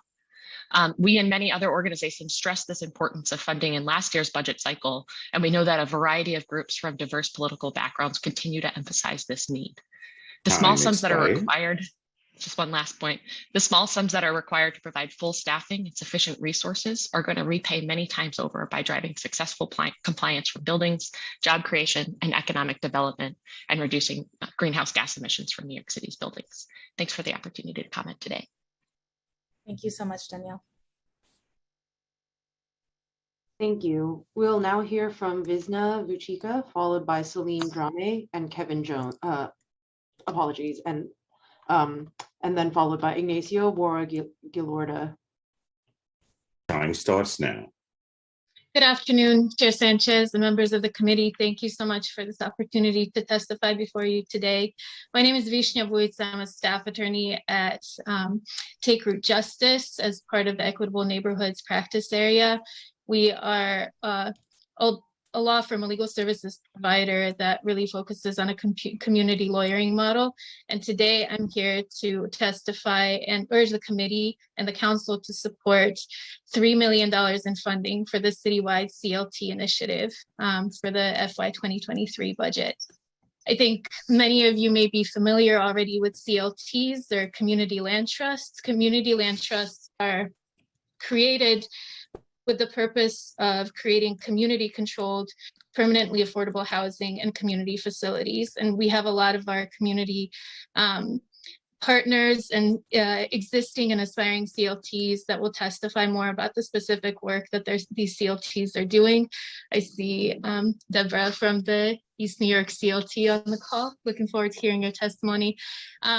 Today, I'm primarily going to focus on the work that we as a community, as a technical assistance provider for the CLT initiative do with the CLTs. So at Take Root Justice, we provide legal services for existing and aspiring CLTs. We do a lot of transactional real estate support. So one very exciting project that many of you may know about in East Harlem, the East Harlem El Barrio CLT recently took 4 buildings that languished for decades in HPD's TIL program. And we're able to take over those buildings and go through the entire development process and are now in the process of relocation. They've really, driven by the needs of their community, they've really done a lot of work to actually prioritize getting the project done and getting the folks in those homes safe and quality. Time expired. To live in. If I may just wrap up. The other part of the work that we do with the CLT initiative is provide technical assistance, so trainings on incorporation, on governance, to make sure that the CLTs are formed in ways that are sustainable and that are accountable to the community. This is an essential part of what CLTs are about, and it's really a big part of why CLTs are the right way to continue to do affordable housing, because community control is something that's necessary and something that we've seen play out in the success of the East Harlem El Barrio CLT. Thank you so much for your time. And again, I urge you to increase this year's funding for the CLT initiative to $3 million. Thank you so much. Audrey, one more for this panel? Yes, we'll now hear from Salim Drame. Time starts now. Hello, everyone. My name is Salim Drame. I'm president of the Gambia Youth Organization. As many of you know, our organization has been at the forefront of relief efforts in response to the horrific fire that took place on January 9th. I just want to say greetings to the Honorable Chair, Sanchez, and members of the House Committee, members of the Subcommittee on Capital Budgets, HPD reps, and the community at large. I want to thank y'all, for all your time, for the time to listen to our testimonies today. And but I join you all today, not only as the president of the Gambia Youth Organization, but also as a New York City resident, who has experienced firsthand the lack of safety measures in affordable housing units in the South and West Bronx. Again, on January 9th, we all witnessed a devastating fire that took, the lives of 17 of our own community members, and with the youngest victim being a 2-year-old baby. So our community is still heartbroken, and as some family members, have not still had the chance to even mourn or grieve for their loved ones. We have some folks that moved back to the 333 building, and they're facing the same issues such as lack of heat, hot water, and maintenance issues that, there's still no conversations about proper safety measures and protocols that need to be implemented. So that fire that took place on January 9th, could have certainly been prevented, and those lives could have been, saved if the city allocated, enough funding and invested in ensuring that affordable housing units in the Bronx and throughout NYC are equipped with, all the necessary safety installments such as, two-way intercom systems, fire sprinklers, heat sensors, and a resident-controlled thermostat in every single unit. So allocating building and housing funds towards these safety measures should not be up for debate. And, these safety installations should not only be, privileged based on your zip code and your income level. So I'm just trying to say, all New Yorkers, despite their income level, if I may just end off here, which neighborhoods, all New Yorkers, despite their income level and their neighborhood they live in, or their immigration status should be, afforded the same opportunity to live in a safe, habitable, and adequate housing without worrying about what will happen if a fire occurred, or whether they will get enough heat during the night. So again, I urge the committee and housing agencies to make it a priority to invest city dollars in first installing safety measures in all existing buildings in NYC, and also building more affordable housing units in the Bronx. And again, I'm sorry for, taking all that time, but thank you all for your time. And I look forward to hearing from you and continuing to work together. Thank you so much. Thank you so much, Mr. Drame. Thank you so much to this first panel. So a few questions, and then I'll see if my colleagues also have questions. But first and foremost, Salim Drame, I just want to thank you so much. I want to say, like, on behalf of the world in some ways, because of the immediate, swift response and the presence that you have in the community, that you have maintained in the community in response to the Twin Parks fire. It's really, there would have been a very different response without you. Okay, so I want to thank you for everything that you've done and that you continue to do on behalf of your neighbors.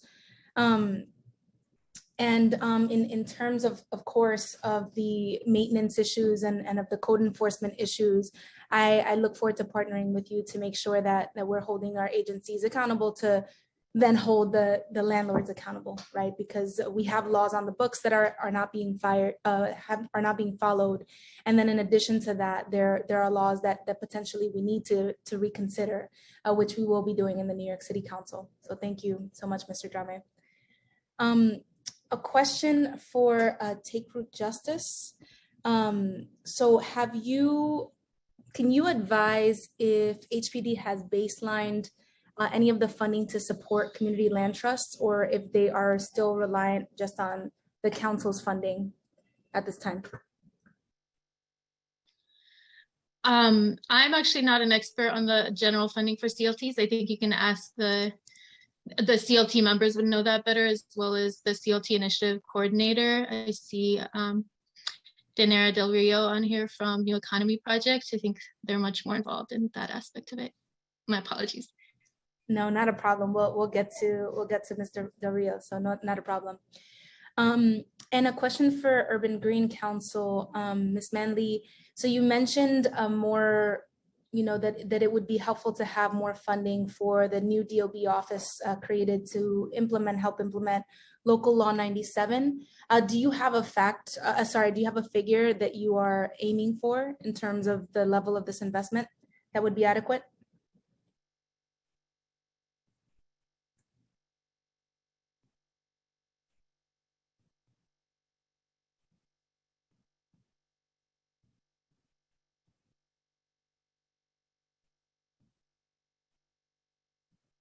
Audrey, is Ms. Manley still on the call? Not seeing. Unfortunately, no, they appear to have left. But going forward, we can ask panelists to just stay on until the conclusion of their panel, in case you have any questions for them. Yeah, Zoom times, it's much more. It makes more sense when you are in a physical room and you're sitting on a panel that you can't leave until the end of your panel, or that you shouldn't. Okay, and thank you so much. And so for the Archdiocese, are you still here?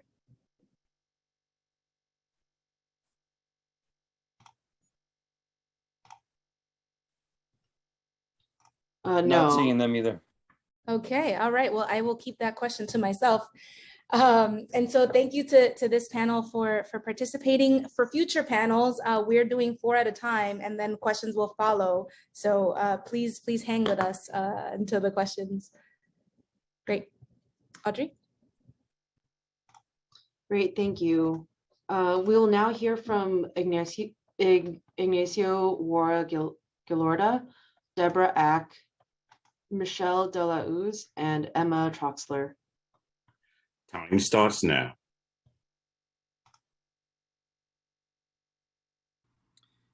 Good afternoon. Thank you, Chair Sanchez and esteemed council members of the Committee on Housing and Buildings. My name is Ignacio Jauregui Lorda, and I'm a project director at the Center for Court Innovation. Since its inception, the center has supported the vision embraced by council of a fair, effective, and humane justice system and building public safety through sustainable community-driven solutions. Our longstanding partnership with council over the past 25 years has helped bring this vision to life through evidence-based and racially just programming that spans the entire justice continuum, which includes expanding access to comprehensive housing supports to ensure quality and safe housing for all and preventing evictions and homelessness. We seek to build off of our past experience by partnering with the City Council to greatly expand our programming to reach more New Yorkers. Our first-hand experience operating direct service programs and conducting original research uniquely positions us to offer insights that the Council can apply as it considers the development of initiatives that respond to needs of all New Yorkers. In each instance, our aim is to provide a meaningful and proportionate response to treat all people under our care with dignity and respect, to prioritize public safety, and to produce much needed cost savings for the city. And as an anti-racist organization, to ensure the needs of marginalized New Yorkers are addressed. This year, we asked the council to continue and expand support for the center's innovative core funding. The center uses this funding to flexibly respond to the immediate needs of New Yorkers by piloting novel and effective community-based pilots to test for scalable solutions. Through this work, the center is making a deep investment in engaging individuals as far upstream as possible to limit and ideally prevent justice system involvement. An increase in investments from council would support the very issues at the heart of this committee: housing stability and security. Access to quality, sustainable, and safe housing is a crucial element to the conversation around social justice and equity. Holistic supportive services and resources integrated into the civil justice system and available to the community at large allow for families to not only remain in their homes, but to rebound and thrive in instability of facing eviction. The center's unique positioning, a community-based organization with programs across all 5. Time expired. If I just could conclude, we seek funding from council to support the center's proposed New York City Housing Justice Corps in launching a citywide community-based project dedicated to preventing evictions while promoting housing stability, affordability, and tenant protections for vulnerable tenants and public housing communities. This would be realized through a network of trained housing navigators and mobile pop-up events in all 5 boroughs. Thank you for your time. Thank you. Thank you. We will now hear from Deborah Eck, followed by Michelle Delauz and Emma Troxler. Starting time. Good afternoon, Community Chair Sanchez and members of the committee, and thank you for the opportunity to testify. My name is Deborah Ack, and I am the Executive Secretary of the East New York CLT. East New York CLT is a not-for-profit organization made up of 25 to 30 volunteer steering committees from East New York and Brownsville to acquire land and develop truly affordable housing along with commercial and green space. East New York CLT and 19 partner organizations are part of a citywide community land trust initiative that seeks $3 million in City Council discretionary funding in FY 2023 to develop CLTs and permanently truly affordable housing, commercial, and community spaces in all 5 boroughs of New York City. CLTs are organizing in Black and Brown immigrant neighborhoods across New York City to stabilize housing, combat speculation, and ensure a just recovery from COVID-19 pandemic. We urge the committee and council to support full funding of $3 million for the citywide CLT initiative in the FY 2023 budget. East New York CLT has completed comprehensive property research and planning in our East New York catchment area and formalized developer and other strategic partnerships. We have completed over 350 surveys by residents who live near vacant lots and asked the important question: what do you want to see this land used for? And grow and build up your community. This question is never asked by the high-end developers. In addition, we have conducted in-person and virtual meetings with community residents who are fed up with the conditions of these long-standing vacant lots. Just this past Saturday, yes, in all that bad weather, we conducted a visioning session regarding a vacant lot of 15,000 square feet with 54,000 buildable square feet, which could create 74 to 83 truly affordable 2-bedrooms at 700 square feet, or a commercial buildable space of 3,000 square feet. Let's turn these lots back into the hands of our community CLTs and create truly affordable, not low income, but truly affordable homes, rental, and commercial space. Renewed FY 2023 discretionary funding will build this tremendous progress. As more groups Thank you. secured legal and technical assistance, launched CLT operations, sustained comprehensive organizing and community planning. Strong CLTs combined with policy making that removes land and housing from the speculative market will be key to a just recovery in Black and brown neighborhoods as mines that were hit hardest by the pandemic. Thank you for letting me go over, and thank you for the opportunity to testify. No problem. Thank you, Ms. Ack. Appreciate seeing you here. And I also just want to appreciate the great amount of work that y'all are putting into hearing from neighbors every day. So thank you. Audrey? Yes, thank you. We will now hear from Michelle Delauz, followed by Emma Troxler. Hi, everybody. Starting time. Hi, everybody. This is Michelle Delauz, Executive Director of the Fifth Avenue Committee. Good to see you all. Chair Sanchez, congratulations on your chairpersonship. Great to see all the new council members in their role. I'm the Executive Director of the Fifth Avenue Committee, and in fact has been around for 44 years as a nonprofit comprehensive community development corporation whose mission is to advance social, economic, and racial justice. A couple of folks, FAC is also a member of ANHD, the New York Housing Conference, and the Stabilizing NYC Coalition, and I see both Rachel and Barika here, so I'm not gonna, I know they're gonna highlight some of the things that I'm gonna touch on. So I really just wanna speak to you all about the impact of the lack of staffing at DHS and HPD and what it means. So Fifth Avenue Committee currently has 4 100% affordable projects under construction, totaling 301 units, 159 units in Jamaica, Queens, and the remaining balance in Sunset Park and Gowanus. And what the lack of staff has meant, and we also have, by the way, another 1,700 units in our development pipeline, including preservation of our existing affordable housing.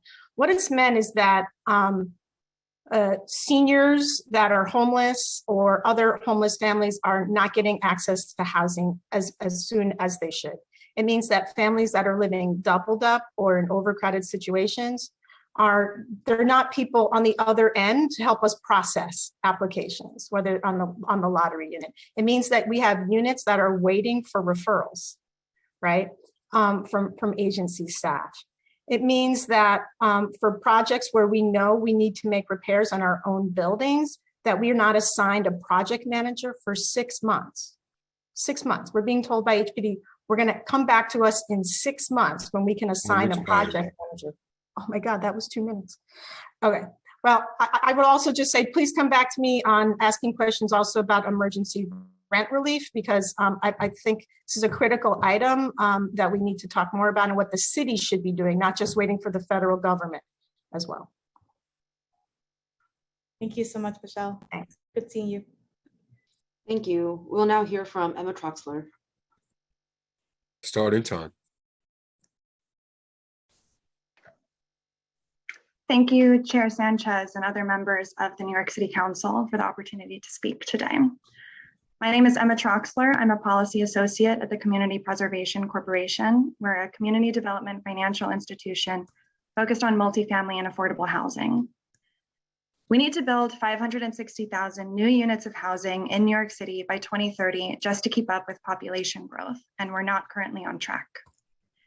CPC stands with United for Housing and asking the city to double housing capital investment to $4 billion per year, including $2.5 billion for affordable housing, rental, and homeownership opportunities, and $1.5 billion for NYCHA. In addition to capital, the city also needs staff to deploy resources and keep up with increasing preservation and production goals. HPD currently has 334 fewer people on the payroll than allowed under the budget. The city needs to prioritize and fund the hiring and retention of housing staff to ensure the smooth implementation of programs. CPC primarily works with small building owners who face heavier burdens compared to owners of large buildings, but remain a vital part of the city's housing stock. Because of their smaller margins, small buildings have limited access to capital to address repair needs and systems replacements, including those needed to decarbonize. Small buildings across the city struggle to finance roof replacements, heating system replacements, and other important infrastructure projects. CPC supports a reimagining of the J51 tax incentive to better support small buildings making these necessary renovations and providing additional incentives to support sustainability efforts. Doing so will protect this important portion of our affordable housing stock, and including sustainability incentives will make it more feasible to meet the city's emission reduction goals. And this isn't in the written testimony, so I apologize, but just listening to the conversations earlier this morning, I wanted to highlight CPC's Access Program, which is a program CPC created to support BIPOC developers, especially emerging BIPOC developers with financing and with free technical assistance. Thank you for your time. Thank you so much. Chair, that's the end of this panel. If you had any questions. Great, thank you so much. So actually, Emma, I wanna start with you. 560,000 units by 2030. If we count 2022 as a year that we're producing, we're talking about producing 70,000 new units per year. Where last year we were at 25,000 by the city of New York. So what is the blend of production that CPC sees as sort of the sources, right? Like how much is the city doing? How much is the state doing? How much is the private sector doing?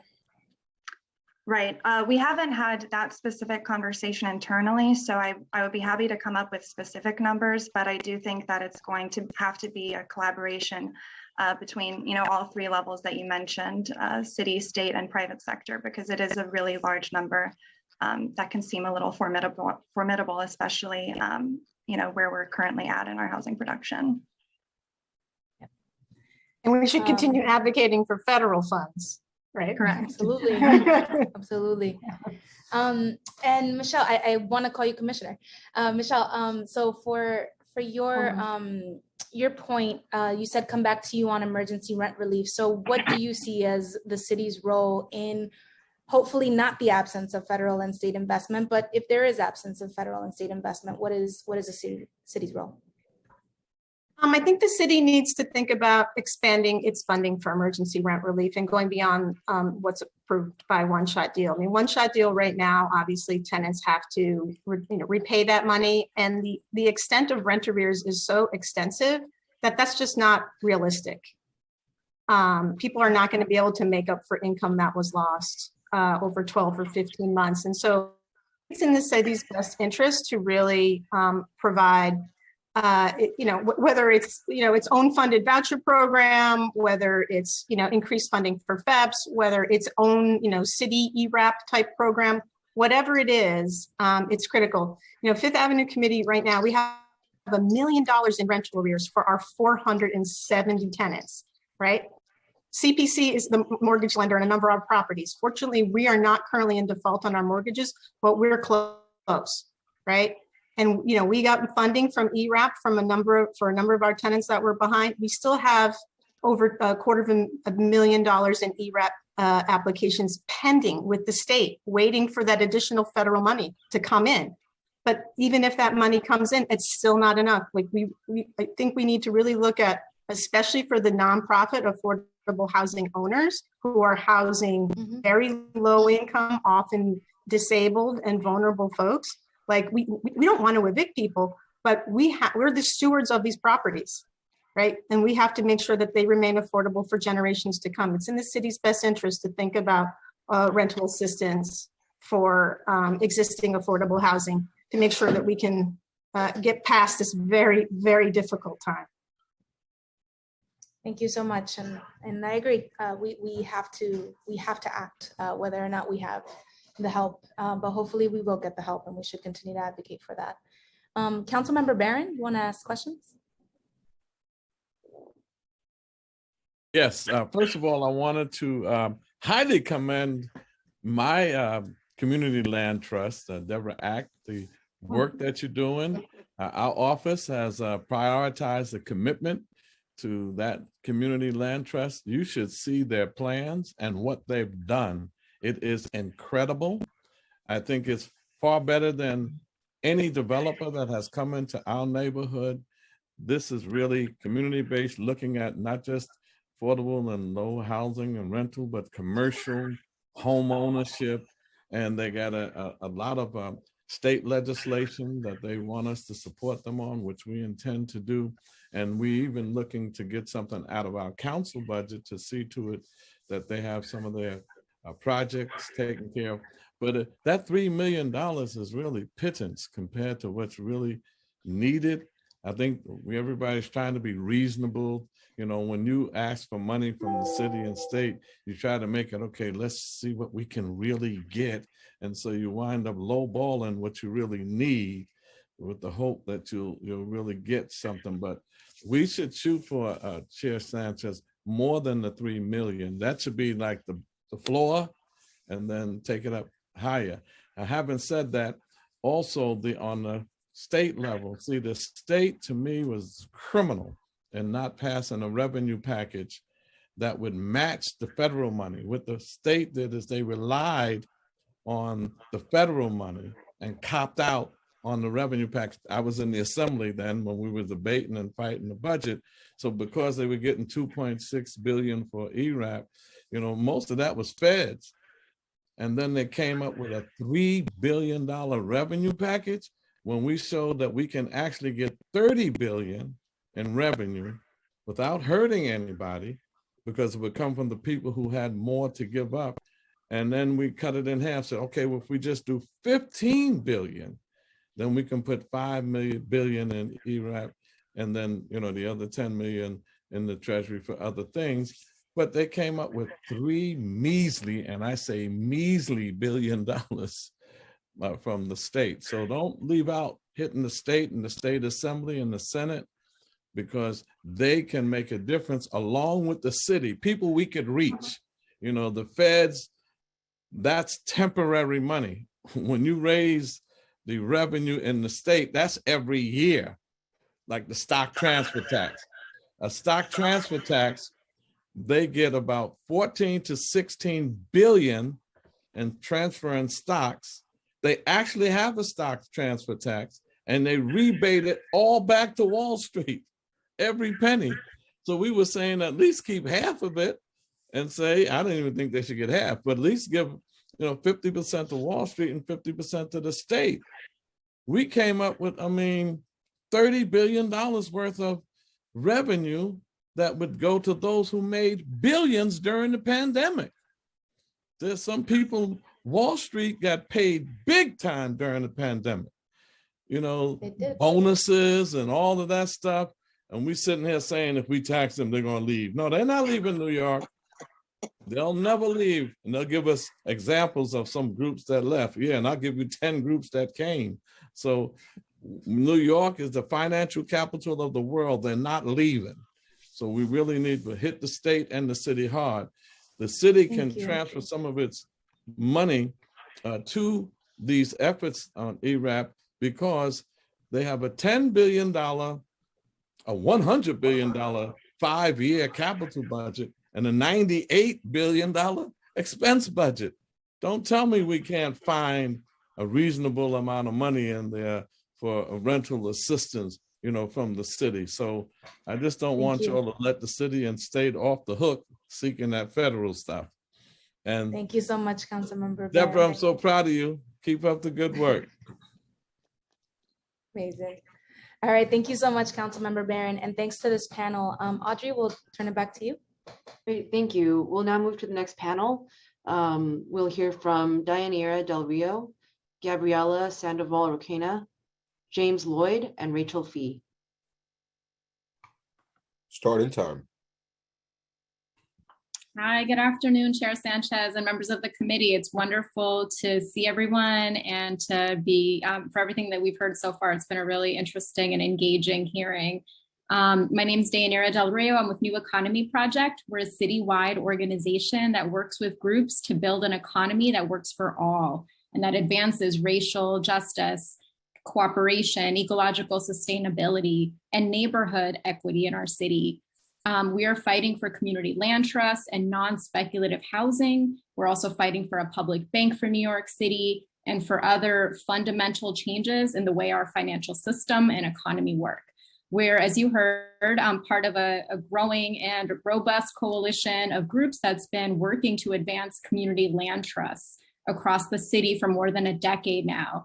And that work has been given a real boost by the City Council since fiscal year 2020, when this citywide discretionary funding initiative first started that supports, we hope this year, 20 groups doing deep community education, organizing, training, and getting the technical assistance that they need to get CLTs off the ground across the city. And as you've heard from Deborah and from Vishnia and others that you will hear from today, CLTs are a model that is very flexible and designed to meet community needs, but they're filling a real gap right now, not only in the way the city approaches housing, but economic development as a whole. So with $3 million in funding this year, we appreciate your remarks, Councilmember Barron, and we would certainly welcome more than that. Deborah's colleague in East New York says we should change that M to a B. But what this funding supports specifically is the organizing and ongoing engagement of community members, community-led planning that we think is really fundamental and missing right now in the way the city is approaching affordable housing and other development. So we urge you to support the $3 million for the citywide initiative or more. And also, we're excited to talk with you all about legislation that we think you all will be advancing in order to create real pipelines so that more CLTs can get land and housing and bring it into community control in Black and Brown and immigrant and low-income neighborhoods. And that's the Community Opportunity to Purchase Act. It's creating a preference for nonprofits, if not a further restriction to public land disposition to nonprofits like CLTs that commit to permanent affordability and community governance. And also the abolition of the tax lien sale, which we were really pleased to be part of the coalition that has won that, and salute again to Deborah and the East New York crew for leading that campaign. And we're excited to work with you all again, both on to create the funding streams and the legislative tools that will direct more property to CLTs for permanent affordability and community-led development. So thanks so much for these 2 minutes, and we look forward to continuing the conversation. Thank you. Audrey? Thank you. We'll now hear from Gabriela Sandoval-Requena, followed by James Lloyd. Start in time. Good afternoon, Chair Sanchez and members of the committee. Thank you for your leadership and for the opportunity to testify on behalf of New Destiny at this hearing. My name is Gabriela Sandoval-Requena, and I am the Senior Policy Analyst of New Destiny Housing. Our mission is to end the cycle of abuse and homelessness for domestic violence survivors. We do this by developing supportive housing for DV survivors here in the city, by assisting victims who are fleeing abuse to obtain subsidies and find apartments, and by advocating for more housing resources. We house approximately 1,000 New Yorkers in our buildings, and so far we've helped 170 survivors and their families move to apartments of their own through our rapid rehousing program, Housing Link. New Destiny is also a co-convener of the Family Homelessness Coalition. We are concerned with the 3% budget cuts across city agencies, especially with HPD, and the impact that these cuts are going to have on staffing and the department's capacity to create much needed affordable housing in our city. HPD was subject to a hiring freeze last year, and since this was lifted, it has still struggled to fill the vacancies, leading to serious understaffing. Fewer staff has slowed down the vital pipeline of affordable housing in our city. And also, as members of United for Housing Coalition, ANHD, New Destiny calls for the city to invest $4 billion per year to fund a comprehensive affordable housing plan, including $2.5 billion for HPD. This is something the mayor committed to during his campaign, but failed to deliver on it in his preliminary budget. We'd also like to flag at least 2 budget neutral opportunities the city has to increase housing access.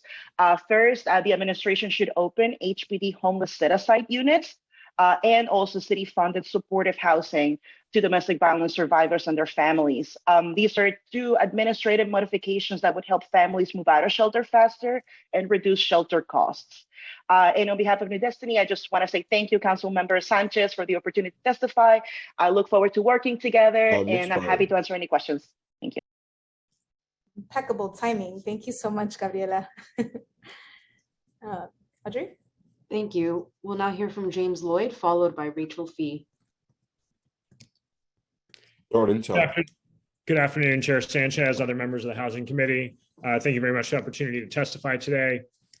I'm the Director of Policy for NYSAFA, or the New York State Association for Affordable Housing. We're the trade association for the affordable housing industry statewide. Our 400 members are responsible for the vast majority of affordable housing built across the state every year. And NYSAFA is the nation's largest affordable housing trade group. So turning to the capital budget, NYSAFA strongly supports continued robust levels of city housing subsidy to continue the production at current levels. In fact, we're going to have to spend even more amounts of housing capital just to maintain the current rate of housing production.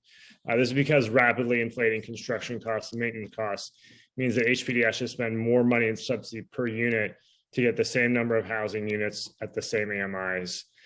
Furthermore, to continue pushing for deeply affordable housing, which I know has been a major priority of the council for a long time, means you need exceptionally robust housing subsidy per unit due to the lower rents that you get. We really encourage the council to grow the HPD capital budget to keep the affordable housing pipeline flowing while achieving those deep levels of affordability that we know the council members are really looking for. However, capital funding is only one part of the story. HPD has an enormous number of vacant positions, as you've heard today from HPD staff and others. For us in particular, we're really concerned 20% of the positions in the Office of Development are unfilled. And this means that the development pipeline is actually stopped for some types of construction because entire division or office will be empty. This has resulted in postponed closings. So it's a huge issue. Obviously they had a hiring freeze during the pandemic, but also, there's just inadequate pay. And when these project managers can double their money in the private sector, it's hard for the city to compete. Also, private employers are offering work from home, other types of flexibility, which have become, just something that employers have to offer now. And so if a municipal agency remote work, they can't compete. Anyway, just to conclude, we really support the mayor's push for efficiency in government. We're developing proposals for HPD to streamline their operations. And we really want every mayoral agency that has a role in the housing pipeline to expedite approvals, to dedicate staff members to expedite approvals. So thank you very much for the opportunity to testify. And of course, we've submitted more information in our written testimony. Thank you so much, James. Appreciate the testimony. Thank you. And lastly, from this panel, we'll hear from Rachel Fee. My name is Rachel Fee. I'm Executive Director of the New York Housing Conference. Thank you to Chair Sanchez and the rest of the committee for the opportunity to testify today. New York City faces a long-standing housing crisis. Over half of households with incomes under $50,000 are severely rent burdened. Homelessness has increased under every recent mayor, with thousands of families facing mounting arrears due to the pandemic and ERAP out of funds. Many are now at risk of eviction. Low-income renters with little residual income after paying rent are also greatly impacted by rapid inflation at almost 8% last month. We need to significantly expand housing investment. United for Housing, a coalition that we lead of more than 90 organizations, has called for the city to double housing capital investment to $4 billion, with $2.5 billion annually for HPD and $1.5 billion annually for NYCHA. As the Adams administration works to develop New York City's next housing plan, let's remember that housing investment can help economic recovery by creating jobs and inducing economic spending. And it is prudent investment while New York City's bond rating remains strong and interest rates remain relatively low. I also want to express concern over HPD's staffing shortages that we've heard a lot about today. This is slowing down housing development. New projects are not advancing and existing projects are stalling. For New Yorkers seeking access to affordable housing, there are also delays. It already takes on average 430 days for an affordable building to fully rent up, according to CHPC. Staff shortages will make this worse. It is also true for people experiencing homelessness. 2,500 supportive apartments are vacant, while 8,000 eligible applicants are in need and waiting, according to the network. It is both devastating to those experiencing homelessness and an insult to taxpayers when vacant units sit empty. We call for HPD to fully staff up and to be exempt from any budget cuts that will impact service delivery. Thank you.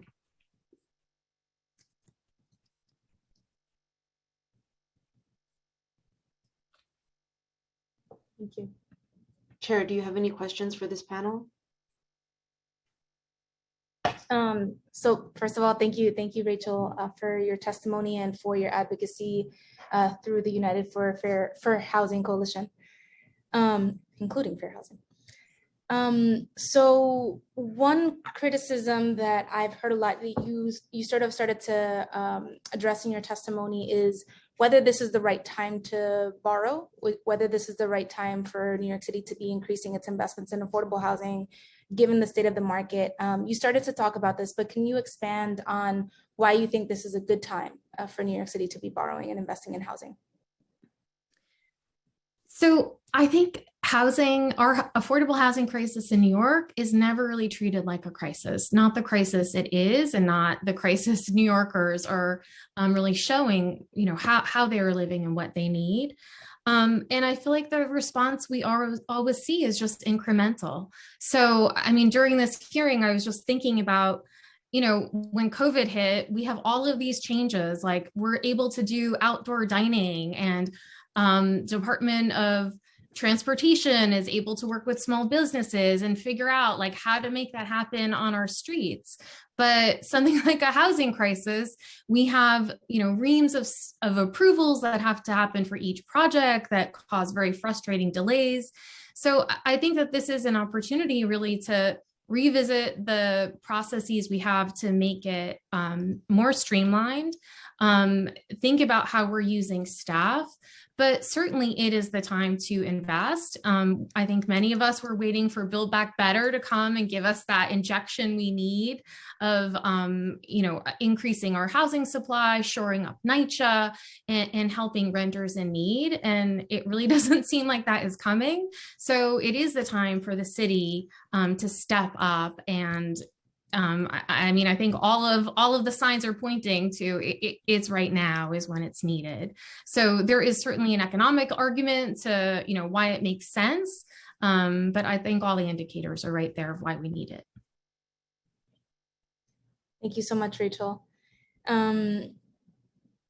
Deyanira from New Economy Project, do you have an answer to the question I asked earlier about whether HPD has baselined the funding for community land trusts, or whether they continue to depend on the council's initial investment? No, this funding has not been baselined that we're requesting. So this funding that through the discretionary funding expense budget is specifically for these community-based organizations primarily, and then a few citywide organizations that do technical and other support. So that has not been baselined. So that's why we're coming to council asking, and we'd love to talk about the possibility of baselining the funding in future years. But, so far it's been very minimal funding, and groups have stretched it to go incredibly far, including during the pandemic when groups really not only continued the work, but doubled down on that work. And you're going to hear from some of those groups today, but really, like with so many nonprofits, and contract delays have been a part of that. And we're hopeful that these will start to get addressed more systematically, but, groups are on fumes right now. And so we need real strong, robust funding so that these organizations can staff themselves and continue this work. I will say on the HPD side, where they have channeled some support to community land trusts, that we're aware of is through co-applying, playing a role in channeling New York State funds that were allocated for CLTs. The city had to be the official applicant, and they worked with enterprise community partners to channel some of those funds down to local CLT work in the past, but that funding doesn't exist. Thank you so much. And I want to thank this panel for testifying today and turning it back to Audrey. Thank you. The next panel will consist of Lyric Thompson, Patrick Boyle, Athena Bernkop, and Oksana Marinova. I just had one quick comment for the last panel. I'm sorry. Oh, I'm so sorry, council member. I didn't That's see your all hand right. up, but go That's all ahead. right. Baselining is usually done by the mayor. The council members, we need to put pressure on the speaker, and all of the people here need to get to the speaker when they get in their little private negotiating session with each other before it even comes to the negotiating team or the borough delegations or all of that lower part, when they in that room, because I had 2.5 million for the Black Male Initiative at CUNY. And then I finally got it baseline, so it's not a part of the negotiations, it's in the budget. And when we pass the budget, we pass that. That 3 million needs to be baseline by the mayor and the speaker. They need to get in there and baseline the 3 million, so it's not a part of a council initiative, but it's a part of the mayor's budget that he presents to the council, and we can just say yay or nay. Thank you, Councilmember Barron. Absolutely. Very, very important clarification. Appreciate that. Thank you. And now we'll hear from Lyric Thompson, followed by Patrick Boyle. Hi, everyone. Thank you, Council, for allowing us to testify. I should apologize. I think the last time I testified. You've muted. One moment. Okay. Hi. Can you hear me? All right. I need to apologize because the last time I testified, I had taken a Benadryl, so I think I was kind of loopy and just started going off on 421A fraud. But being that I brought up 421A and we're discussing waste and money, I'd like to discuss 421A because I have the unique perspective of being in a 421A building, as well as having to deal with enforcement and or lack of enforcement. I was very disappointed with Anne Marie Santiago and the fact that nobody thought enough to ask her why her inspectors are not enforcing the basic safety codes that are on our books right now for doors and egress. Just last Friday, I had to call DOB commissioner to get DOB involved due to our fire safety issues that HPD, basically, they just don't know the codes. They just don't. After 6 years of revolving violations, we've had hundreds of inspections, probably 40 violations on those doors. I mean, I can't help but think that we should have doors that are up to code. Now, with regards to affordable housing, the lack of oversight on these programs, we need affordable housing, but we also need systems that actually work. And just throwing money at developers that are not in compliance is not the answer. Rewarding bad players is not the answer. And what I find when I do 421A research is you'll have a developer that isn't screwing the pooch in just one building. He's doing them in all of his buildings, all of their buildings. So it's not just a couple $100,000. My former landlord was getting $500,000 in exemptions for almost a decade, and he didn't even finish our building. So, I mean, we really, if we're going to invest in affordable housing, let's actually invest in affordable housing and have some oversight so that that money is well spent rather than just pissing in the wind. Now, with regard to enforcement, HPD's interpretation of both the heating statute as well as egress doors are why Ms. those Lyric, people died in their Ms. home. Lyric, if you can just take another 30 seconds. Yes, I'll wrap it up. I think that we need to address that. How many people need to die in their hallways of smoke inhalation because HPD inspectors haven't bothered to be trained with regard to our standards? I think it's a question that bears answering. And it's a question that you need to answer. You need to ask them. I mean, I've asked them this question for 6 years and they just gaslight me and ignore me, which makes me have to go to DOB to get the violations I need to where maybe I'll get a repair and not die in my common area hallway. So when is the oversight hearing? Being scheduled, there will be notice soon. Is that the conclusion of your testimony, Lyric? I guess so. We only have 2 minutes. Okay. All right. Well, thank you so much for testifying. And yes, it is going to be noticed very soon. Thank you for testifying today. Audrey? Yes, thank you. Now we'll hear from Patrick Boyle, followed by Athena Burnkoff and Oksana Miranova. Starting time. Hi, thank you. Thank you to Chair Sanchez and all the council members present at this hearing for the opportunity to deliver my testimony.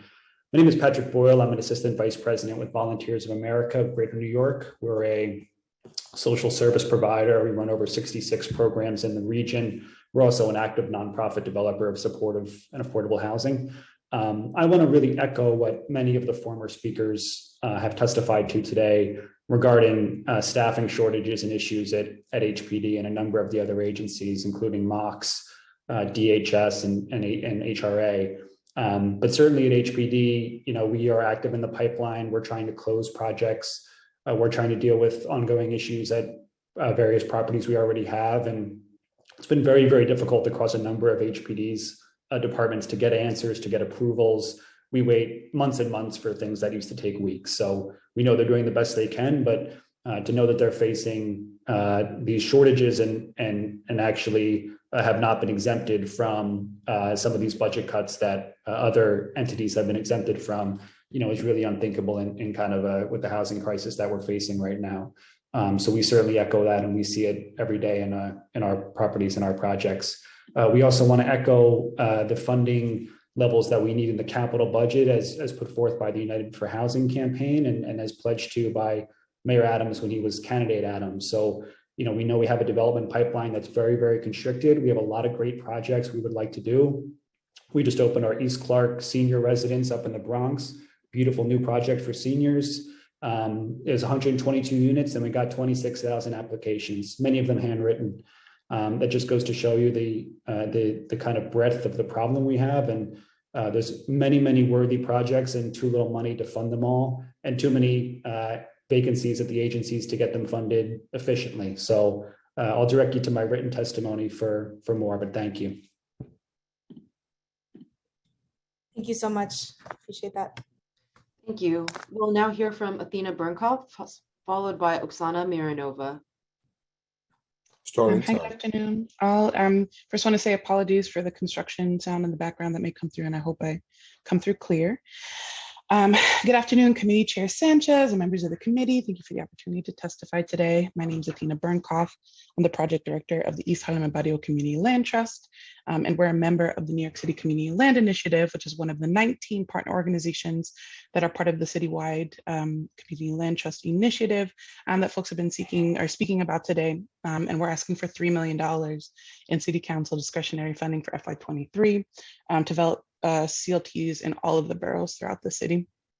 So I think it was you, Chair Sanchez, that asked what can the city do to confront our housing crisis if we don't get the federal funding. And I think the answer to this is we need to address the root causes of housing insecurity, right? And we need resources directed to stabilizing rent and housing costs long-term and preventing opportunities for the rampant speculation and exploitation that we've seen has defined the city's housing landscape, both historically and very much in the present. And so in addition to the policies that my colleague Deyanira mentioned, such as COPA and TOPA, and abolishing the tax lien sale, I'm going to focus here on CLTs, being a representative of East Harlem Barrio CLT. So East Harlem Barrio CLT's mission is to develop and preserve community-controlled, truly and permanently affordable housing, commercial, green, and cultural spaces in East Harlem and Barrio and beyond that prioritizes households of extremely low to low incomes. As a strategy to ensure permanent affordability, the East Harlem Barrio CLT will own land and lease it to buildings on that land, as well as develop a resident-controlled mutual housing association. In November of 2020, we closed on the first 4 properties to enter onto our CLT, including formerly city-owned residential buildings that will be owned by a newly formed East Harlem and Barrio Mutual Housing Association. In closing on this transfer, we've been able to begin on long-needed repairs with our with our nonprofit developer partners, Banana Kelly and Catch. And these are repairs that some residents have been waiting on for over a decade when they were displaced from their own homes more than 13 years ago because the conditions in the buildings were unlivable. So we've been able to establish and protect the long-term stability of the property and rents in the buildings through a 99-year ground lease between the Land Trust and the Mutual Housing Association. And all of the 38 residential units will be rented below market rate in a range from 35% to 100% AMI. And we're also doing trainings to support residents of the buildings to step onto the board of directors. And we're really proud of this accomplishment, but I really can't leave without saying that 100% AMI is unaffordable to a big chunk of East Harlem's population. And we will like to join in the work of City Council holding city agencies accountable to developing term sheets that meet our real housing development needs. So I know I'm over time, so I'll stop there and thank you for the time to testify.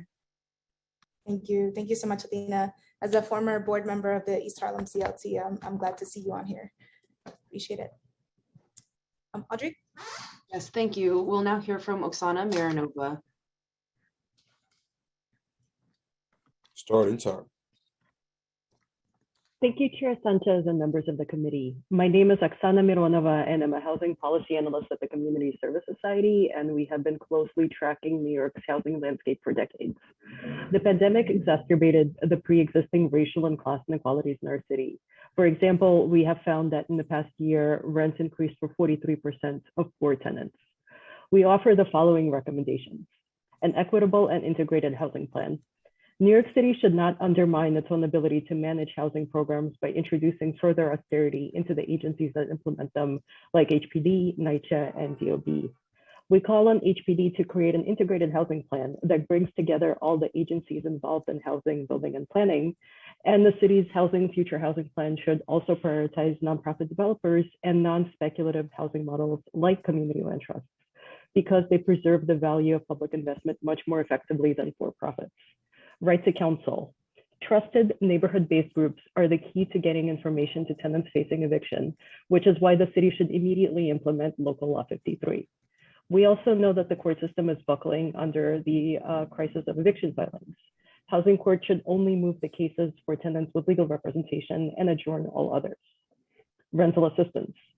The city should expand eligibility to city thefts and ramp up enforcement of housing code and source of income discrimination laws. Abolishing and replacing the tax lien sale. The city must end the harmful practice and replace it with an alternative tax collection system that stabilizes rental buildings facing tax foreclosure by turning them into social housing. The Community Opportunity to Purchase Act. The city should pass COPA when it is reintroduced, which gives nonprofit organizations and community land trusts a right of first refusal for the purchase of rental buildings. And finally, funding for community land trusts. We support the call for $3 million in City Council discretionary funding to develop CLTs that my colleague Athena just spoke about and that we have heard about extensively. So thank you so much, and happy to go into detail about anything that I just mentioned really, really briefly.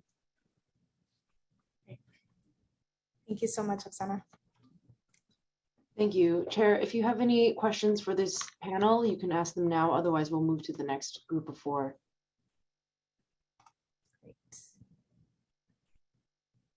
Okay. I do not have questions. Thank you. Thank you, Audrey. Next, we'll take testimony from Cassandra Warney, Caitlin Andrews, Diane Prashad, and Paul Woody.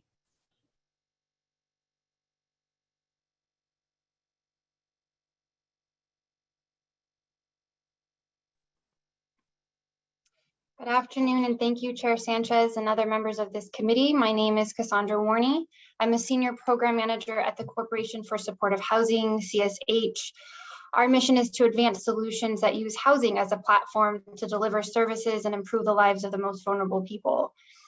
We have a plan on how to expand supportive housing for all people who need it, who are held on Rikers Island. This is about reducing homelessness and helping people with behavioral health needs. And it's all part of a larger plan to de-incarcerate Rikers. This requires investment in capital, which is why I'm speaking to your committee today. Our analysis shows there are several thousand people on Rikers Island, approximately 2,500 in a given year, who are experiencing homelessness and struggle with ongoing behavioral health needs. When released, these community members struggle to find adequate support, and they cycle through crisis systems, shelter, jail, emergency rooms. And I'll mention this group of 2,500 people cost the city $1.4 billion every year to incarcerate. And this group needs an intervention of supportive housing, a combination of affordable housing with voluntary individualized services. Study after study shows this intervention works. It will take $108 million annually to provide ongoing housing and services for this group of people. So $1.4 billion versus $108 million. There's more information in the report that I submitted in the written testimony I provided, but I'll just highlight 3 essential budgetary elements to put on your radar. The first is to echo the United for Housing ask of $4 billion for housing capital. And this includes, of course, the $2.5 billion appropriation to HPD. It includes expanding the Justice Involved Supportive Housing, JISH, which will have to require increasing rates. No providers right now will apply for the RFP that's been out there since 2019. And the final is increasing the annual commitment to supportive housing. Right now, the city has agreed to bring 1,000 new units of supportive housing online each year. We're asking that they double that to Time 2,000 expired. and dedicate 500 of the 1,000 new units to individuals who do not meet the homeless chronicity requirement. The vast majority of people at Rikers don't access New York 1515 because of the homeless chronicity requirement, and this recommendation solves that. So thank you so much for your time and looking forward to being in touch. Thank you so much, Cassandra. Appreciate your testimony.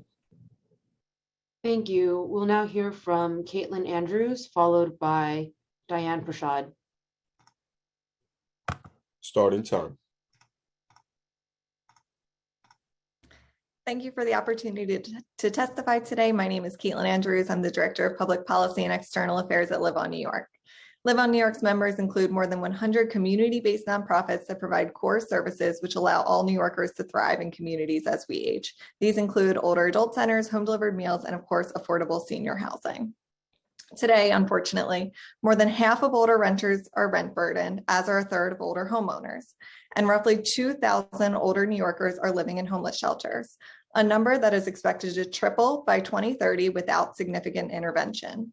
Live On New York's own research has found that there are more than 200,000 older adults languishing on waiting lists for affordable housing through the HUD 202 program, a challenge mirrored by the thousands of applicants that come flooding in each and every time a new affordable senior housing lottery opens on Housing Connect. It's critical we address this crisis. In doing so, Live On New York is proud to support the recommendations of the United for Housing Coalition that have been mentioned here today, most specifically in calling for a $4 billion annual investment to fund a comprehensive affordable housing plan. We recommend that this investment include a minimum target of 1,000 units of affordable senior housing with services each year, as part of a total target to construct no fewer than 8,000 units of housing dedicated to serving extremely low and homeless households annually. This investment would build upon the clear success of the city's SARA program, which has created community assets such as Wisfish's Tres Puentes in the Bronx and Hannock's Corona Senior Residences in Queens. These buildings are clear examples of what is possible through housing, with Tres Puentes offering not only 175 more units of affordable senior housing, but providing space for an older adult center, a health center, and a pharmacy on site in the Bronx where it was so desperately needed. Just as Corona Residences offering 67 affordable senior units was just icing on the cake to the new pre-K on the ground floor and the fact that the building was built to passive housing standards, representing an environmentally friendly new development. Just to close, we also recommend that these SARA services are increased in the funding from $5,000 per unit to $7,500, so social workers can really support the tenants in those buildings. And we echo the recommendations for the HPD staffing budget to be addressed so that they can hire more staff to continue the success of the development programs. Thank you. Thank you. We'll now hear from Diane Prashad, followed by Paul Woody and James Dill. Starting time.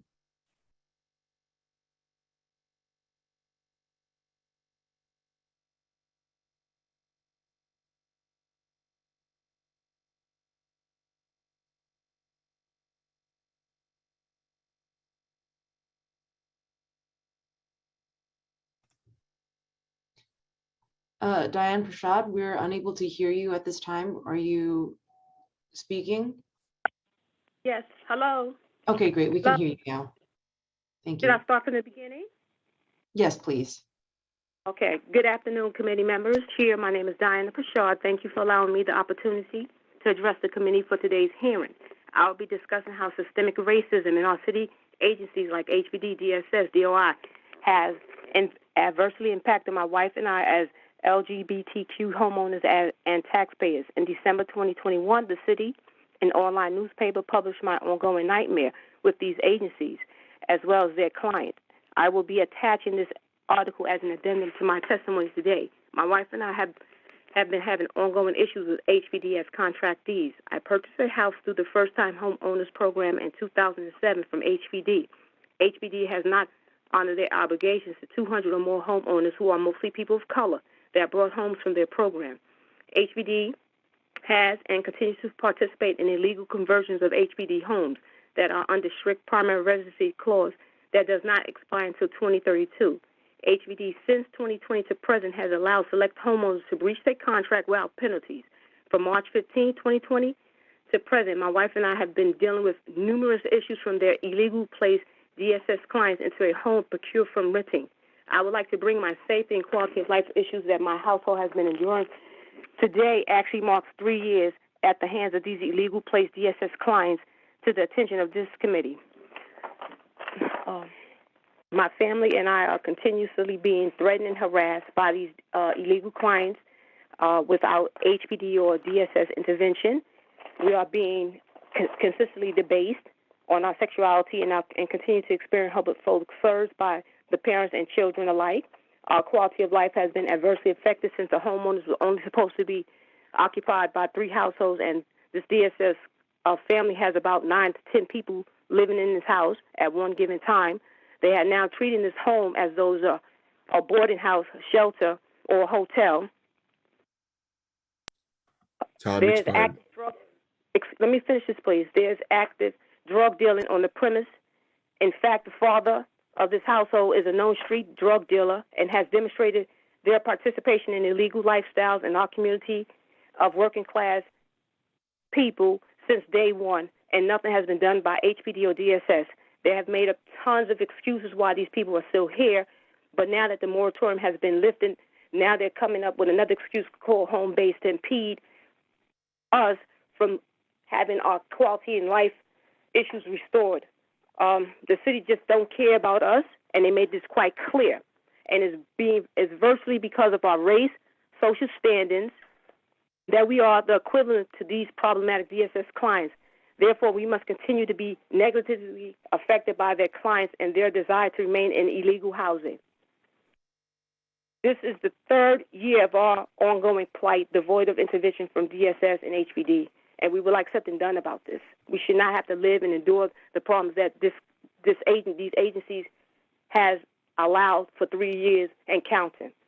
They are not acting like civil service employees. They are acting like white-collar thugs who have a vendetta against 2 black women who are speaking out against mismanagement, corruption, fraud, retaliation, discrimination,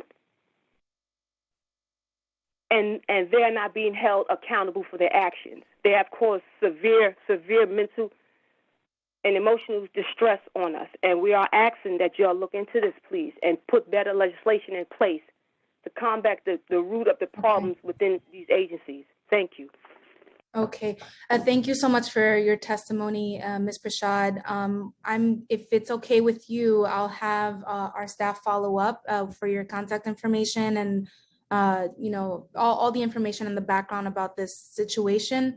But I just want to state, for the record and here with you that we as a council stand against any and all forms of discrimination, and we're here to make sure that the agencies are respecting all New Yorkers and especially those of us who have not been represented and have been marginalized for too long. So I want to thank you for your testimony, and if it's all right with you, we want to follow up and get your contact information and get back in touch with you just so that I can understand the situation and help as we can through the council. That'd be fine. And if you need to reach out to me, I can, when I submit my testimony, and I think my information will be there. Or you can also reach out to my council member, Ms. Powers Brooks. Perfect. Okay, I will circle up with Councilmember Brooks Powers. Great, Audrey. Thank you. We'll now hear from Paul Woody, followed by James Dill and Bariko Williams. Starting time. Good afternoon, Chair Sanchez, council members, and staff. My name is Paul Woody. I am a vice president at Project Renewal, a New York City homeless services nonprofit that provides shelter, housing, healthcare, and employment services to thousands of New Yorkers experiencing homelessness each year. We are grateful for the City Council's support of our programs. In January, with funding from HPD and HTC, we opened our newest supportive and affordable housing development, Bedford Greenhouse, in the Bronx in District 14, represented by Chair Sanchez. The building has 118 apartments, home to individuals and families leaving shelter, as well as low-income tenants from the community. In addition to health and social services, the development features a rooftop greenhouse and a green facade. Soon we'll break ground on the second phase of Bedford Greenhouse with 116 additional apartments, a community medical clinic, and a library and learning center. We're really excited to bring these resources to the community, and I invite you all to visit. We appreciate the city and state's efforts over the past few years to address the homelessness crisis, and it's clear that we need to do more. We have three main suggestions at this hearing. One, we must create supportive housing on a scale and at a pace that relieves the unending need for more shelter. Unfortunately, funding for housing in the preliminary budget falls far short of what's needed and should be increased significantly. Two, another concern with the preliminary budget is the significant reduction in HPD staffing, as mentioned by a few other people. We feel the impact, especially in HPD's legal department, and it's been hard for us to get any clarity on timeline for a variety of projects moving forward. Finally, we asked the city to creatively survey its portfolio of land and buildings to identify developable sites for supportive housing. Public sites bring down costs significantly. This is the case at our New Providence shelter. It's owned by the city, but HPD is working to transfer it to Project Renewal to redevelop as a facility with both purpose-built shelter and supportive housing, maximizing its buildable FAR while keeping costs down. We look forward to continuing our partnership with Chair Sanchez and the entire City Council. Thanks for the opportunity to testify. Thank you so much, Mr. Woody, and good to see you in virtual form. Thank you. Audrey? Yes, we'll now hear from James Dill, followed by Bariko Williams and Rebecca Sauer. I'm Jim Dill, Executive Director of Housing and Services, Inc. We provide about supportive housing services to about 720 New York City households. We support all of the advocacy points that Supportive Housing Network, Rebecca will present. But at this meeting, I would like to focus on the imminent and dire need to build HRA capacity for the referral process to permanent supportive housing projects. Due to lack of HRA capacity, our projects that rely upon contracted HRA shelter referrals now have vacancy rates in excess of 10%. I have neither the time or the words to describe the human cost to homeless individuals whose shelter stays are being needlessly prolonged by the lack of capacity. I can speak to the financial costs to both the providers and cities. Our Kenmore project on East 23rd Street has 325 housing units and an annual residential rent of around $4 million. During the pandemic, it has taken an average of 72 days from referral request to tenant move-in. At 72 days for a move-in, tenants are leaving at a much faster rate than they're moving in. For calendar 2021, Kenmore's vacancy rate was 6%. For February 2022, it was 11%. With no solution to the capacity problems, Kenmore's 2022 vacancy loss could approximate $500,000. This is the biggest financial threat to our project, vacancy. It's documented, well documented, that the city's cost for a homeless person in a shelter approximates $30,000. These costs are needless and must be cured by immediate investment in HRA capacity to stop the suffering of homeless individuals languishing in the shelter while thousands of permanent supportive housing units remain vacant. I thank you for the opportunity to testify today, and we will submit written testimony. Thank you so much, Mr. Dill. Appreciate it. We will now take testimony from Bariko Williams, followed by Rebecca Sauer and Farhana Hussein. Starting time. Hello, my name is Bariko Williams. I'm the Executive Director of the Association for Neighborhood and Housing Development, or ANHD. Good to see you, Chair Sanchez and Councilmember Barron. Congratulations. I want to start, I'm going to skip some of the things that other people have talked about. First, I want to say ANHD really calls on the City Council to ensure the renewal of Community Housing Preservation Strategies Initiative at $4.36 million. This would allow us to work in all 51 council districts, which we currently don't do. I think it's really important to underline that the frontline staff who have been fighting evictions, who have been working with marginalized tenants, who have been getting folks signed up for direct assistance, has really been in the hands of community organizations and community groups. And without support, they continue to struggle doing that work. We continue to not be able to reach all the folks that we know desperately need help. So we really need our CBOs to have direct access to the type of support and resources they need to be able to help their communities. This also helps us support ANHD's Displacement Alert Project, which was what enabled us to keep track of evictions and know where our risks were during COVID when it comes to housing threats. ANHD adamantly rejects the 3% austerity cuts to HPD, DHS, and DSS. I know you've heard about this from Michelle Deluz with VAC, Rachel Fee, among others. I cannot underline enough. Efficiency means getting and keeping as many people in safe, affordable housing units as possible, as quickly as possible. Everybody deserves a right to a roof, and it is not an efficient option to allow people to either not be housed or get kicked out of their homes, and for us as a society to pay for it later. This also includes ANHD joining in the call with United for Housing Coalition, demanding HPD's capital budget be increased to $2.5 billion. To grow the production of affordable and supportive housing, especially at deep affordability levels at this time, and to create a fund specifically dedicated to stabilizing and preserving existing nonprofit-owned housing. We ask that you all dedicate $2.5 billion towards public housing stock capital needs. Obviously, NYCHA is a treasure that we absolutely have to preserve and protect. And lastly, ANHD emphatically supports the Right to Counsel Coalition's demand for New York City to implement and fully implement Local Law 51, one of our best strategies to keeping people in their homes and preventing homelessness is to keep people in their homes and give them access to counsel as they are going through these challenges. So thank you. Thank you so much, Barika, and great to see you. Thank you. We will now hear from Rebecca Sauer, followed by Farhana Hussein and Michael Grinthal. Starting time. Hello, Chair Sanchez and committee members. My name is Rebecca Sauer. I'm the Director of Policy and Planning at the Supportive Housing Network of New York. We represent 100 nonprofits operating supportive housing in New York City, housing more than 35,000 formerly homeless people and providing wraparound support services. My written testimony provides greater detail, but I'll highlight today what we're asking the council to include in its budget response. First, invest $4 billion in housing. My colleagues have already spoken to this. We're members of the United for Housing campaign, so we strongly support this ask. Second, improve the NYC 1515 initiative. This is the city's existing plan to create 15,000 units of supportive housing in 15 years, and we're in the 6th year.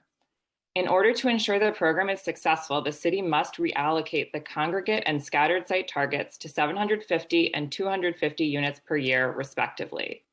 Currently, scattered site is well below its target of 500 units per year, mostly because the program is underfunded and the market is so tight, while congregate is exceeding the 500 mark.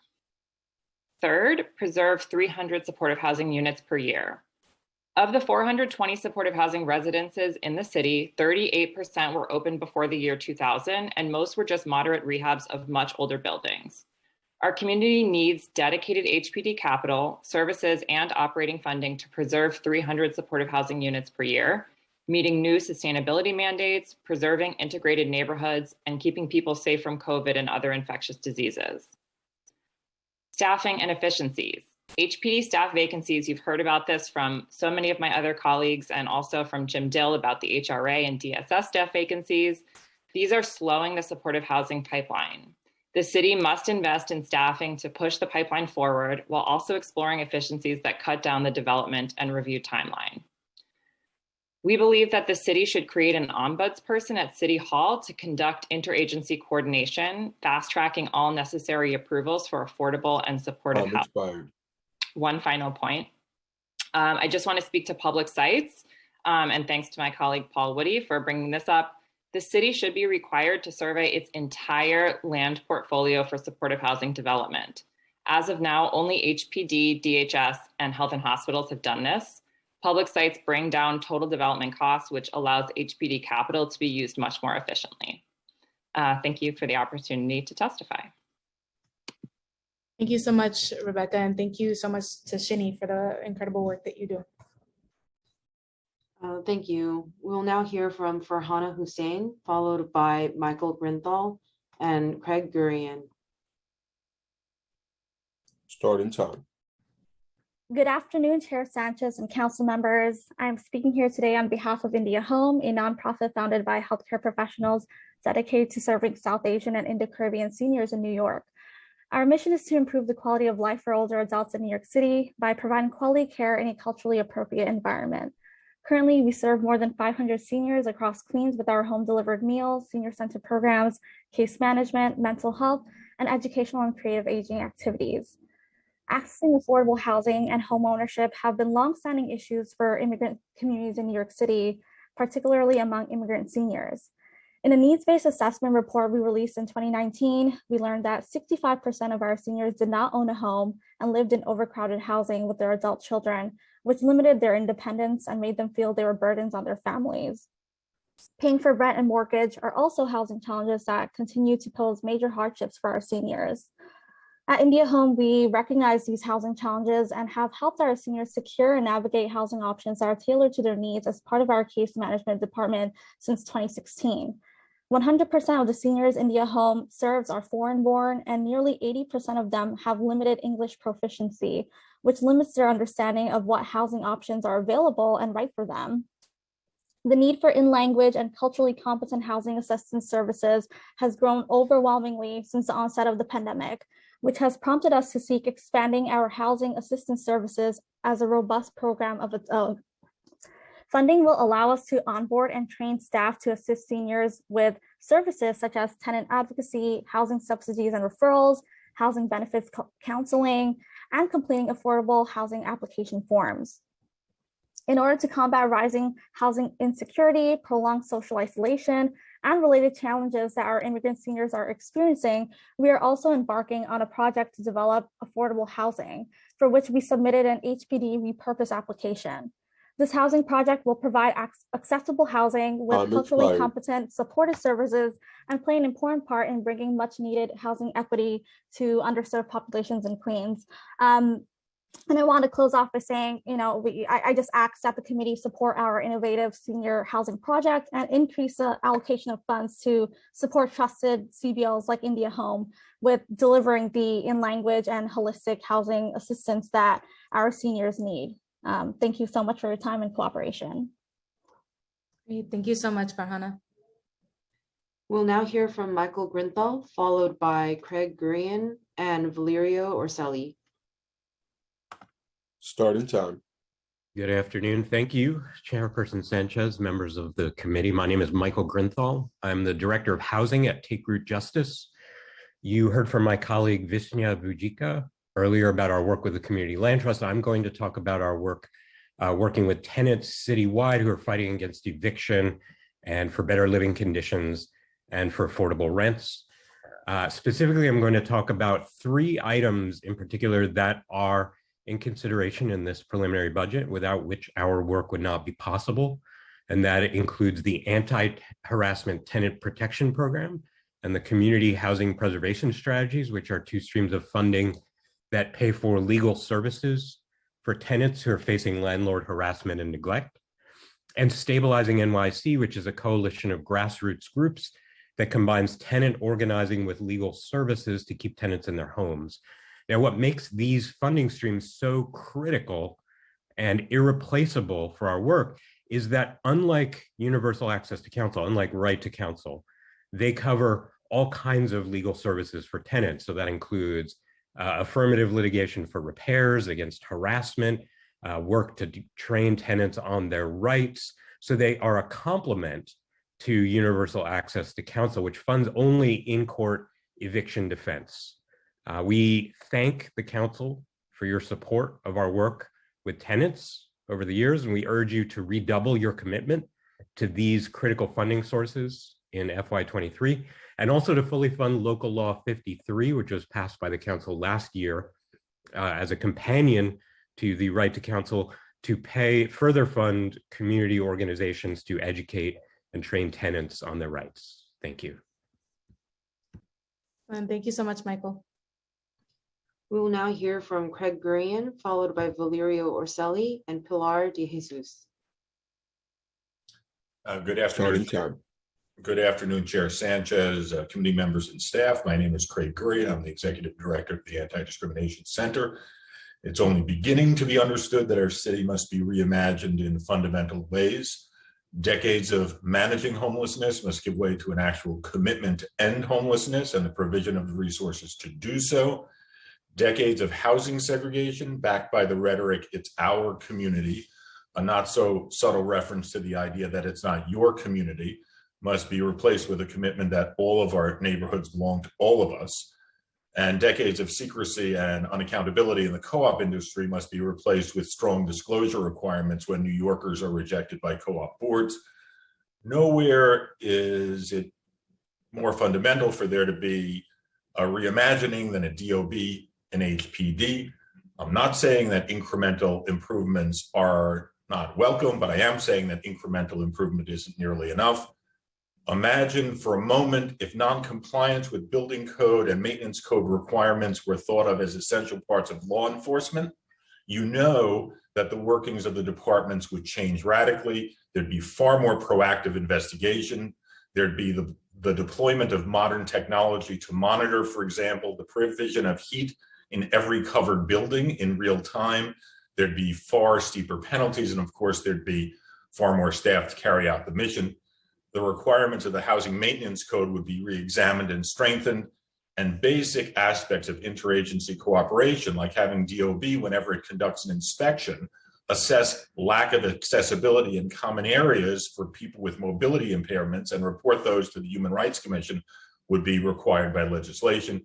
Two quick last points. First, in answer to the chair's question, from a fiscal responsibility point of view, now is absolutely the time to invest heavily in housing. And second, you may have heard or come to hear about the so-called diversity index as a measure of segregation.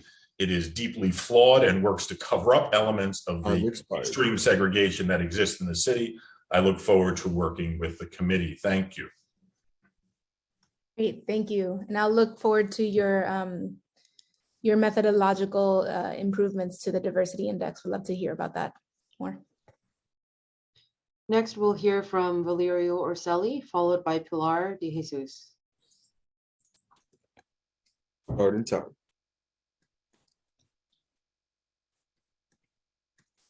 Okay. Good afternoon, Committee Chair, Ms. Sanchez, and members of the committee, and thank you for the opportunity to testify today. My name is Valerio Orselli, and I am the Project Director at This Land Is Ours CLT. This Land Is Ours CLT is the newest member of the CLT movement in New York City. I'm also a founding member of Cooper Square CLT and Cooper Square Mutual Housing Association. This Land Is Ours seeks to acquire underutilized buildings, troubled HDFCs, or privately owned and publicly owned land, decommissioned religious properties to prevent displacement and preserve communities. This Land Is Ours CLT and 19-member partner organizations are part of a citywide community land trust initiative that seeks $3 billion in city council funding to help develop CLTs and help to preserve permanent affordable housing. I had a paragraph in my speech about the housing crisis and the unaffordability of the housing, but I think you heard enough testimony on that. So I would just add the following: that community land trusts are uniquely designed to stabilize housing in New York City by doing two things: clustering otherwise economically unviable property into a single corporation, therefore allowing this cluster to share income, expenses, and a common reserve fund to help ensure long-term affordability. And secondly, by stewarding each property towards permanent affordable use. Other speakers had mentioned about city housing programs, which are supposed to be affordable housing, but there's no real guarantee of that because there's no monitoring to make sure that they follow the rules. The stewardship role of CLT is enforced by a ground lease. The CLT has members of its board on the HDFC boards to make sure they comply with the fiduciary responsibilities and keep the housing affordable in perpetuity.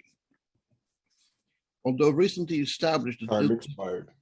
Oh, okay. Well, though recently established, This Land Is Ours has so far succeed in persuading the board of the Barrett Mission to rescind plans to sell their transitional housing facility on 3rd Street for a luxury condo. And we're in the process starting community planning process with the New York Archdiocese to ensure that 100% of the housing at the St. Emmerich's Church will be for low-income people. And we plan to continue working on those projects in the year ahead. Thank you, and thank you for allowing me to testify. Thank you so much, Mr. Valerio. Thank you. We will now hear from Pilar de Jesus. Hi, good afternoon, and thank you for taking the time. A very long time, and it's a long day for everyone.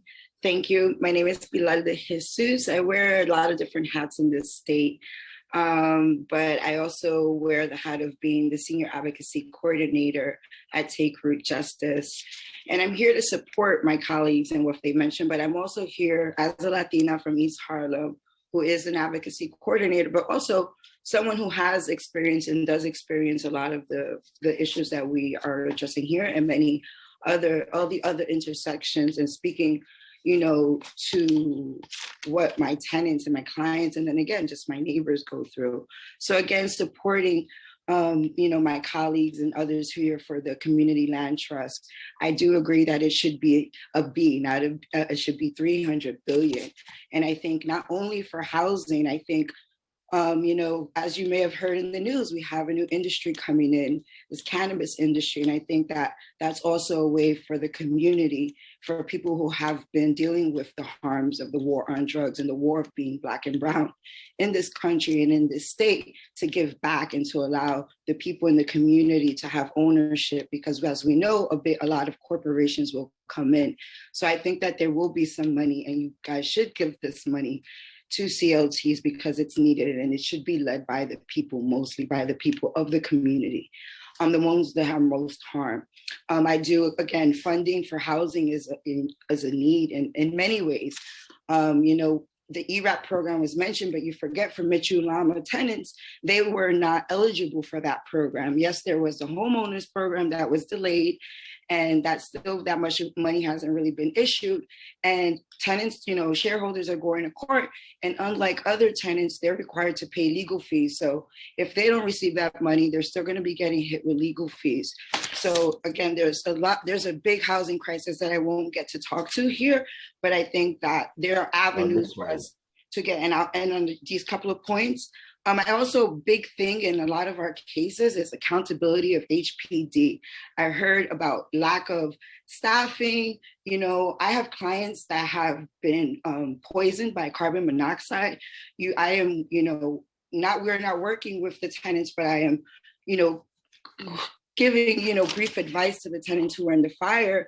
And there are a lot of things that are happening that, the agency is at fault. And I think it was mentioned here by one of the organizers of GYO, and shout out to the organizers who are on the ground, GYO, South Bronx Mutual and many others who are doing that work. And I think it was also mentioned, they need, there's a need to support. And again, the agency's help is a big responsibility. I have tenants who in the current situation are calling 311 about violations. Violations are not being placed, but we know the condition exists. Violations are not being placed, and then you bring them to court, and then the landlord's attorney is like, no, but where's the violation? And it just becomes a back and forth sick game. And it's really, in my opinion, it's mentally exhausting. It's like a mental abuse. And it's like, it's organized abandonment to the people of this city and state. And again, I think I had one other point, but again, I think that, again, everything that was mentioned here, I stand by. And I think we really need to think about the humans. And when it comes to housing specifically, this shouldn't be treated as a business. As we know, you cannot, and speaking as a person who's been illegally evicted and been homeless while doing this work, I was actually in court telling a tenant about their rights and getting a call that I was being evicted. And, I think it's important to recognize that we need to stop evictions. It's really mentally, that's why you see people are very unstable these days. It's something we got to really, really take, really take it really seriously now. Thank you. Absolutely.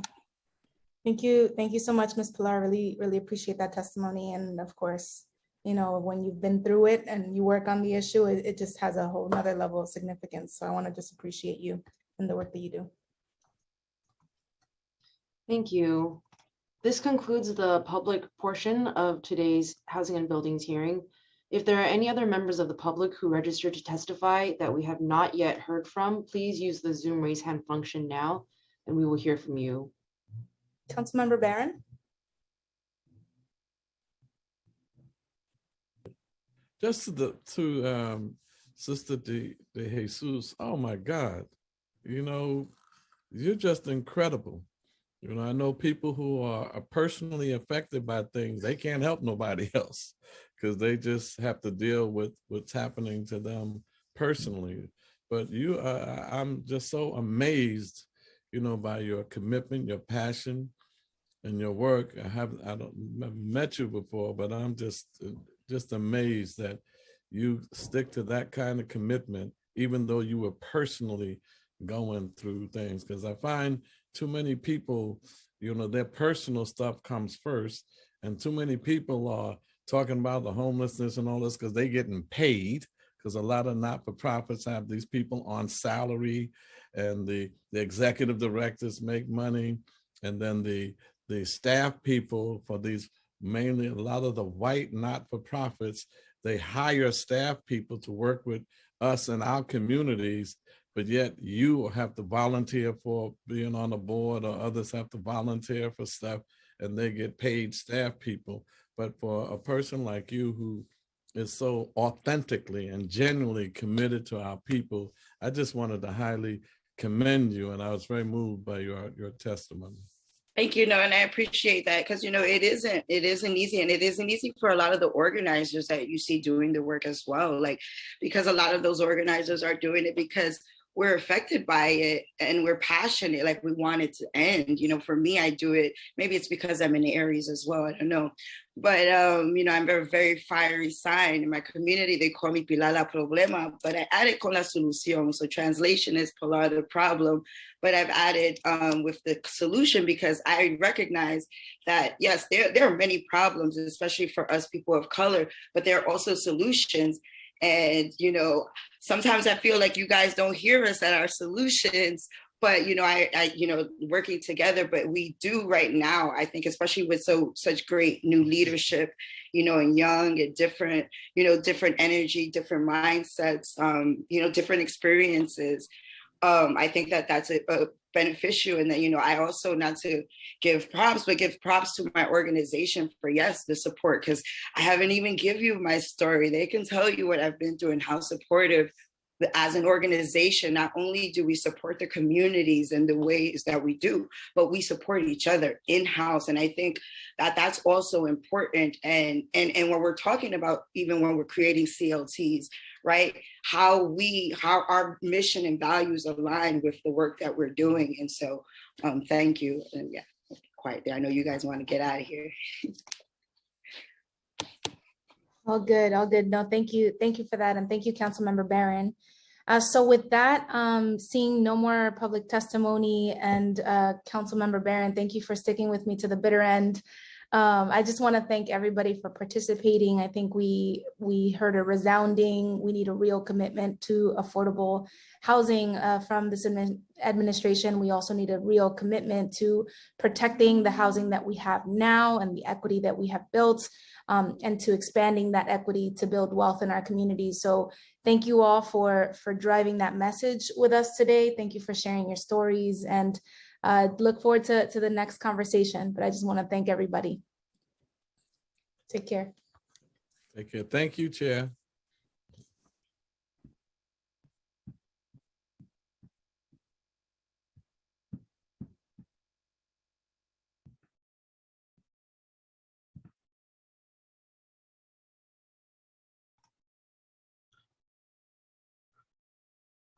So hosting duties were transferred to me. I'm not sure if there's something that I need to do to close out the hearing.